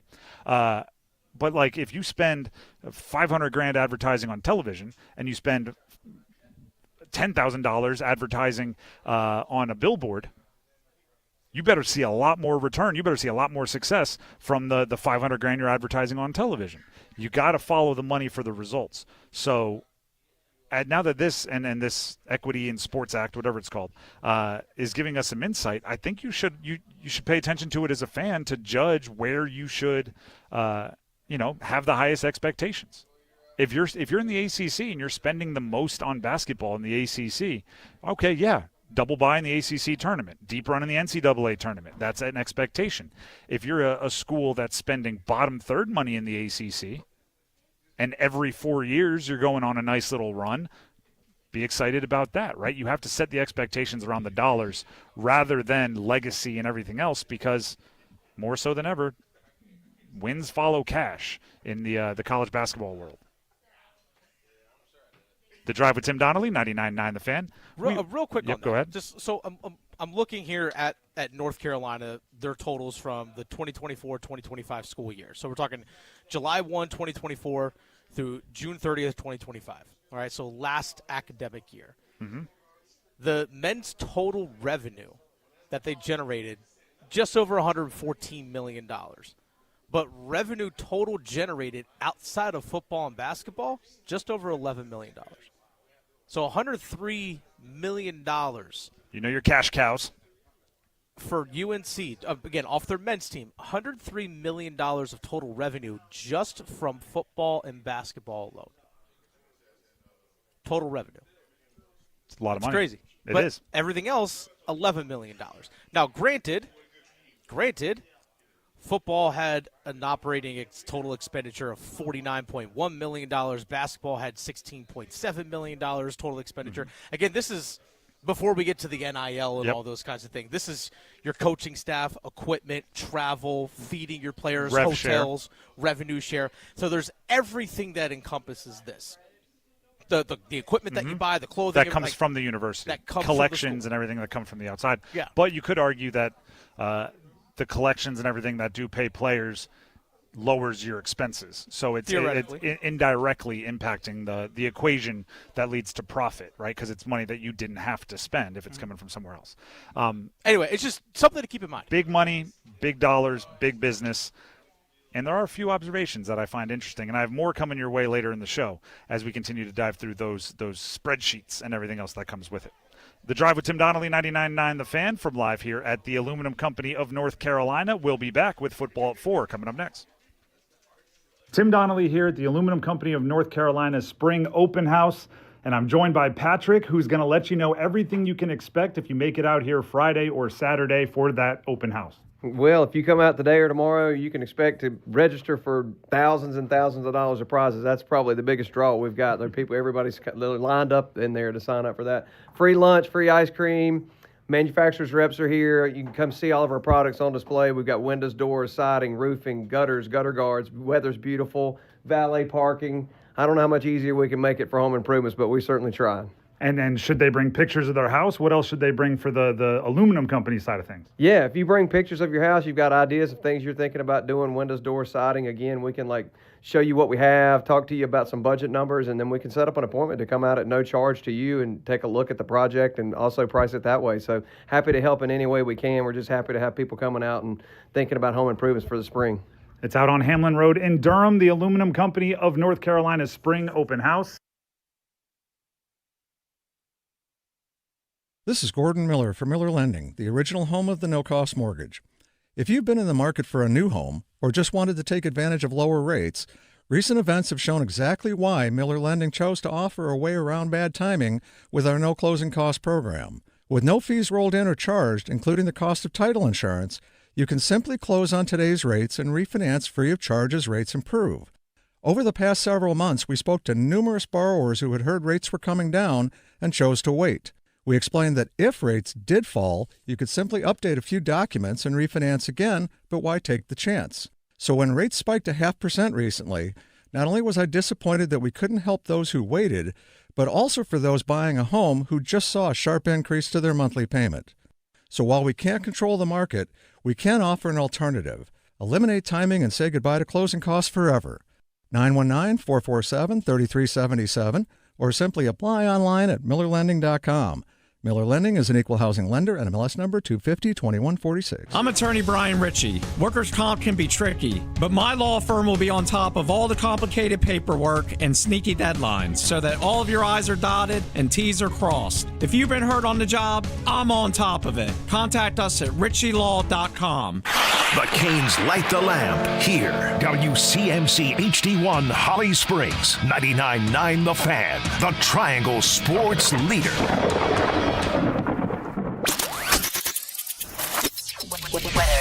I'm WRAL meteorologist Elizabeth Gardner. Pretty afternoon for us out there. We'll see a high of 78 degrees under partly cloudy skies.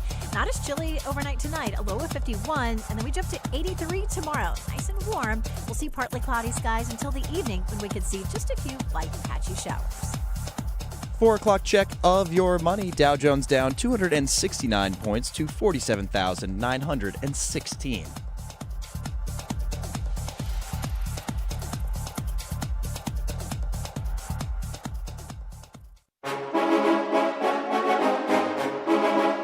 Let's move the chains.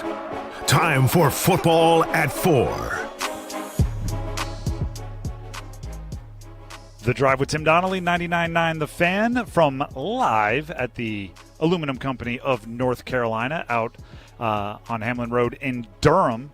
Now that spring is here, never a bad time to think about home improvements. The Aluminum Company's salesmen and factory representatives will be available to answer all your exterior home improvement questions today, if you can make it out here, or tomorrow. They'll be here 8 to 4. There'll be the food trucks. There'll be ice cream and Bojangles. There'll be giveaways, thousands of dollars in prizes, all here at the Aluminum Company's spring open house. They can even give you an estimated price on the spot using pictures you've taken of existing conditions. Yep.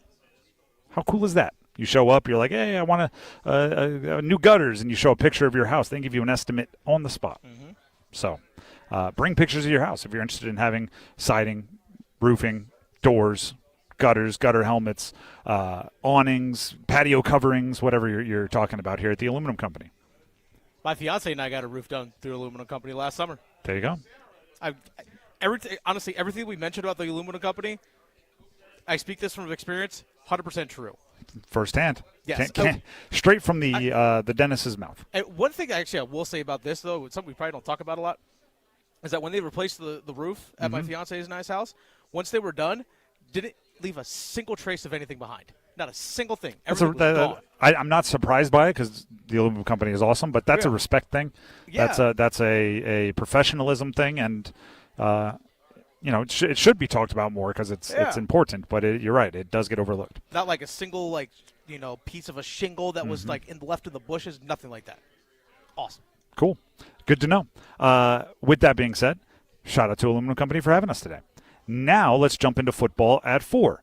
And this is a conversation that we've hinted at a few times, right? And it's when we're planning topics for the show, if something pops up in a bunch of different conversations, we usually go, maybe we should address that one, right? If it's a contingency of who should you draft, or what are the mock drafts saying, or what did Dan Morgan say, and it keeps popping up, it's like, you know what, there's probably some exploring there. So here's the question. Under what circumstances, and I'm talking to Carolina Panther fans out there, but if any other football fans just want to put on their Panthers GM hypothetical hat, feel free. Under what circumstances would you trade the 19th overall pick. They have a first-round pick. It's the 19th overall. It is a draft that is seen as a unique one in that it is strongest at positions that are traditionally not the most premium, but there's more depth seen in this draft than maybe super top-end talent outside of a very few set of names. And 19 could be an asset. If you need one of those positions, it might not be. There's a very unique skills or situation surrounding this pick. Now, there is a name in the trade market that is, I think, very loud, and Carolina, anyone in North Carolina, is likely already aware. But Dexter Lawrence of the Giants demanded a trade, or requested a trade. I don't know what the exact term was. Asked politely for, who knows, a trade from the Giants. Dexter Lawrence is perhaps the best interior defensive lineman in the NFL. Yeah. If he's not number one, he's challenging number one for it. He's that good. He's that big. He's that impactful. He pass rushes from a nose, which is basically just free pressures, because most defenses don't depend on getting pressures. They don't expect to get pressures from a nose tackle. So if you get them, and by the way, he has like 100 and something in the last 4 years. If you get them, it's just all bonus value. So he's really gosh darn good. A couple years left on his contract. It would take 19, probably another first, and probably more than that to make it happen. I'm not trading it for a player, and it hurts to say that because I do really, really like Dexter Lawrence, and he's from Wake Forest. I think he's Wake Forest High School, right? Yeah, Wake Forest. Wake Forest High School. He is a dude. He is really good. He's not quite old enough to where you would expect the diminishing returns. He's 28. Or 29, yeah. As much as I love the player, if I'm the Panthers, I'm not trading picks for players right now. I don't think they can make it happen in the cap. No. Because he's pricey, and you need that first-round rent-controlled price of a rookie contract. So if I'm not doing it for Dexter Lawrence, I'm not doing it for anybody. Yeah. So take away trading for a player, right? Barring stuff that's fantasy land. Like, if Josh Allen becomes available, like, take away the fantasy land stuff. I'm not trading for a player. I think as a rule, granted, I'll go 99% because there's always the Godfather offers. I'm not trading up in this draft. No? I'm not trading up because I don't see a huge difference between 10 and 20. Okay. And I don't think the Panthers are at a position where they should give up the necessary capital to move up to 5 or 4. Not up that far. Which is where I do think kind of the end of the elite guys will end up being. So I'm not moving up. I would entertain moving down. Okay. For the simple fact of they still have a lot of holes in their roster. And I think a lot of the holes have been filled maybe temporarily. I think some of the holes have been filled maybe without a tremendous amount of depth. I think you can use more swings is kind of what I'm getting at there. So if you can move down, remain in the first round, pick up either future draft capital or more mid-round draft capital, I would be interested in doing that. Again, because I think the tier continues. I don't think there's a huge difference between 19 and 25. And I think they need more, especially starting caliber players at safety. I think they could use a couple more, especially interior offensive linemen, maybe a tackle, depending on how they feel about Ike Ekwonu. I think they need more pass catchers. I think they need, across the defense, more depth. So with their issues being more widespread than like pigeonholed, I would be interested in trading back. That is the only opportunity I would seriously entertain. I'd listen to everything, but I'm not trading up. I'm not trading for a player unless they knock my socks off. I'm curious if they would go, like, for example, like let's say a Morgan Freeling, the offensive tackle from Georgia, who a lot of people are protecting, like pure pass blocking left tackle that you can build around in the future. Monroe Freeling. Monroe Freeling, my apologies. You're good. If Monroe Freeling is there at, let's say, 16, and you're worried about maybe someone jumping up to take him and be like, hey, you know what? I don't have to give up a whole lot to move from 19 to 16, and this is a guy that I know can be a starting tackle for me for a long time. Even at minimum, he's my starting right tackle to replace Taylor Moton for the future. Do you make that move? It would have to be nearly nothing to move up. It would have to be nearly nothing. I think it's once you get to that level, right? And I think like Maui Goa and a few others are a level above Freeling. From, by the way, a lot of my offensive line draft evaluation is completely co-opted. I'm not an expert on offensive line skill sets. I'm an expert in standing behind them and not hopefully getting hit. But if you get to Freeling, I think there's probably another guy that if you feel like you need tackle, you can get, especially if he's there at 16, right? That means there's going to be somebody of a similar level available at 19. But that's the thing, though, is like there might not be, though. There might not be. Once you get past I think it's the first two. I'm talking like specifically that position, though. What I'm saying, once you get past the first two tackles. Yeah. Like, I don't think Freeling is heads and tails. From what I've read, there's a group of 5 or 6 that are as close. So I guess if all of those guys have gone and he's the last in a tier and you feel you need a tackle, then yeah, that changes everything. But that would mean, 5 or 6 tackles have gone in the first 16 picks or 15 picks, which would be a surprise to me. And especially, again, it depends what the price is, as everything is. If they're going to do it for nothing, yeah, sure, go ahead. But, we've seen too many really, really good players drafted in the 3rd round to be giving up 3rd rounders. You know what I mean? Yeah. Like it would have to be nearly nothing. And especially, that's what the beauty of Rasheed Walker coming in has allowed you to do. You don't have to. If you didn't have Rasheed Walker, I'd probably be trading up for Freeling or whoever it is at 13 because the risk of not getting him would be tremendous. You wouldn't have a left tackle. So, yeah, I would say go do it. But you get Rasheed Walker on the 1-year deal, you can choose to be patient there and wait and see. I'm not going ahead unless there's like 5 tackles taken and you feel you need one. Yeah. Then you get bullied into it, which is not a place to be. Desperate is not a place to operate in the draft. I'd be very surprised if there is a situation that is realistic that I would say I would move up. Unrealistic, right? Somebody knocks your socks off. They're crazy. Yeah, sure, go ahead. Take advantage of whatever opportunities you can. But I'd move down and I wouldn't move up. And I'd feel A-okay sticking and picking at 19 in this year's draft. There's nothing wrong with staying where you are. I'd have no problem sticking and picking simply because I think there's a lot of, I don't know how many players I will grade top 10 in this year's draft. Yeah. But I think there's a bunch that I would grade top 40. Like there's a ton of depth. So at 19 you can get a really good player and you kind of get your pick of the litter, or you can move back and still get a really good player, just maybe not your super top choice of that tier, which I'm much more interested in than moving up to get a little bit better within that tier. How far back are you willing to move? Probably anywhere in the first round. Still stay in the first round? Yeah, I'd like to have top 30, right? And I know first round such a like, why does the first 32 matter? But anywhere in the top 30. If I'm picking up something of decent value, mid-round pick, whatever, depending how far you're moving back. But yeah, if there's a team that's desperate for a specific player, I have no problem helping orchestrate their move up to go get them. But that's about it. I'm answering all the calls, though. Don't get me wrong. And they did. I don't know if everyone's aware of this for the draft, which is in less than 2 weeks. They've shortened the first round from 10 minutes per pick to 8 minutes per pick. I love that. So you better move quick, right? The two less minutes to stew on whether you want to accept a trade or not. So the Panthers should be working early and often. The Drive with Tim Donnelly, 99.9 The Fan. Don't forget, everybody, sometime this hour, not right now. Don't call. I saw you dialing. Sometime this hour, we will be qualifying our next contestant for the 5K Slapshot Showdown. You'll have a chance to win playoff tickets, maybe $5,000. Not right now, but sometime this hour we will be doing that. We'll take a break. When we come back, we do have to ask some questions about the Canes goalies and their postseason readiness, as well as a Masters update. Stick around.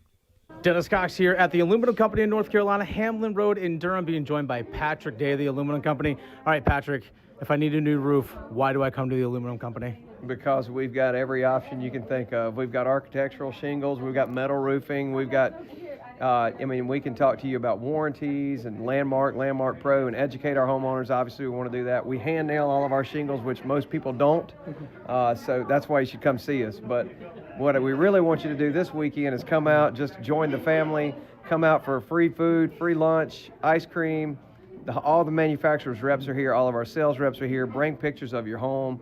We would certainly love to have you come out, and we can talk to you about home improvements for the spring. All right, again, that's Patrick Day, the Aluminum Company in North Carolina. I actually got my roof done, my fiance and I, through you guys. So everything you said about the roof, 100% accurate. I could say that through experience. Again, that's Patrick Day, the Aluminum Company in North Carolina. Spring open house today and tomorrow. Food truck, ice cream, all the good stuff. Hamlin Road in Durham. We'll see you here. Golf's first major will be found on 99.9 The Fan. Listen all week long as we cover golf's lasting tradition, the Masters. Find out if Rory McIlroy can recreate his Augusta magic or if a new champion emerges. Depend on us for constant leaderboard updates and every big moment through the presentation of the Champion's Jacket. Coverage of the Masters on 99.9 The Fan is teamed up by Wilson Country Club, the premier private club of Eastern North Carolina.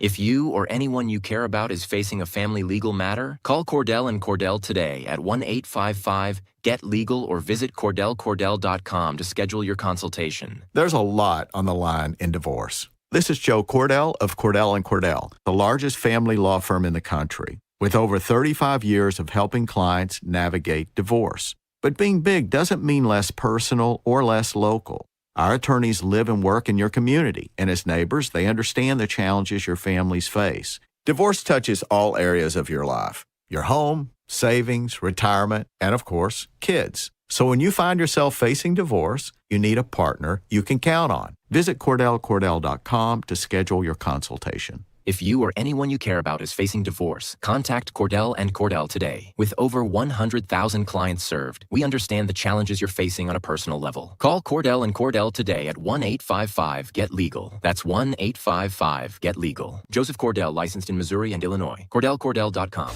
It's back. The Chatley Boat Show and Sale at the Carscott Building in Raleigh, featuring Suzuki outboards going on this weekend. And it's bringing the largest inventory and deepest discount of the year. Save thousands off top brands. On-site financing to get you approved and on the water. Boats in stock and price to move now. Test drive your boat at delivery. Get in a new boat or upgrade in time for summer. The Chatley Boat Show and Sale going on this weekend at the Carscott Building in Raleigh, featuring Suzuki outboards. Harry Douglas here. Let me ask you something. What if you can enjoy the taste of a cocktail, the warmth of a spirit, and still stay fully in control? That's RK Zero Proof, a pioneer in the alcohol-free spirits category. RK delivers bold flavor and a real warming sensation with zero alcohol, zero sugar, zero carbs, and zero calories. Perfect for nights out, social gatherings, or anytime you want the experience of a drink without sacrificing tomorrow. Check it out at rkbeverages.com. That's ARKAY beverages.com. RK. All the flavor, none of the alcohol. At quarterback, calling the right play could change the whole game. And when your car breaks down, same idea. Make the right call before the big repair bill hits. CarShield helps protect you from expensive auto repairs. Plans include 24/7 roadside assistance, towing, and rental car options, all to keep your drive alive.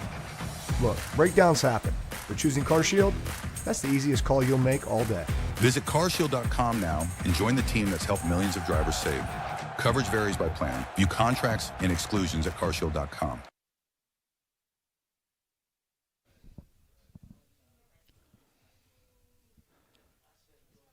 The Drive with Tim Donnelly, 99.9 The Fan, from right here in Durham at the Aluminum Company of North Carolina. Will be here for the entirety of today's show. They'll be here for their spring open house for a little bit more now here today, but also tomorrow, 8 to 4. They'll have lunch. They'll have, obviously, all the expertise that they bring to the home improvement sector, but also giveaways, thousands of dollars in prizes, a whole bunch of cool stuff here at the spring open house for the Aluminum Company of North Carolina. Right now, another cool thing that's going on this weekend is the spring open house, and it's the Masters, which, by the way, they had out on a big screen out where you're eating your food from the food truck. You can sit down, watch the golf. There it is, Max. Yeah, beautiful. Listen to 99.9 The Fan. I feel like I need to get more in the mood. Listen to 99.9 The Fan all weekend long for coverage of the Masters. Here's the current leaderboard presented by Wilson Country Club. Rory McIlroy continues to be in a solo lead. 2 strokes clear of the field at 7 under par through 9 in round number 2 today. Justin Rose, Patrick Reed, 2 strokes behind Rory at 5 under par for each of them. Rose done for the day. Reed through 11 holes, 2 under on the round. All right, let's get back to talking normal. Tied for fourth, and there is a whole bunch of them at 4 under par. So this is a group that is 3 strokes behind Rory, but just 1 stroke out of second place. It is Wyndham Clark, Tyrrell Hatton, Haotong Lee, Christopher Raytan from Norway, not familiar with his game, Jason Day, Tommy Fleetwood, Xander Schauffele. They are all tied for fourth. Very interesting group, kind of right outside the top 10 looking in. Sam Burns, who's had a little bit of a rough day. He was tied for first at the between-round break. He's 2 over on the day, 3 under on the tournament, tied for 11th with Brooks Koepka, Goddard, also there, youngster, and a Carolina golfer, UNC golfer, Ben Griffin, during his college days, is tied for 11th. Shane Lowry also tied for 11th. So that is a little bit of a leaderboard update. Masters updates on 99.9 The Fan are teed up by Wilson Country Club, the premier private club of Eastern North Carolina. And in case you're wondering, yeah, my picks were all horrendous. Horrendous. So take that. Projected cut +4 right now. And the course is fighting back. I don't know what the exact year was, but it was the fewest under par scores after the first round in a long time. Really? So the course is fighting a little bit. If you get in trouble, you're just going to be in trouble, which is where I live playing golf.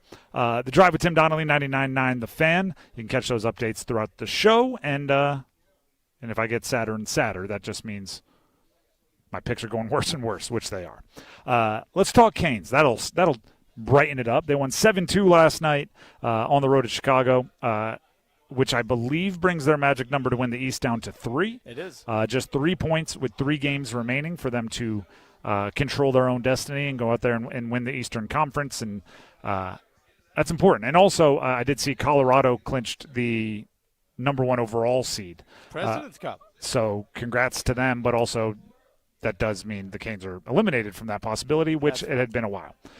Here's the thing: Colorado's Cup champions traditionally don't win the Stanley Cups. That's okay.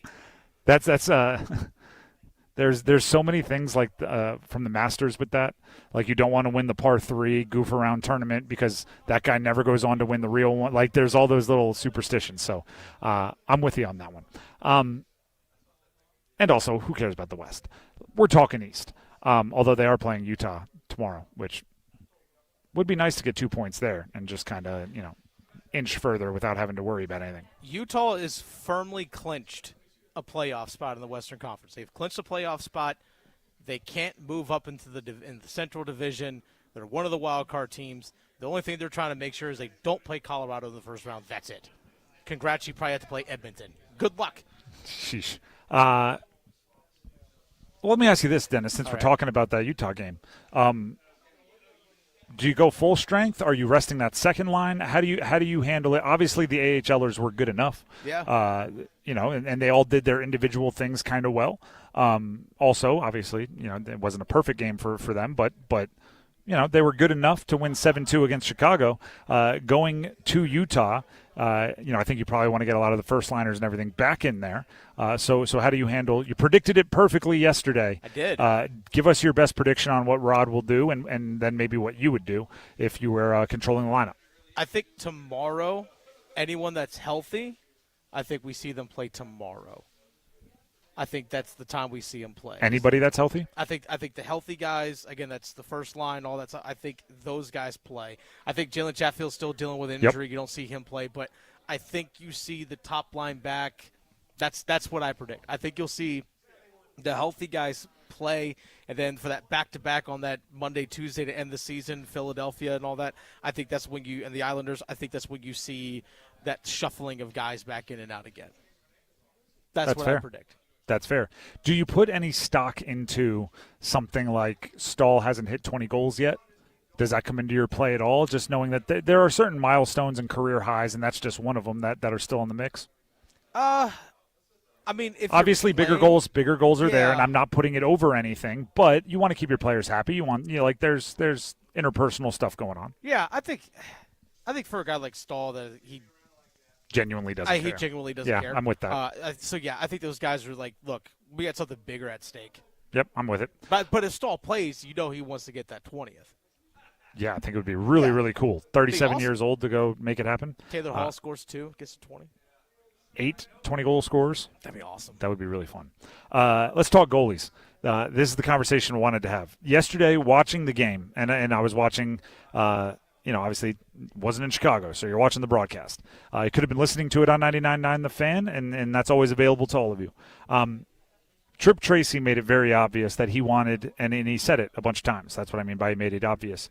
He wants one of the goalies, whether it's Bussey or Anderson, to make a statement and say the crease is mine, right? The net is mine, which I think we've been.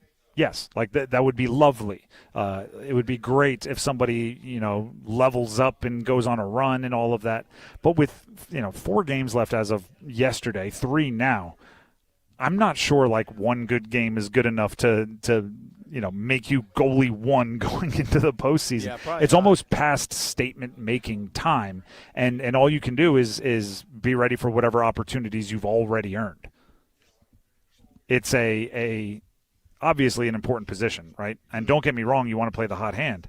But if Rod Brindamore and Eric Tulsky and the powers that be have a strong feeling now on like how they're going to handle the goalie position going into the postseason, I don't know. If you have a 93% save percentage against Utah, does that really change something that you felt good about up until now, knowing things like you just mentioned, right? Utah's kind of everything clinched up, and it's a weird part of the calendar. I don't know if there are statements to be made.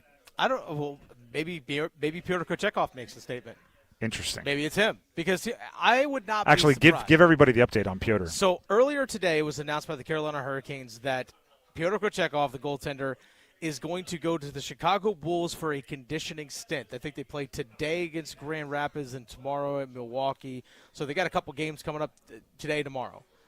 I wonder, depending on how he feels after that first game that he plays, which I'm assuming he plays one of these 2 games, either tonight or tomorrow. Who says he doesn't play the last one of the season? On the second game of that back-to-back. And who's to say that, like, whoa, this dude looks sharp. Do I dress him? I mean, that's something to think about. Oh, yeah. By the way, a little, just an additional update. Okay. The Chicago Wolves, 25 minutes ago, did tweet out their projected lineup for their game today against Grand Rapids, and Kochekov is the top goalie. See? All right, there it is. So, and familiar faces, Unger Sorm's up there, Suzuki, right? It's the AHL.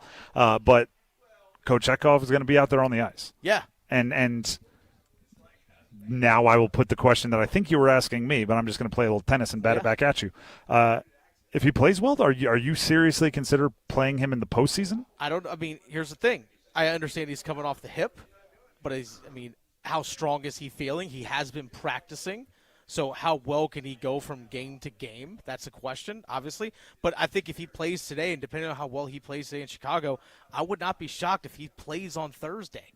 Plays on Tuesday against the New York Islanders. I don't think it's outlandish to think he plays one of the regular season games. Yeah. I would be surprised if both of the goalies that we have seen most of this year, Freddie Anderson and Brandon Bussey and Freddie Anderson, put them in whatever order you see fit, not trying to argue that now. I'd be very surprised if they're both healthy and they go to Pyotr. Just knowing how the Canes kind of operate as far as, I don't want to say conservative, but there's a period where any guy kind of has to earn their stripes back or whatever after those long injuries. It just maybe conservative is the word. They lean veteran. They lean a few different ways. And Pyotr hasn't played live game hockey for a while. Yeah. He'll play it tonight, as you mentioned. Perhaps he gets another AHL start. Perhaps he gets a regular season start with the Canes in their last couple when they're resting guys. But there's a big 2 starts and here you go. Playoff hockey is a ramp up. Yeah. Oh, it definitely is. But I don't know. It's one of those things where you never know. If he's really sharp against Chicago and he's really sharp if he plays one game, it's just if he's super sharp, it's like, you know what? He might just be hot coming out of his injury. Maybe you can ride that little bit of a hot streak, maybe the first couple of games in a playoff series, knowing full well, hey, I got Bussey and I got Freddie that are sitting healthy, ready to go. I think the thing for me, the statement that could be made when it comes to Bussey and Freddie specifically, is the statement is, if you play bad, That's the statement. Oh, It's interesting. Like, it's the other a way reverse around. statement. It's the other one. It's like, oh, this guy's his confidence isn't there. He's not handling the puck, whatever it might be. Somebody could win I'm the a job by little- default. Exactly. I'm uncertain about him. I'm going to go with the other guy. I'm with that. Freddie was I good last agree with night. that as well. And just my final point on Piotr, and when you were talking, I think we need to know how well he plays. That's the Like, thing. and we need to know, is it like, oh, that was a good game, or is it like, whoa, that dude looks sharp? Because that would lean towards making the taking the risk a bit more. If you know high level, like super Piotr is kind of the ceiling. By the way, if I had to pick, I would not expect to see Pyotr Kochetkov in the playoffs. Okay, that's just- where I I'm stand as gonna well. go ahead and Unless state that. unless he looks like freaking Hasek or something for the next 3 games. Which in that case, by all means. Yeah, that's kind of what it has to be. Put you on the spot. Okay. Predict who's goalie game 1 Freddie. postseason. Yeah, that's me as well. Freddie. Why?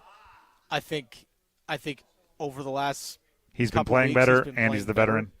And I think the thing that's holding Bussy back, it's the puck handling. Well, yeah. Like it really is. It's the puck handling. I don't question his ability to make saves. The puck handling, and I think it's Bussy's questioning of himself when it comes to the puck handling that's also holding it back. Yep. I mean, it's almost become a thing that like you're waiting for. You have to be able to play the puck as a goalie. You simply have to. And there's ways to work on it and everything. It's just tough to do in season, and obviously it's something that he's been battling a bit. Right now, what I want to do for everybody as we move on from the Carolina Hurricanes is give you a conversation we had yesterday with Marcus Ginyard. He is a former Carolina Tar Heel guard. He is a former national championship on the Hansbrough-era Tar Heels, national champion, I should say, all defensive ACC selection during his time playing. He spent a long time in professional basketball overseas, playing in a bunch of different countries, and now he is back in the area. And we talked to him yesterday on the phone all about the Michael Malone hire, and we wanted to make sure everybody had a chance to hear that. So here's a replay of us with Marcus yesterday. I'm sure that'll come up in our conversation that we will start right now with Marcus Ginyard, former North Carolina guard, national champion, ACC all-defensive team selection. This is a guy with some bona fides, and we're happy he's joining us on the Heister Automotive Group hotline. Marcus, appreciate the time. I know from our correspondence that you're down there in Augusta for a little golf tournament, so thank you very much for peeling your eyes away from the tourney to join us. I have to say, It's a pleasure to be here, man. Thanks for having me. Of course. I saw Michael Malone's meeting. They posted some pictures, Carolina did, with the former players, and it's Hansbrough. Sean May was in there, and right there in the mix, I see your face.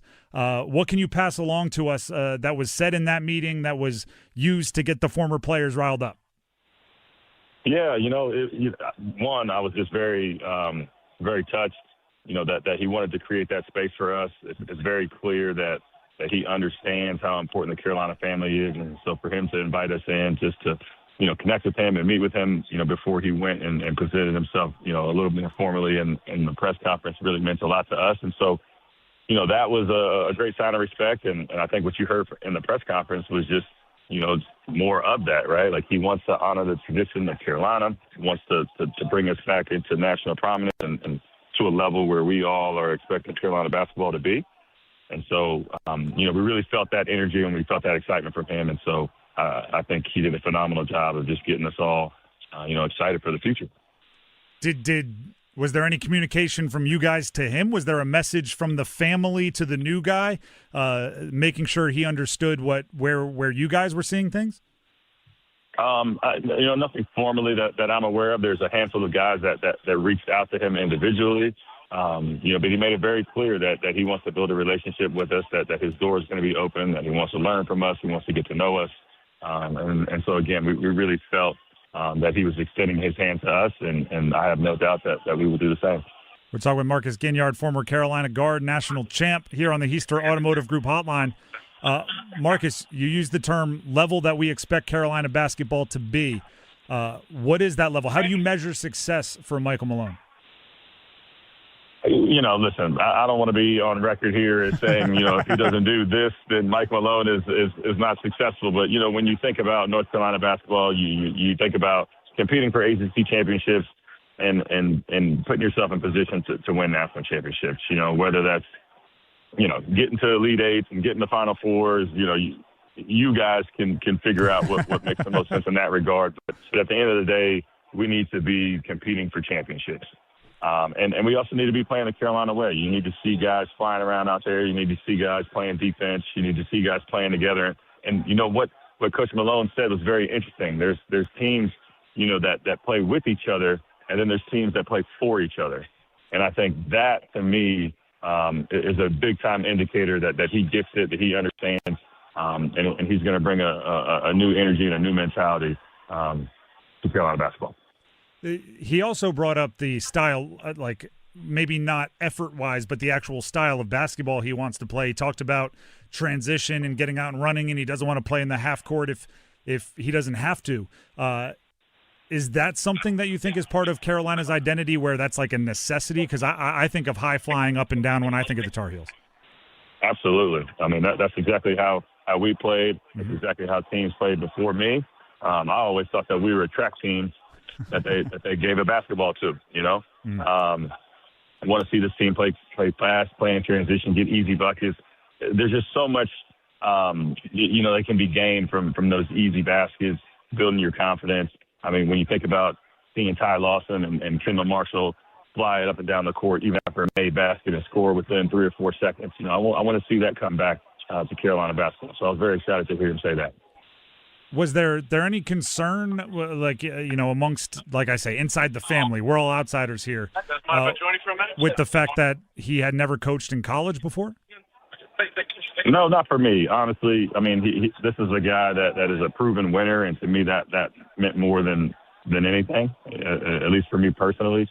And then you heard all the things that he said in the press conference, right? This is a guy that gets it. We all know that he's got the X's and O's. He's got the experience. Again, championship pedigree. You know, it's going to be a transition. It's going to be, you know, it's going to be new in some ways, but at the end of the day, just like Coach Malone said, it's basketball. And another thing that really impressed me is to say, hey, listen, I'm going to put the best team around me to help support me, right? He understands that there may be some things that he doesn't understand about the college game or about whatever, NIL, recruiting, et cetera, et cetera. But he already acknowledged that and said, you know what, but I'm going to put the best team around me. And so to me, it's just, you know, someone that's aware, understanding, and that to me makes him feel the most comfortable that he's going to be thinking through this the right way. It does seem like the coaching staff is reportedly coming together. Yesterday reports Chuck Martin, longtime Calipari assistant, could be joining him. Today, Tar Heels 247 is saying that it's expected that he'll retain Sean May, Pat Sullivan, and Eric Hoots, who are all on the staff in different proximities under Hubert Davis. Do you like the stability, if that's what he ends up doing, and grabbing guys that are already entrenched in the program? Absolutely. I mean, I love that. You know, I think it makes the most sense, you know, not only from a personal level, because I love those guys, but you know, for him too, just making sure that there's some continuity, to your point, some stability that remains in a moment of change, in a moment of transition. And so I think that it makes the world of sense from that standpoint, and they're all just highly qualified at the same time. So love that those guys will still be there. And just kind of help carry this tradition forward. How much does it matter in this college basketball, right? It's really difficult because, you know, we're around the same age. We grew up where, you know, NIL wasn't a thing and the transfer portal wasn't a thing. And just the brand of Carolina, right? How, you know, cool it was, making myself sound 1,000 years old, mattered so much. Now where, you know, other teams can just cut a fat check, like how much does it matter that UNC is you know, that cool brand that we grew up with? You know, it matters a lot to me. And I want to get back to that point when people do feel that this is the coolest brand, you know, not only just the basketball, but just the coolest brand. You know, I know we're here talking about Carolina hoops, but, you know, we're so much more than just the hoops, even though the hoops are a big deal, right? And so I want to get to the point where everybody wants to be walking around with Carolina shorts and everybody's, I mean, we don't talk about aging yourself here, you know. I was about to say I want to see everybody walking around with Carolina starter jackets, but man, that was 30 years ago. But anyway, I'm excited, and I feel like we're starting, this kind of new era, with the intent of all those things coming true, right? Bringing us back into the national lights that you and I both know that we experienced growing up. By the way, those starter jackets are coming back around. If you have one stuffed in your closet, they're going for big money nowadays. Pull it out, huh? Yeah, pull it out and see what you can do. Once again, that was Marcus Ginyard of the National Championship, a little while ago now, National Championship, Carolina Tar Heels.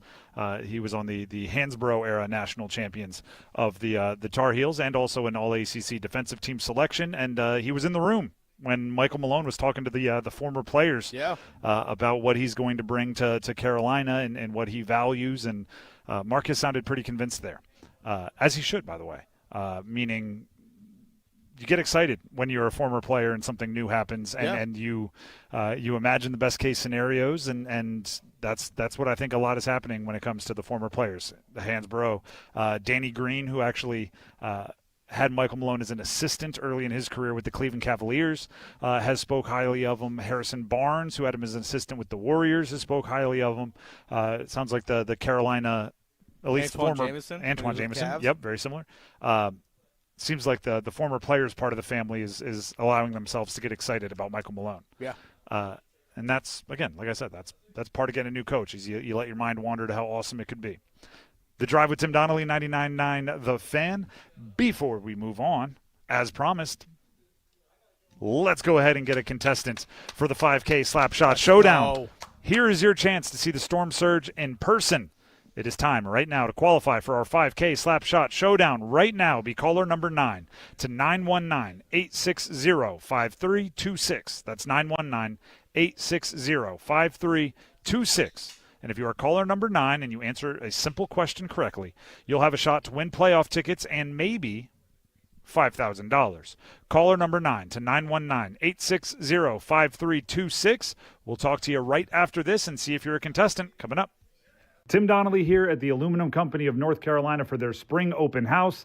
The food trucks, the ice cream, that's left for Friday, but they'll be back on Saturday. Day 2 of the spring open house, 8 to 4 out here in Durham. But while I have Sammy, who's the leader over here, he runs the show, I want the important stuff. If somebody has some questions on siding, doors, windows, gutters, gutter helmets, what do they need to bring when they stop out at the open house tomorrow? And Tim, that's obviously the main reason we do that. We're here for homeowners to bring any pictures of their homes, any concerns, any questions. If you got some rot deterioration on your house, you want to bring and show us the pictures of that. We're here to help educate our homeowners on any home improvement concern they've got, any home improvement need. We've got my seasoned staff that have, hundreds of years of experience between them all on home improvement needs. Many of us are general contractors, myself included. Then we've got our manufacturers reps to help out with product knowledge. And we're here to help educate and give you any information you need to guide you in the right direction for your home improvement needs. And then, of course, we've got ice cream, food, drawings tomorrow. And tonight they can come see you. You're here. So please come out and join us, 1335 Hamlin Road. We're here till 5 today, 8 to 4 tomorrow. The Adam Gold Show.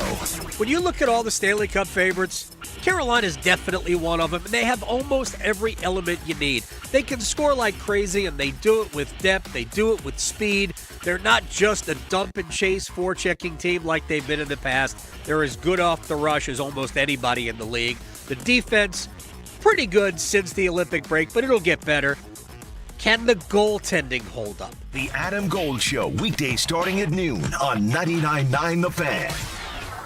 Hello, I'm John Heister for the Heister Automotive Group. And we're constantly looking for ways to serve you better. One of the ways we do that is with something we call a Go-See. And that's where you select a vehicle from our inventory, and we have thousands, and we get one of our product specialists to bring that vehicle to you at your convenience. How do we do that? Well, it's simple. We have a group of employees that are evaluated based on the number of presentations they do. They're glad to do it. So it's just one more way we get off our keister and bring Heister to you. You've got rhythm. Your heart's got rhythm. Then one day your rhythm's off, and you've got AFib, atrial fibrillation. The good news is you've also got an AFib center, where specialists in AFib have multiple treatment options for you. Want more good news? Most of them are minimally invasive. Learn more at wakemed.org. And what do you say you and your heart get the band back together? This April, the party's in Cary as Abbey Road Tavern and Grill Cary celebrates 30 years of great food, drinks, and unforgettable nights. The 3-day anniversary bash starts Friday night, April 10th, with live music and beer reps handing out freebies. Saturday the 11th is an all-day outdoor party with local bands and a draft truck pouring cold ones. Wrap it up on Sunday the 12th with a hangover party featuring Totally Otis and killer drink specials all weekend long. All happening at Abbey Road Tavern and Grill in Cary. Details at abbeyroadnc.com. This is a special alert to all Americans who own a vehicle with less than 200,000 miles with an auto warranty about to expire or with no warranty coverage at all. Due to a decline in the economy, CarShield is announcing a low-cost month-to-month vehicle protection plan that is now available to the public to save any driver out-of-pocket expenses on future auto repairs. Call now to find out how you can pay almost nothing for covered auto repairs. Yes, you heard that correctly. Pay almost nothing for covered auto repairs. An open phone line has been established for all drivers to call for a free quick quote. Call 800-292-4541 now. Drivers who are covered will not have to pay for covered repairs again. This protection plan is at an all-time low. Additionally, drivers who activate this vehicle protection today will also receive free roadside assistance, free towing, and car rental options at no additional cost. Call us for your free quick quote today. 800-292-4541. That's 800-292-4541. What do you have to lose? Call 800-292-4541. Again, 800-292-4541. With Bet365 early payout, you win even if they lose. Get paid out instantly when your team goes up big, even if they blow the lead later. Bet365. Winning is everything. Gambling problem? Call 1-877-718-5543 or visit morethanagame.nc.gov. 21 plus only. Must be physically located in North Carolina. He's down to 6 under.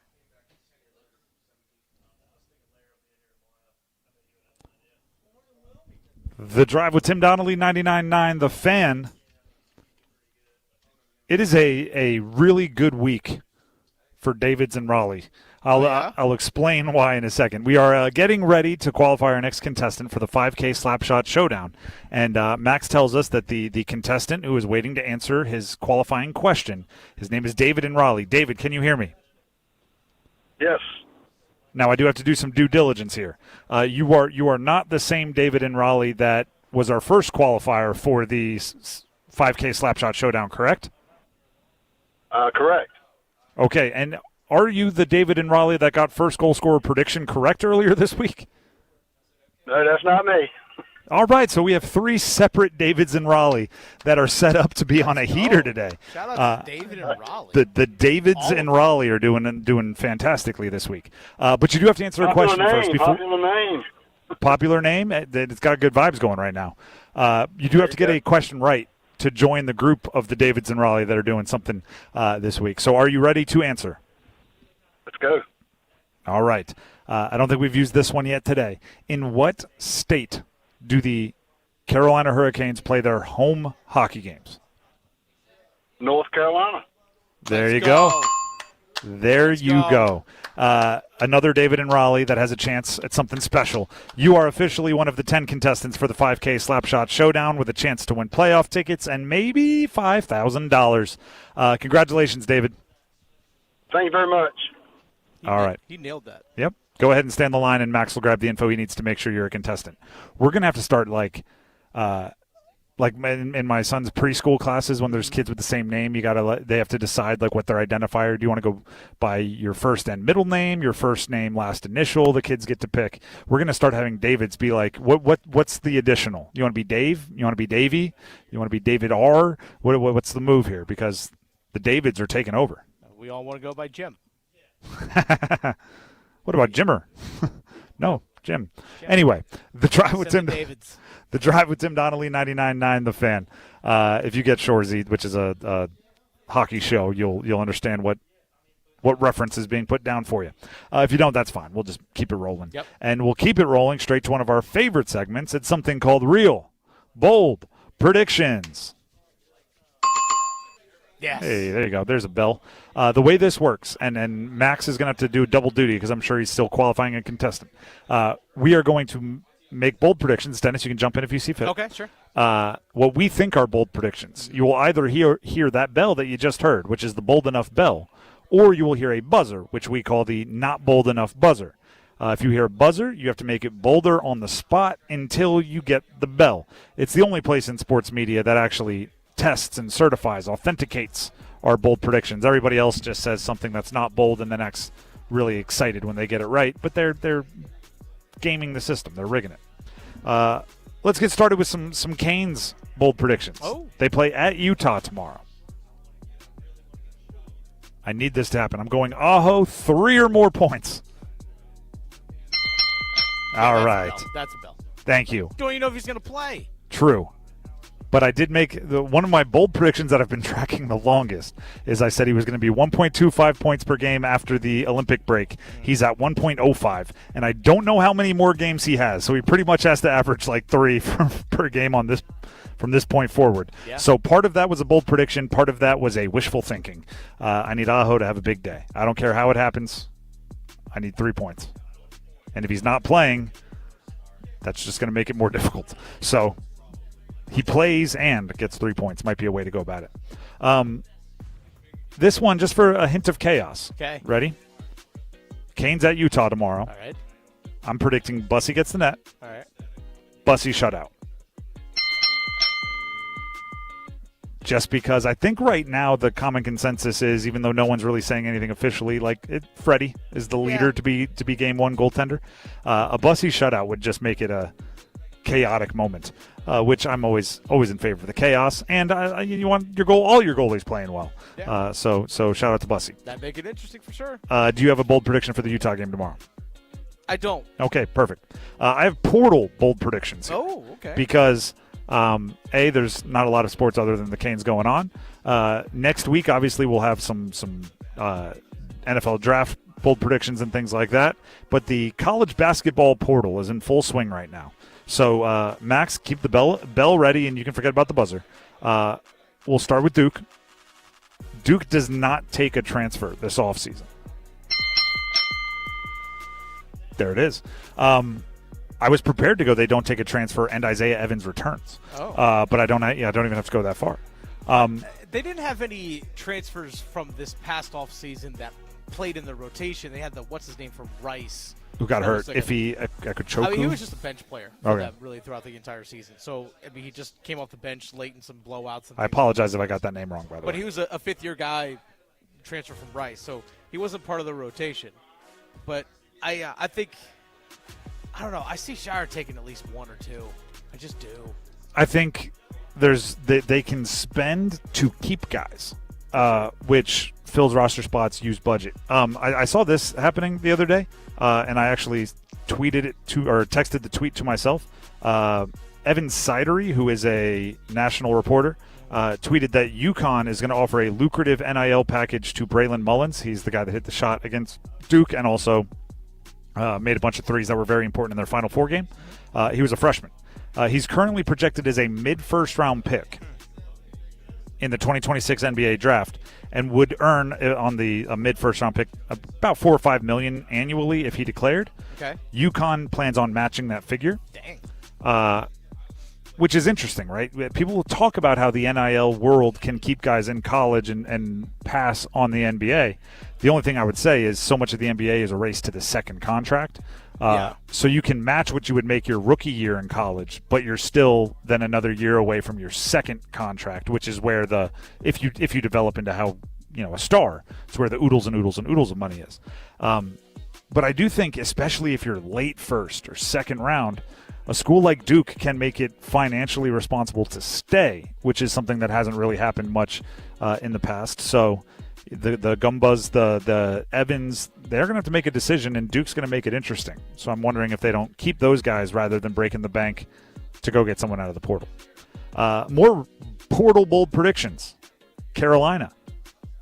Henry Vasar stays. All right, we're getting really? That got a bell? Smooth. Oh, okay. And if you're looking for a reason why, here is the reason why. Okay. And this is just a prediction, right? This is just how I see it going in my brain. The phone call from Jokic seals it. Oh, okay. Right? European big, good passing, sees the floor well, can shoot it. That's kind of it's got to be a connection there somewhere. Sounds like Vesar. Michael Malone obviously coached Jokic for 10 years. They won an NBA championship together. Jokic spoke highly of him in a press conference, post-game presser, where he was asked about Michael Malone. So, when it comes down, rubber meets the road, need to finish the pitch. The close to get Vesar back on Carolina, in addition to big money and everything else, is little personal attention from old Jokic. You find it interesting the fact that we haven't seen Vesar announce anything regarding his future, whether he's staying, going into the portal, going to the draft. We haven't heard anything. It's a little patience, little feeling. The thing is, and I've had this conversation a few times, the really, really, really good players can take their time. Sure. Right? There is, I think, the bulk of players going in the portal would benefit from moving quickly, right? If there's a roster spot, get it, claim it, make it yours, commit, get all the NIL rev share signed so it's yours. A player like Vesar can be as patient as he wants because he's so good that teams will make way for him, right? Like, he knows he'll have a spot because they'll mess over other guys for him to have a spot, to put it in most obvious terms. So I think he's going to take his time and he's going to weigh all of his options. The portal's still open for another week and a half to put your name in. Let alone you can put your name in at the very end and keep it going as far as recruitment for a while. And then finally, NC State. I tried hard to find a portal prediction for them that's bold. Here you go. They get 2 commitments by, say, Wednesday. Juke Harris and Bishop Boswell out of the portal commit to NC State. Bishop Boswell comes from Tennessee, where he was a solid player, like a contributor. That's where Justin Gainey comes from, assistant coach there. And I believe he and Juke Harris have played some AAU basketball together. Juke Harris is one of the top, 7, depending on where you're looking. 7 transfers on the market, 21-point scorer for Wake. So it's not a long move for him. Gets to play with his old buddy. Gets to be the centerpiece of another ACC program. Juke Harris, Bishop Boswell is what I'm going with. All right, interesting. By the way, former Wake Forest guard Miles Colvin is actually transferring to Cincinnati. That was announced earlier. Interesting. By On3. Cincinnati just got a new coach too. Where? Because Wes Miller was there. Yeah. Jared Calhoun. Am I making that up? It sounds right. Calhoun. That's right. So bringing Miles Colvin. That is right. Max Thank you very much, Max. The portal is hilarious. Did anybody see the Denzel Aberdeen move? Yeah, he's going back to Florida. He spent 3 years at Florida, transferred to Kentucky, hit the portal after 1 year, committed to go back to Florida. Yeah. Not only is there no loyalty, right? That's what everybody always complains about. Apparently, there's also no self-respect, because Florida's like, yeah, come on back, we'll pay you. It's we always use the dating metaphor. It's like you dated someone for a while, they broke up with you, dated somebody else for a year, broke up with them, and just knocked on your door, and you were like, yeah, come on back in. We'll just pick up where we left off. Your toothbrush is still here. I don't know, man. Aberdeen's a good player, don't get me wrong. And he was part of their national championship team, so maybe that's you're part of the family forever, and any disrespect is to be absorbed and overcome. But that's crazy to me. Crazy. I'm so glad I don't coach anymore. I'm so glad I don't coach anymore. But you want to be as the agent. And maybe not. It's a little sketchy. The Drive with Tim Donnelly, 99.9 The Fan. That is real bold predictions. Thank you very much, Max. Max, a little easy grade. I didn't have to make any of those bolder, but I did come out hot. So you did. I came out aggressive. The Drive with Tim Donnelly, 99.9 The Fan. Before we move on, Tim Donnelly here for Bailey's Fine Jewelry, specifically the Fox & Bailey Watch Shop. Fox & Bailey is a watch shop located inside Bailey's Fine Jewelry at their Village District location that sells the finest watches, hats, electric bikes, men's jewelry, even records. There's a cool vibe in there as well. Right? If you're going to buy like a true luxury statement piece watch, right? You're going to want to take your time. You're going to want to ask all the questions. You're going to want to try it on. You're going to want to try a lot on, right? Because it's a big purchase. They make it very comfortable for you to be in there, hanging out, looking, seeing what you like, trying things on. discussing, right? It's not a place where you feel like you're wasting somebody's time if you want to be thorough. It's a space that pays tributes to the early days of Bailey's Fine Jewelry, and it's a place where you should let them know you heard about it from me. So go to Bailey's Fine Jewelry, Village District location. Check out the Rolex, the pre-owned and vintage. Check out the Omegas. Check out all the biggest brands in luxury watches, and hang out for a little. Enjoy the vibe, and let them know you heard about it from me, Tim, right here on 99.9 The Fan. Coming up next, we have the starting five as we make our way towards 5 o'clock on a Friday. Stick around. One goal. Taylor Hall. Looking it back. Nikishin. Ehlers. Shoots. Oh, the power play. Gentili in front. Shot. Oh, what a save by Bussy. Absolutely robbing Kirill Marchenko. Be the last team standing. Sebastian Aho in. Short hit back in. Scores. Oh, talk to me, Shorty. Carolina. The Stanley Cup playoffs begin April 18th on 99.9 The Fan.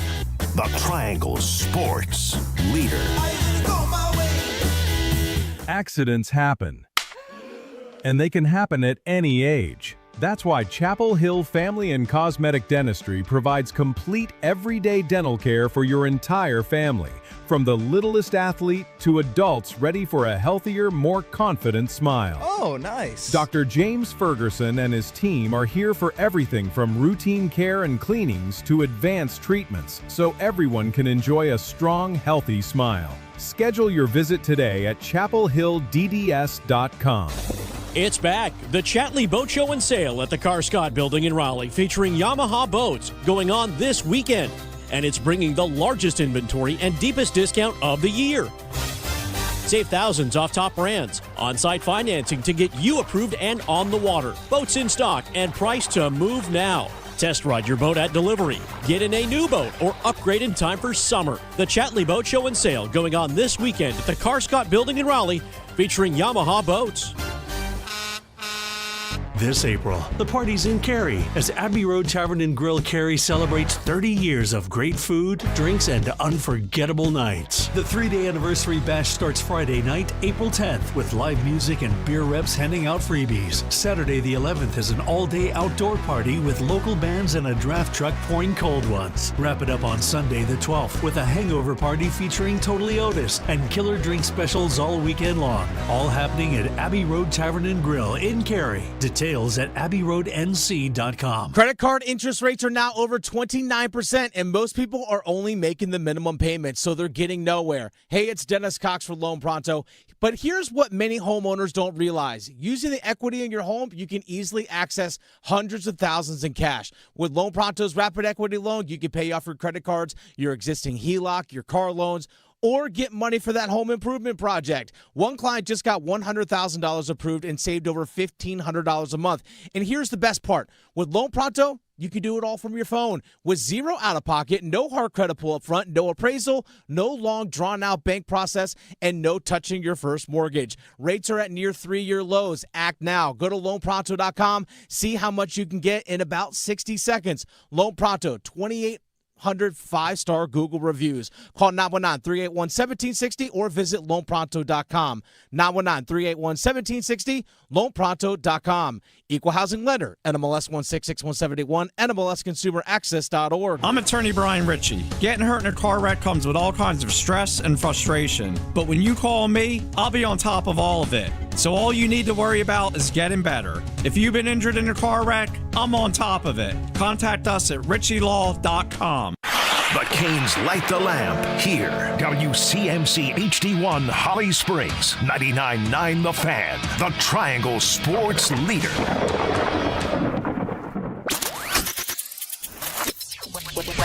I'm WREL meteorologist Amy Wilmoth. It's a nice day out there today. Lots of sunshine with temperatures in the 70s.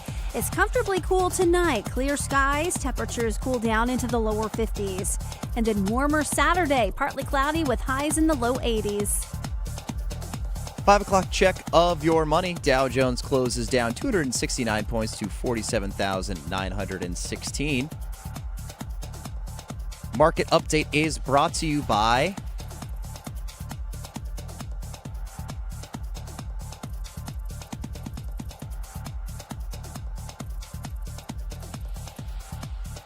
Market update brought to you by Range Fest. Presented by Capital Range and Firearms at the range at True North in Oxford on Saturday, April 11th. Experience a day of shooting activities for all skill levels, live music, games, and delicious food. Tickets at rangefest.com.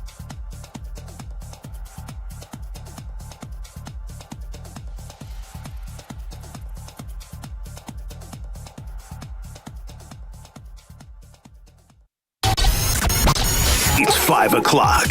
Time to serve up the biggest sports stories of the day. Here comes your starting 5. The Drive with Tim Donnelly here on 99.9 The Fan. We are just about time for the starting 5. It's 5 o'clock. But one more tease here. Sometime in this hour, we will grab another contestant for the 5K Slapshot Showdown. So if you're tuned in now, you get a little heads up here to keep tuned in for the rest of the hour. And if you hear us solicit callers, you might win yourself playoff tickets, perhaps a chance at $5,000 as part of the 5K Slapshot Showdown. There will be another contestant registered in this hour. We are also live here at the Aluminum Company of North Carolina.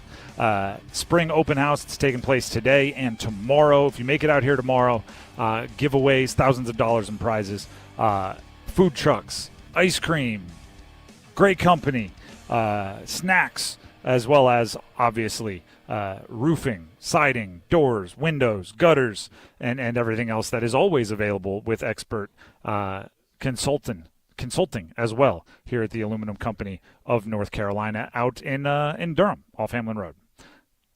Now we can jump into the starting 5, starting with number 5. Count them. 1, 2, 3, 4, 5. McNeil Jr., 2 seconds on the shot clock. 1. Presto. Just because you know don't mean you can stop it. Just because you know doesn't mean you can stop it. That's how I feel about the transfer portal. I know what's good and bad about the portal. I know how people don't like the transfer portal, but it doesn't matter if we know what's good and bad about the portal. You can't stop it. It's going to come. It's going to take players from your favorite team. It's going to make it difficult to remember who plays for who. It is the transfer portal. And when it comes to the most recent transfer portal news, Dennis brought it up earlier. Miles Colvin, Wake Forest, super athlete, unbelievable highlight film dunks, has committed to Cincinnati. So that's kind of the latest news out of the portal. And then there's just some real, that's portal-ish stuff. That's portal-y. That's very portal-centric. And what I mean by that is Denzel Aberdeen spent 3 years at Florida, won a national championship, cashed in the portal last year, goes to Kentucky, doesn't have the year he wants there as a team. He's going back to Florida. My bad, guys, I'm coming back. Is legitimately happening. And then there's the portal news that's not even portal news. Ready for this? Oh, okay. This is like Inception. It's portal news that actually isn't. Elliot Cadeau, former UNC point guard who last year transferred to Michigan. They won a national championship. He's not going to hit the portal because he's made it known that he has agreed to a new deal to stay at Michigan for next year. Hey, good for him. So he cashes in, didn't have to hit the portal. It is a non-portal portal news. When you're a Final Four MVP, you can do whatever you want. You probably have some pretty good negotiating leverage. Yeah. Hey, I was just the MOP of the Final Four, won a national championship, your first one since Glenn Rice. Welcome. I would like more money. And they said, sure. Michigan's already reloading, though. JP Estrella, another 6'11 player, left Tennessee. He's committed to Michigan. And they bring in 6'11", 7-footers every single year out of the portal now, and that tends to be what Dusty May is building around. In ACC news, Justin Pippen, who was one of the top scorers, Scottie Pippen's son, one of the top scorers for Cal. Oh, that's right. In the portal, committed to Ohio State. As far as recent news, listen, I almost think if you're not a super nerd like we are, as far as paying attention to all of this and tracking it, I almost wouldn't pay attention to it for 2 weeks. Right? Just wait, and then you can just get all of the news at once. Yeah. You can then kind of take a big survey of where everybody is and just start trying to commit those to memory. Because right now you can find predictions, you can find these 3 teams are in the running for, and you can really get confused with where everybody's going to end up. And that's coming from somebody that, like, this tab, the 247 Sports transfer portal, has not been closed on my computer in days, and I'm still going like, no way, he's there? And he's leaving there already? When did he get there? And he's going back to where he was, where I thought he was? Like, that's just who's on first. So there's a little transfer portal news for you at 5. Let's jump to number 4.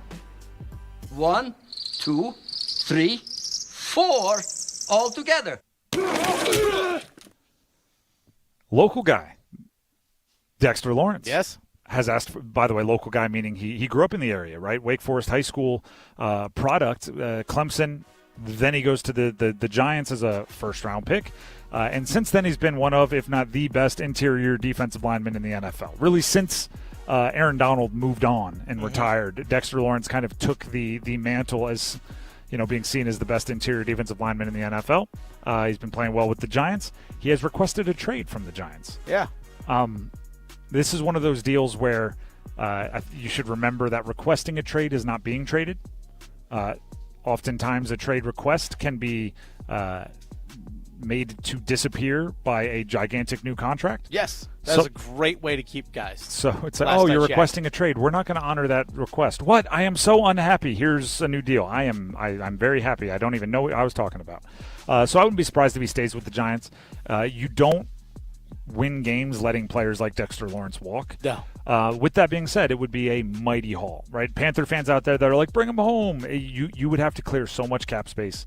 You would have to give up so much in terms of assets, draft picks, young players, whatever it would cost. So it's probably not realistic. It would have to be to a contender who feels they are a Dexter Lawrence away from winning the entire Super Bowl, and they would have to pay a ton for it. Yeah. So maybe calm down with that. But could you imagine Dexter Lawrence and Derek Brown lined up next to each other? Oh, yeah, goodness, have fun trying to move the ball against that. It would be, and do you know who would be the most excited person? Jalen Phillips. Yep, it would be Jalen Phillips and Nick Scorton. They would be like, why am I like? I used to get chipped by running backs. Now I'm only being blocked by running backs. Devin Lloyd would never get blocked as a linebacker. Never. Which is really fun to think about, but don't do it too long because you're just going to be disappointed because I don't see it's realistic. But it is really like go on Madden, turn off fair trades, yes, and then start a franchise and trade for him, and then trade a 7th-round pick for Dexter Lawrence. There you go. That's what I would do when I was 12, and I'd win 9 Super Bowls in a row. Anyway, in more concrete trade news. There was a trade in the NFL earlier today, as reported by Adam Schefter, Ian Rappaport, the whole crew. Dontavian Wicks, the wide receiver for Green Bay, has been traded to the Eagles, which isn't, Dontavian Wicks is a solid depth wide receiver. It'll also come with a 1-year, $12.5 million extension. I believe he's making $3.6 million this year, so the $12.5 will be the next year. It is a 5th and 6th round pick swap. Not a pick swap. I read this wrong during the commercial. Dontavian Wicks to the Eagles in exchange for a 2025 5th and a 2027 6th. I read it as a swap there, but it is just the 5th and the 6th for Dontavian Wicks. That in and of itself, not that interesting, but if you think about it in terms of are they getting ready to trade A.J. Brown, it gets more interesting. Okay, this is now a guy who could be the number 2 perhaps or a number 3 behind Devontae Smith. What does that mean for A.J. Brown's future? Because if he moves, that really does kind of shift things in the NFL. Oh, what if Diana Rossini is going to report an A.J. Brown trade? Hey, there you go. By the way, the Eagles, aside from Rossini jokes, which she obviously... Don't know what you're talking about. There you go. They're going to be fascinating over the next year or two. They got to make some decisions on Jalen Hurts. Yeah. They have to do something with A.J. Brown. There's a whole bunch of guys on defense that are going to be expected to get paid. They've got some offensive linemen that are aging out and maybe won't be around forever. They're either going to have to pull some cool tricks, or they might lose their status as a kind of perennial contender. We'll see where it goes. That's number 4. Let's get to number 3.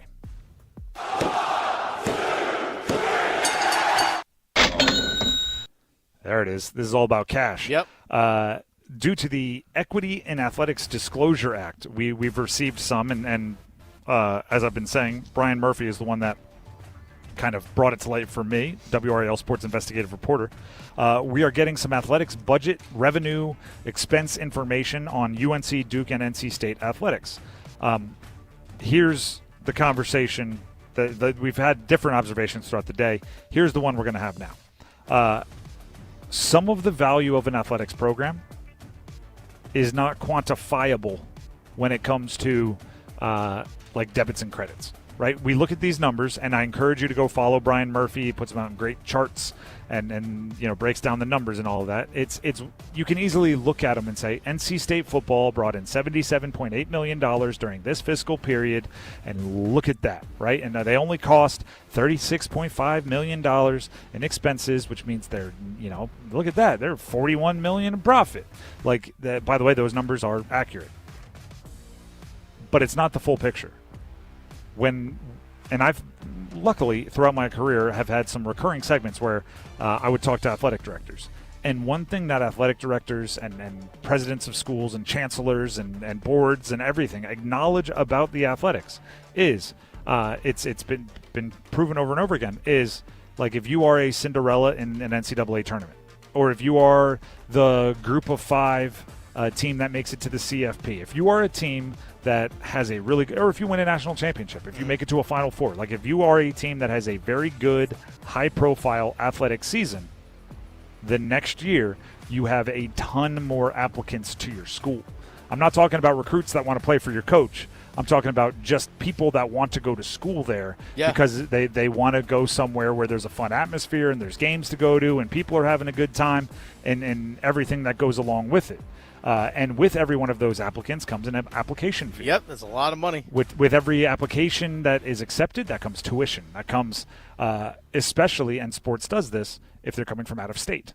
Yes. Which, if around here, you're going to be aware of High Point, right? Because it's in your school. And, the couple kids from the year above you went to High Point and all of that. Well, guess what? When they beat Wisconsin in the NCAA tournament, everyone that had a bracket was like, High Point, whoa. And now you got guys from and ladies from Georgia or Texas or Vermont going, High Point, that looks like a great place. Let me look into it. Bada boom, bada bang, more applications. So that's not necessarily a revenue, right, that you would attribute to sports, right? That's not on the balance, right? But it is definitely a way that sports brings in money to your university. So even if a school, right, even if a team were exactly even, right, football brings in $50 million and they spend $50 million. If they're good, I would still look at that as a profit, right? Because you're still essentially advertising for your university in the best way possible on some of the highest rated programming in media, right? Go look at the highest watched live television events, right? It's sports, football. So looking at the numbers is great, and we've done it, and we've made a bunch of observations, and it's really fun to do. It's not the entire picture, not by a long shot. That was, what number was that? Number 3. Let's get to number 2. Just the two of us.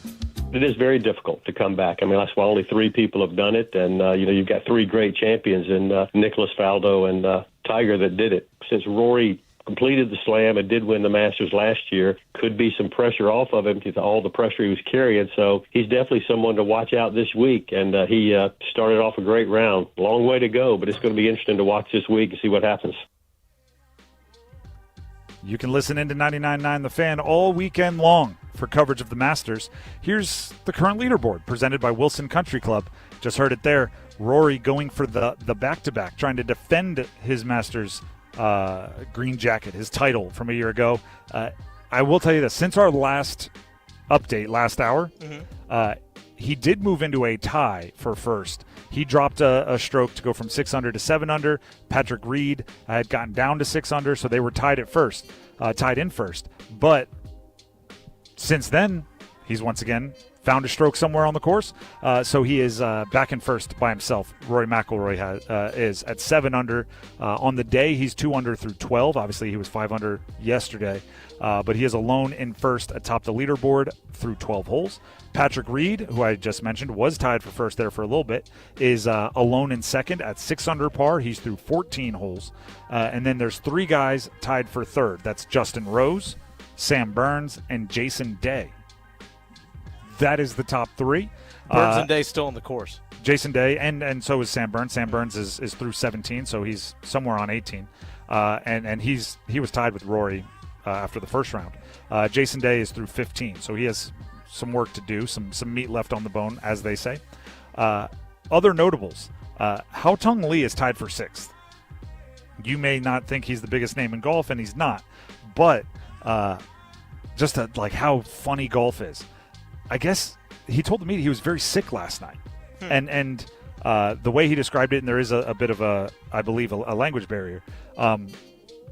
He said, I was feeling really, really, really bad, no energy, fuzzy, wanted to throw something up. I actually just planned to play a few holes, see how it goes. If really sick, then I'd probably decide just not to. He went out there. Hao-Tung Lee went 3 under on the day. He's 4 under on the tournament. He's tied for 6th at the Masters. And he did have an interaction where somebody said, do you feel better now after the round? And he said, especially after 4 birdies, somehow I felt quite nice. Golf is the weirdest sport in the world when it comes to stuff like that. I don't know. I'll see how I feel. Like most of us over our when you're standing over the ball, and I'm sure most pros have swing thoughts, right? Elbow here, whatever, swing inside to outside. His swing thought is like, oh, and he goes out there and dusts up Augusta National, and he's top 6 after 2 rounds at the Masters.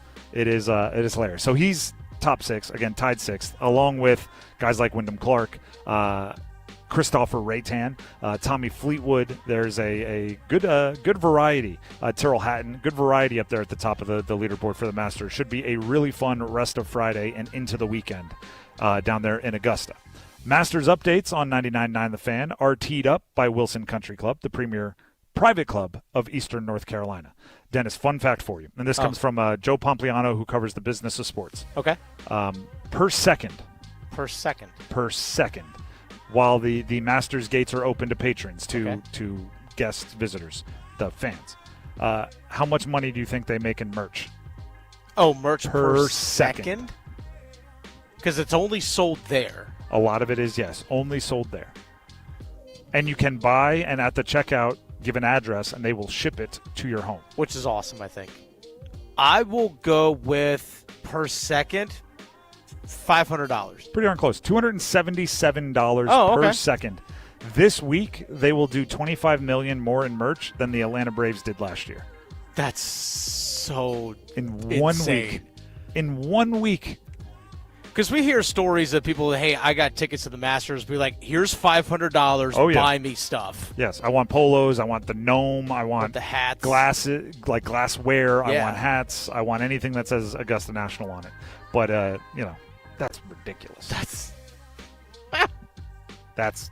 By the way, like good on them. Yeah, like if I ever win the lottery to the Masters, which it's a lottery for tickets, 100%. Like I'm.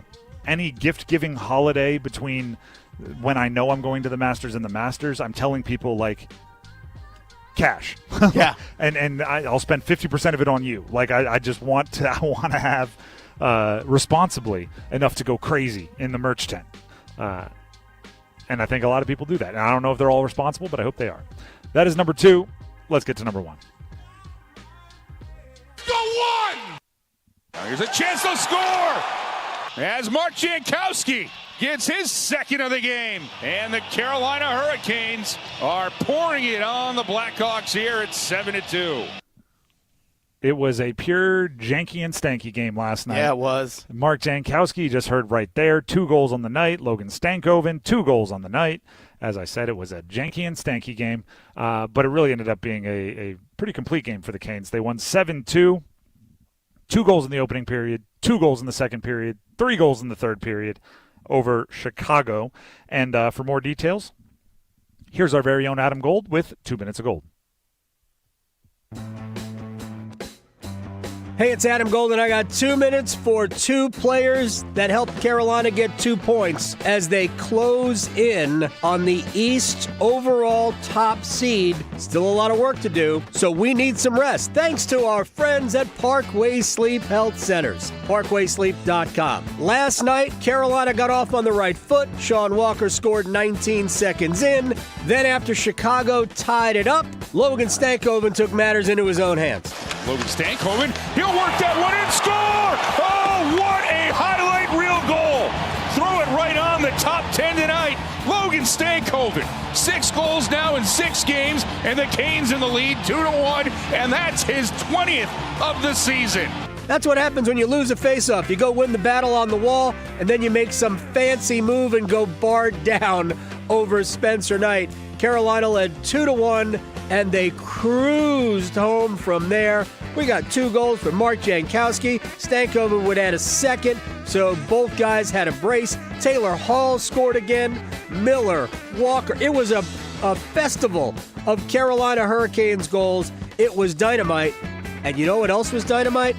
Freddie Anderson played very well. Lardis coming in, and Anderson with a save, and the rebound with a follow-up on Nick Lardis. Oh, Mr. Anderson's had 2 to 3 big saves here in the second half of the first period. The cross, filling to the side, and Anderson got a toe to the shot on Mangiapane. I mean, that was tic-tac-toe. This is a great save.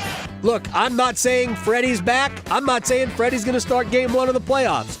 But what happened last night was when Anderson was needed, he made the big save. If you can do that and not allow a bad goal, and he didn't allow any of those, you got a leg up or a leg in to the crease for game 1. We'll see what happens. 3 more games to play. Hurricanes have a magic number of 3 to wrap up the East overall number 1 seed, and the first crack at that will come tomorrow afternoon when the Canes skate against the Mammoth and have to deal with the Zammoth in Salt Lake City. Have you seen the Zammoth? It's amazing. It's not even woolly.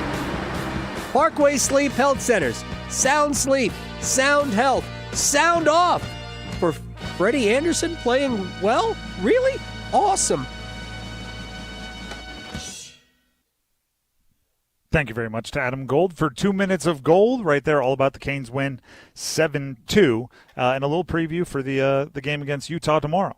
The 7-2 win was on the road at Chicago. It does feel, and this is just vibes, it feels kind of weird that they're ending with 4 straight road games. Yeah, it is odd. I don't think it's good or bad. It's just kind of unusual. But I do think it'll make the first home postseason game pop even more than it normally does. Yeah.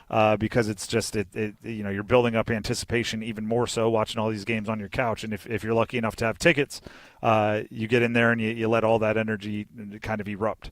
So should be a fun one. And they're 3 points away from clinching the top seed in the East, which would be a really fun deal for the Canes as well. The Drive with Tim Donnelly, 99.9 The Fan. Dennis, you know what time it is, don't you? Yeah, I do. Let's go. 5K Slapshot Showdown time. Here's your chance right now, everybody, to see the Storm Surge in person. It's time to qualify for our 5K Slapshot Showdown. We need another contestant. This will be the last one we'll qualify today. So this is your last chance. Put a little urgency on it for today. For today. Might be other times, but right now for today, last chance for today. So go ahead and call in, 919-860-5326. Caller number 9 will have a shot to win playoff tickets, maybe $5,000, as long as they can answer a very simple question correctly. Call in now, 919-860-5326. Call in now, caller number 9. I'll talk to you in a minute, and you might be a 5K Slapshot Showdown contestant. Stick around. But first, actually, before any of that, Dennis, you have something you want to tell the people? I do. Dennis Cox here real quick for my friends over at Law Tigers, folks. This weather's beautiful outside. You're going to see a lot of motorcycles out there on the road. And I want to make sure, as a motorcycle rider, that you're always prepared before you even swing a leg over the motorcycle. Make sure your bike's in proper working order. Tire pressure. Have you washed your bike recently? Taking care of your bike? Has it been up to date in terms of all of its maintenance? But also, preparation actually comes from before you get on the motorcycle. Make sure that your insurance is up to date. Because here's the thing. Out there on the road, 1 out of every 8, 1 out of every 9 drivers that are out there on the road are uninsured or underinsured. So if you get in an accident, if they're underinsured or uninsured, the person you got in an accident with, and they're at fault, well, guess what? Your policy then has to kick in to take over. If you got medical costs, you got to go to the hospital, those kinds of things. That's your policy that kicks in to cover those costs. So make sure that you have your insurance up to date before you go out there on the road. That way, if you're injured in a motorcycle accident, again, you are taken care of. And the people who help take care of you as well, it's the folks at Law Tigers. Injured in a motorcycle accident, call 1-800-LAW-TIGERS or visit lawtigers.com. Your case evaluation with Law Tigers is always free, and you don't pay a dime until your case settles. 1-800-LAW-TIGERS, North Carolina's motorcycle lawyers. Law Tigers is a network of independent law firms who are members of the American Association of Motorcycle Injury Lawyers. Law Tigers is not a law firm. As I said, we are going to qualify someone as a 5K Slapshot Showdown. I don't know if caller number 9 has been selected or not, but you can keep trying. 919-860-5326. It's coming up next. Evan, Canty, and Michelle are unsportsmanlike. You can't put a team built with freshmen as favorites anymore. AJ Devanza, awesome for the pros, awesome for BYU, not championship contender. Darren Peterson, awesome for the pros, was awesome at times for Kansas, not a championship contender. If I tell you, and I don't know who the players are yet, all of these great freshmen are going to Duke, don't you just assume that's great for the pros and not for college? Mornings from 6 to 9 on 99.9 The Fan, the Triangle Sports Leader. Push returns to headline this spring with a killer lineup based on music from their critically acclaimed new album, I Beat Loneliness. The Land of Milk and Honey Tour with special guests Mammoth and James and the Cold Gun. In a show bound to rock as hard as it sounds. April 14th, Redhead Amphitheater, Raleigh. Tickets on sale now at livenation.com. Part of the Southern States Mazda Concert Series. McDonald's is putting value back on the menu. Whether you're craving a Big Mac, McNuggets, or sausage, egg, and cheese McGriddles, make it a meal and save. Your favorite is now your wallet's favorite too. Extra value meals are back. Now for just $5, get a sausage, egg, and cheese McGriddles, hash browns, and small premium roast coffee. Price and participation may vary, cannot be combined with any other offer or combo meal.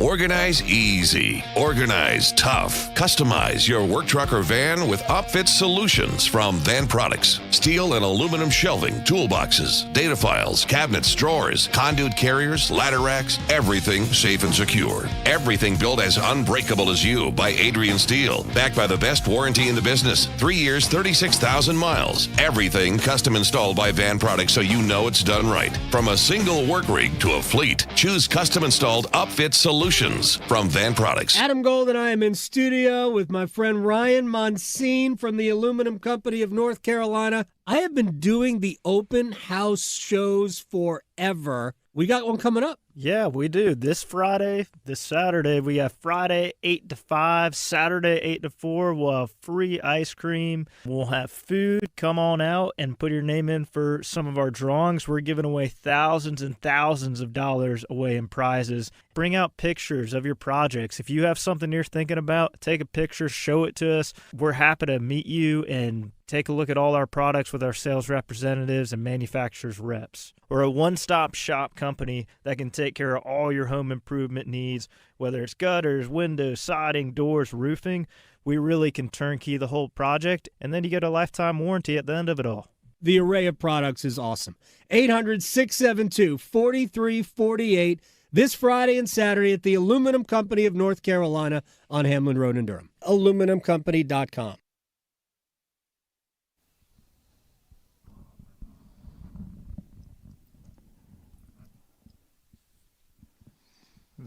The Drive with Tim Donnelly, 99.9 The Fan. As promised, it is time to register our 9th contestant in the 5K Slapshot Showdown. There will be 10 total. So this is our second to last. Hopefully it's Kyle in Raleigh. He does have to answer a question first. Kyle, can you hear me? I can hear you. All right, perfect. So you have a chance here, if you get our question right, to have a shot to win playoff tickets, playoff hockey. It's awesome. Maybe $5,000. Okay, so no pressure. Also awesome. Oh, yeah, $5,000 goes without saying. Also awesome. So no pressure. This is not going to be a difficult question. We're not trying to trick you. Are you ready to answer? I sure hope so. Okay. Can you name a current member of the Carolina Hurricanes? Go with Sebastian Aho. There you go.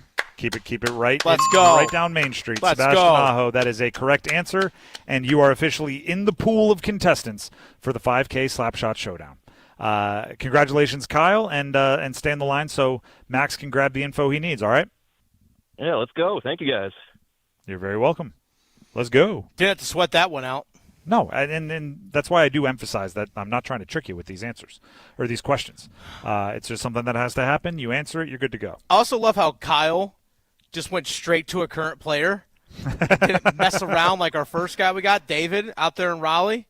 First David in Raleigh. David went on a monologue about how much he knows about the Carolina Hurricanes. Yes. Well, it was 30 years ago, as of a month ago, that the announcement was made that the Whalers would be leaving Hartford, and I'm It's like, I give you this player's name, or I can just say Andrei Svechnikov, or just leave with Svech. That's fine. Either way, our 9 contestants, David and Raleigh was first. I'll give you a little rundown. Yeah. This is the 5K Slapshot Showdown contestant pool thus far. Okay. We will, and I'll let everybody know. If you're listening now, you get the heads up. We have one more contestant that we're going to register on Monday's show. So it's going to be sometime between 3 and 6. Oh, one last chance. On Monday. Final opportunity. One last chance. Because we need 10 contestants, and we have 9 thus far. So we'll do one more. I'm not going to tell you when as far as within the show, but it will be between 3 and 6 on this show right here on 99.9 The Fan on Monday. And you could be battling it out in the 5K Slapshot Showdown with David in Raleigh, Scott in Apex, Roy in Creedmoor, Austin in Raleigh, Ben in Raleigh, Sal in Morrisville, Ryan in Fuquay, another David in Raleigh, or though maybe he's the original and the other one's the other, and Kyle in Raleigh. That's how it's lined up thus far. All right. Also, everybody, little housekeeping here for you. Immediately after this show, so 6 o'clock, we will not have overdrive because we have a little in-triangle baseball action coming your way. Oh, there you go. It is Duke and NC State basketball. Baseball. I still have basketball in the mind. We're talking portal. That's fair. Baseball. Tonight, it is a 6 p.m. Opening pitch. Should be a really, really fun one. Right? Yeah. Should be a really fun one anytime those teams get together. It's a good one. Look, gorgeous day, too. It does feel very baseball outside. Oh, it's wonderful outside. It does feel very baseball outside. Do you know what I was always jealous? This side sports conversation. Okay. As a football player, all right. I was always jealous of baseball because football weather progressively gets worse. Right? You start off, you know, you're supposed to be sweating when you're playing football, right? You're running around, you're having a good time. It's like 90-something degrees. Yeah, it sucks. but no, it's way better than 20 degrees, which is what it ends with. And then baseball, you're miserable at the beginning, but you know there's a light at the end of the tunnel, and it just keeps getting nicer and nicer and nicer and nicer. I always wished, and it wouldn't be right because fall is football, so I don't actually wish it, but I always wished that football was a spring sport. And then you would by the end of the season, in the games that matter, you could run, you could pass, right? Everything was on the table. It was just the best team. And normally in football, by the end of the season, it's like, well, who can play the best in 6 inches of snow, or who can play the best when the running game is thrown out, the passing game is thrown out the window because there's 40-mile-an-hour winds, and I was always jealous of baseball. Because they've been playing since February. But guess what they do, or they've been playing for months now. Guess what they do at the beginning of the year? They all just go down south and play everybody down in where it's warm enough.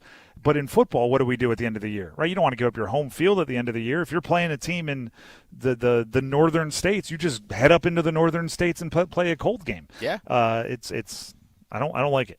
I know, yeah, lacrosse, we had that same spring schedule, so I remember practicing and playing in the snow and all that stuff, and then at the end of the season, it's May. You're like, I need like one of those wet, cold towels to throw around my neck because it's like 85 degrees. No, that sucks. You should be sweating when you're playing sports. Yeah. I don't mind sweating when it's like 52. That's comfortable. 52 is – you need to be like 67. No. 52 is too cold. Can you tell I grew up in Hawaii? Not soft. I mean, I did it. We played well at the end of the year. It's just not the same. And baseball isn't soft either. They have half their season in bad weather. It's just the first half. And then they come out on the other side in the part where you can do everything. It's backwards. There's a cloud they won't play. And somewhere there's basketball players saying, "Yeah, we just play inside." Yeah, exactly. That walk from the car to the gym is always real chilly. What is it, 64 in here? 66? And there's a wrestler saying, "I don't know. Somehow we're inside and it's still 98 degrees." Yeah. They're going, "We got the worst of both worlds." I don't envy wrestlers at all. I don't envy them at all. There's always a sport that is like the trump card, where it's just like, oh no, our two-a-days were worse, and someone else is going, no, ours is worse, and then there's a wrestler in the corner like, you guys want to talk? No, not to you. This is between us. You're good. No, you've already won. Yeah. We're trying to settle for second here, buddy. There's baseball players talking about like bean balls and stuff, and then somewhere there's a hockey player like, we just mash each other's face in. It's like, oh, you know what? We're going to have this conversation over here. You do you. Different beast, right? There's always that one that's in the side going, yeah, I win this conversation. You know what sport that I didn't know this until actually when I coached at Carthage College up in Wisconsin, because they didn't have this at any other school I coached at. But you know, basically is doing two-a-days every day, even during the season? Swimming. Yeah. It's insane. I was like, wait a second. I remember like talking to some of the swimming athletes or even like their coaches, like, wait, y'all practice for like y'all went 6 to 8? Like, yeah, we did 6 to 8, we did this, and I'm like, yeah, we are back in the pool at 3. I'm like, wait, what? And hold on, wait a second. You swam for 2 hours and then you got to go back in for a couple more? That's insane. This is, and then lift. Like as a parent, right? My kids are getting to the age where my son is, where he's going to be like playing sports. I'm very much like I played football. I'm not going to drive him to football, or like whatever he wants to do, he wants to do. If possible, I will steer him away from swimming for the only reason of pool time. Like, all right, we're getting up at 3:45 to be there swimming laps at 4:15. Here we go, and which I will do if he loves it. But goodness gracious, I hope he doesn't. And also, like, meets take forever. Practices are twice a day for hours and hours. Like, give me a sport where I get to sit in the bleachers, have some sunflower seeds, and like chill. Give me a sport where I can be in a gym, right? Nice climate control. Give me a sport where it's a nice walk, like golf. I'll support you in any way. But swimming is brutal. Oh, hockey's also like that too. Yeah, with rink time. Yeah, I agree. I completely agree. I would enjoy watching that a bit more than just back and forth. When I first started playing hockey, we were like on weekends, like Saturdays and Sundays, we have like 6 a.m. games. Yep. When I first started playing, and then now I play at like 10:30 at night, 10:45 at night. Yep. It's the worst. Yep. Max knows exactly what I'm talking about. It is funny when I come in, I'm like, I'm tired. You guys are like, we were playing hockey till 2 a.m. I'm like, all right, never mind. Yeah. Again, the guy in the corner, like, I'm not talking about you. The Drive with Tim Donnelly, 99.9 The Fan. Dennis. Oh, no, it's me. It's you. I have something I want to tell the people. I want to tell you all about Maynard Service Company. How ironic, talking about weather, talking about hot, cold, how quickly it can change. Beginning of a season, it's cold. The end of a season, it's hot, which means at the beginning of the season, when you're in your house, you want your heating to work. At the end of a season, you want your cooling to work. And really what you want is everything to work. Heating, cooling, plumbing, electric. That's what Maynard Service Company takes care of, right? You're inside, you're working out, you want to be able to go, or you're outside working out, you want to be able to go, let's set the air conditioning. So when I walk inside after sweating outside all day, I want to feel cool and refreshed, and you want it to work. You want to set it to a temperature, and you want it to work. Maynard Service Company specializes in making it work. Heating, cooling, plumbing, electric. Sometimes it's that simple. We don't have to be experts, right? You call in the experts, and you go, I just want it to work. Maynard Service Company goes, we'll take it from there. The number, 919-361-0993. That is anywhere in the triangle, 24 hours a day, 7 days a week. 919-361-0993. You can also visit them online at MaynardServices.com. That's MAYNOR Services.com. There's only one thing left to do here on the Drive on a Friday, and that's make some picks. We're going to do just that coming up next. Stick around. Flying out of RDU? You've already got a lot to think about if you're traveling. Let Fast Park and Relax take over the parking part of your trip. Fast Park and Relax is just minutes from the terminal. You simply pull into our easy access slot, park in one of our fully covered, well-lighted parking spaces, and one of our comfortable shuttles will pick you right up, load your luggage, and deliver you to your terminal. No walking, no waiting. That's why we're called Fast Park and Relax. We make airport parking easy. Check out our free parking offer at thefastpark.com. Hey, it's Adam Gold, and after every Hurricanes game, thanks to my friends at the Aluminum Company of North Carolina, we give you the Canes Corner podcast. In-depth analysis on what happened, why it happened, what's going to happen next, which players are those to look out for, and as we get deep into the playoffs, how can Carolina best position themselves to win a Stanley Cup? Canes Corner podcast, brought to you by the Aluminum Company of North Carolina, live on YouTube, and of course available wherever you get your podcasts. This April, the party's in Cary as Abbey Road Tavern and Grill Cary celebrates 30 years of great food, drinks, and unforgettable nights. The 3-day anniversary bash starts Friday night, April 10th, with live music and beer reps handing out freebies. Saturday the 11th is an all-day outdoor party with local bands and a draft truck pouring cold ones. Wrap it up on Sunday the 12th with a hangover party featuring Totally Otis and killer drink specials all weekend long. All happening at Abbey Road Tavern and Grill in Cary. Details at abbeyroadnc.com. It's back. The Chatley Boat Show and Sale at the Carscott Building in Raleigh, featuring Suzuki outboards going on this weekend. And it's bringing the largest inventory and deepest discount of the year. Save thousands off top brands. On-site financing to get you approved and on the water. Boats in stock and price to move now. Test drive your boat at delivery. Get in a new boat or upgrade in time for summer. The Chatley Boat Show and Sale going on this weekend at the Carscott Building in Raleigh, featuring Suzuki outboards. Hi friends, this is Mark Pons with Chapel Hill Tire. At Chapel Hill Tire, we've always been your home for the world's best tire brands. And now we're proud to announce free installation when you purchase a full set of Continental tires.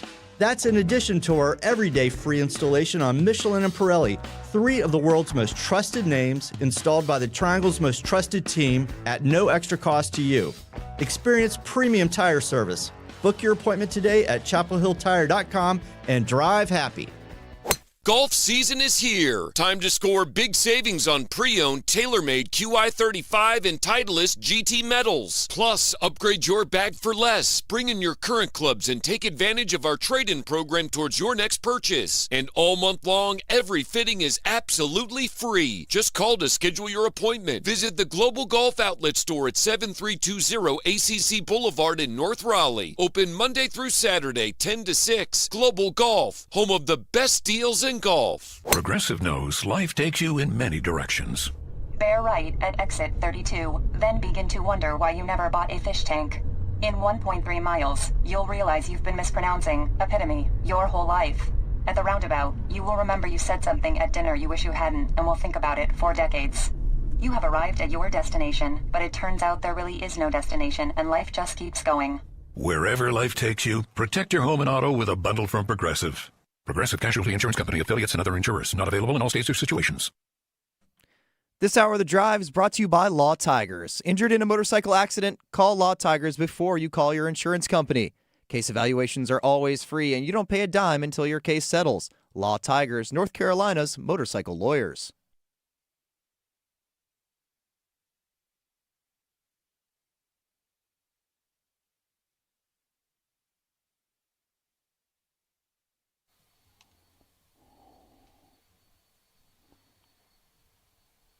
You know when we have Max controlling the board. Oh, yeah. The last break of the show, you're going to get a little Michael McDonald. Always Michael McDonald with Max.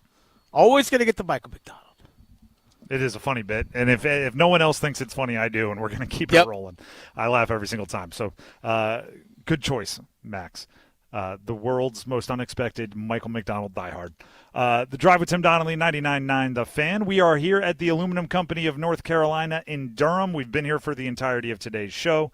Day 1 of their spring open house has come to a close, but day 2 opens back up tomorrow from 8 to 4.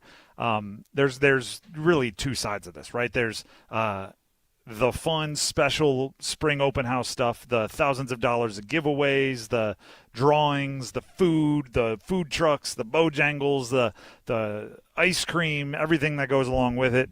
They make it a real event here, and it was fun today, and it'll be fun tomorrow, just like it's been fun every time they have this event.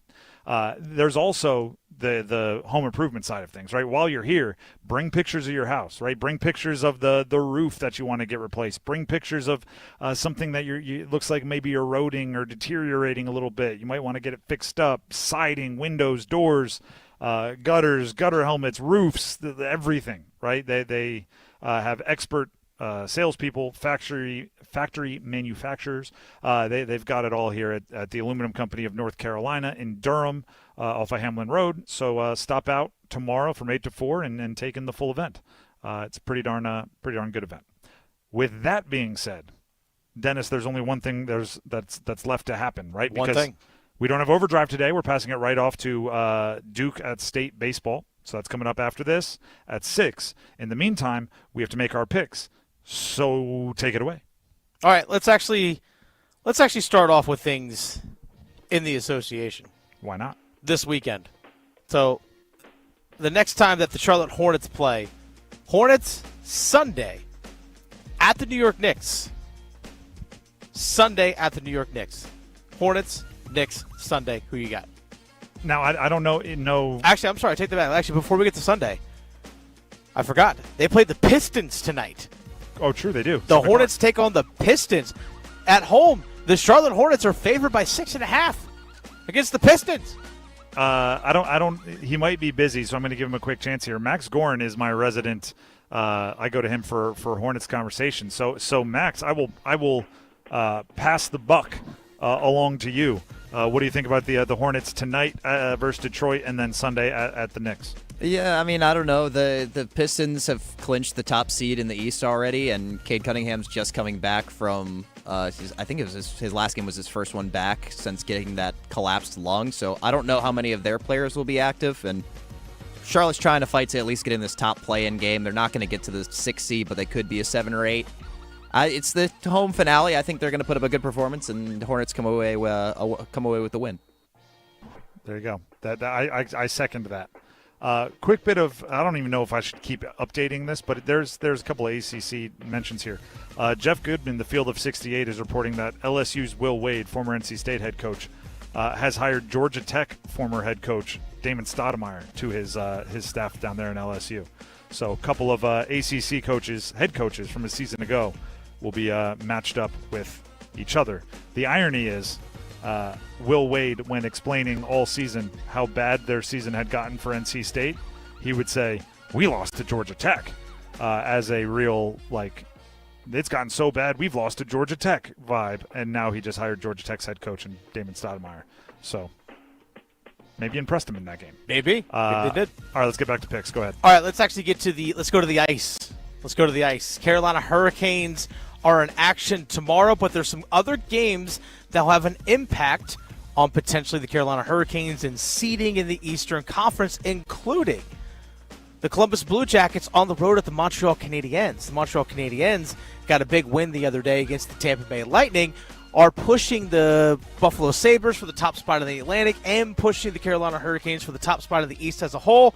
Blue Jackets, Canadiens at home, minus 142 on the money line. I guess a Columbus team that needs to win to make the playoffs. Is there any update to our rooting guide that you gave out yesterday? If there's an update to the rooting guide, you need to root for the Columbus Blue Jackets. There you go. You need to root for the Columbus Blue Jackets because you need that to happen if the Blue Jackets win in regulation against the Canadiens and the Carolina Hurricanes get a win, 2 points in any way, shape, or form tomorrow. That eliminates Montreal from possibly getting the top spot in the Eastern Conference. Okay. And you said Montreal is the favorite, right? Yes, minus 142 on the money line. Well, I think Columbus is going to do us a favor. Let's go. Columbus on the money line, rooting guide inspired. Werenski scores 2. Okay.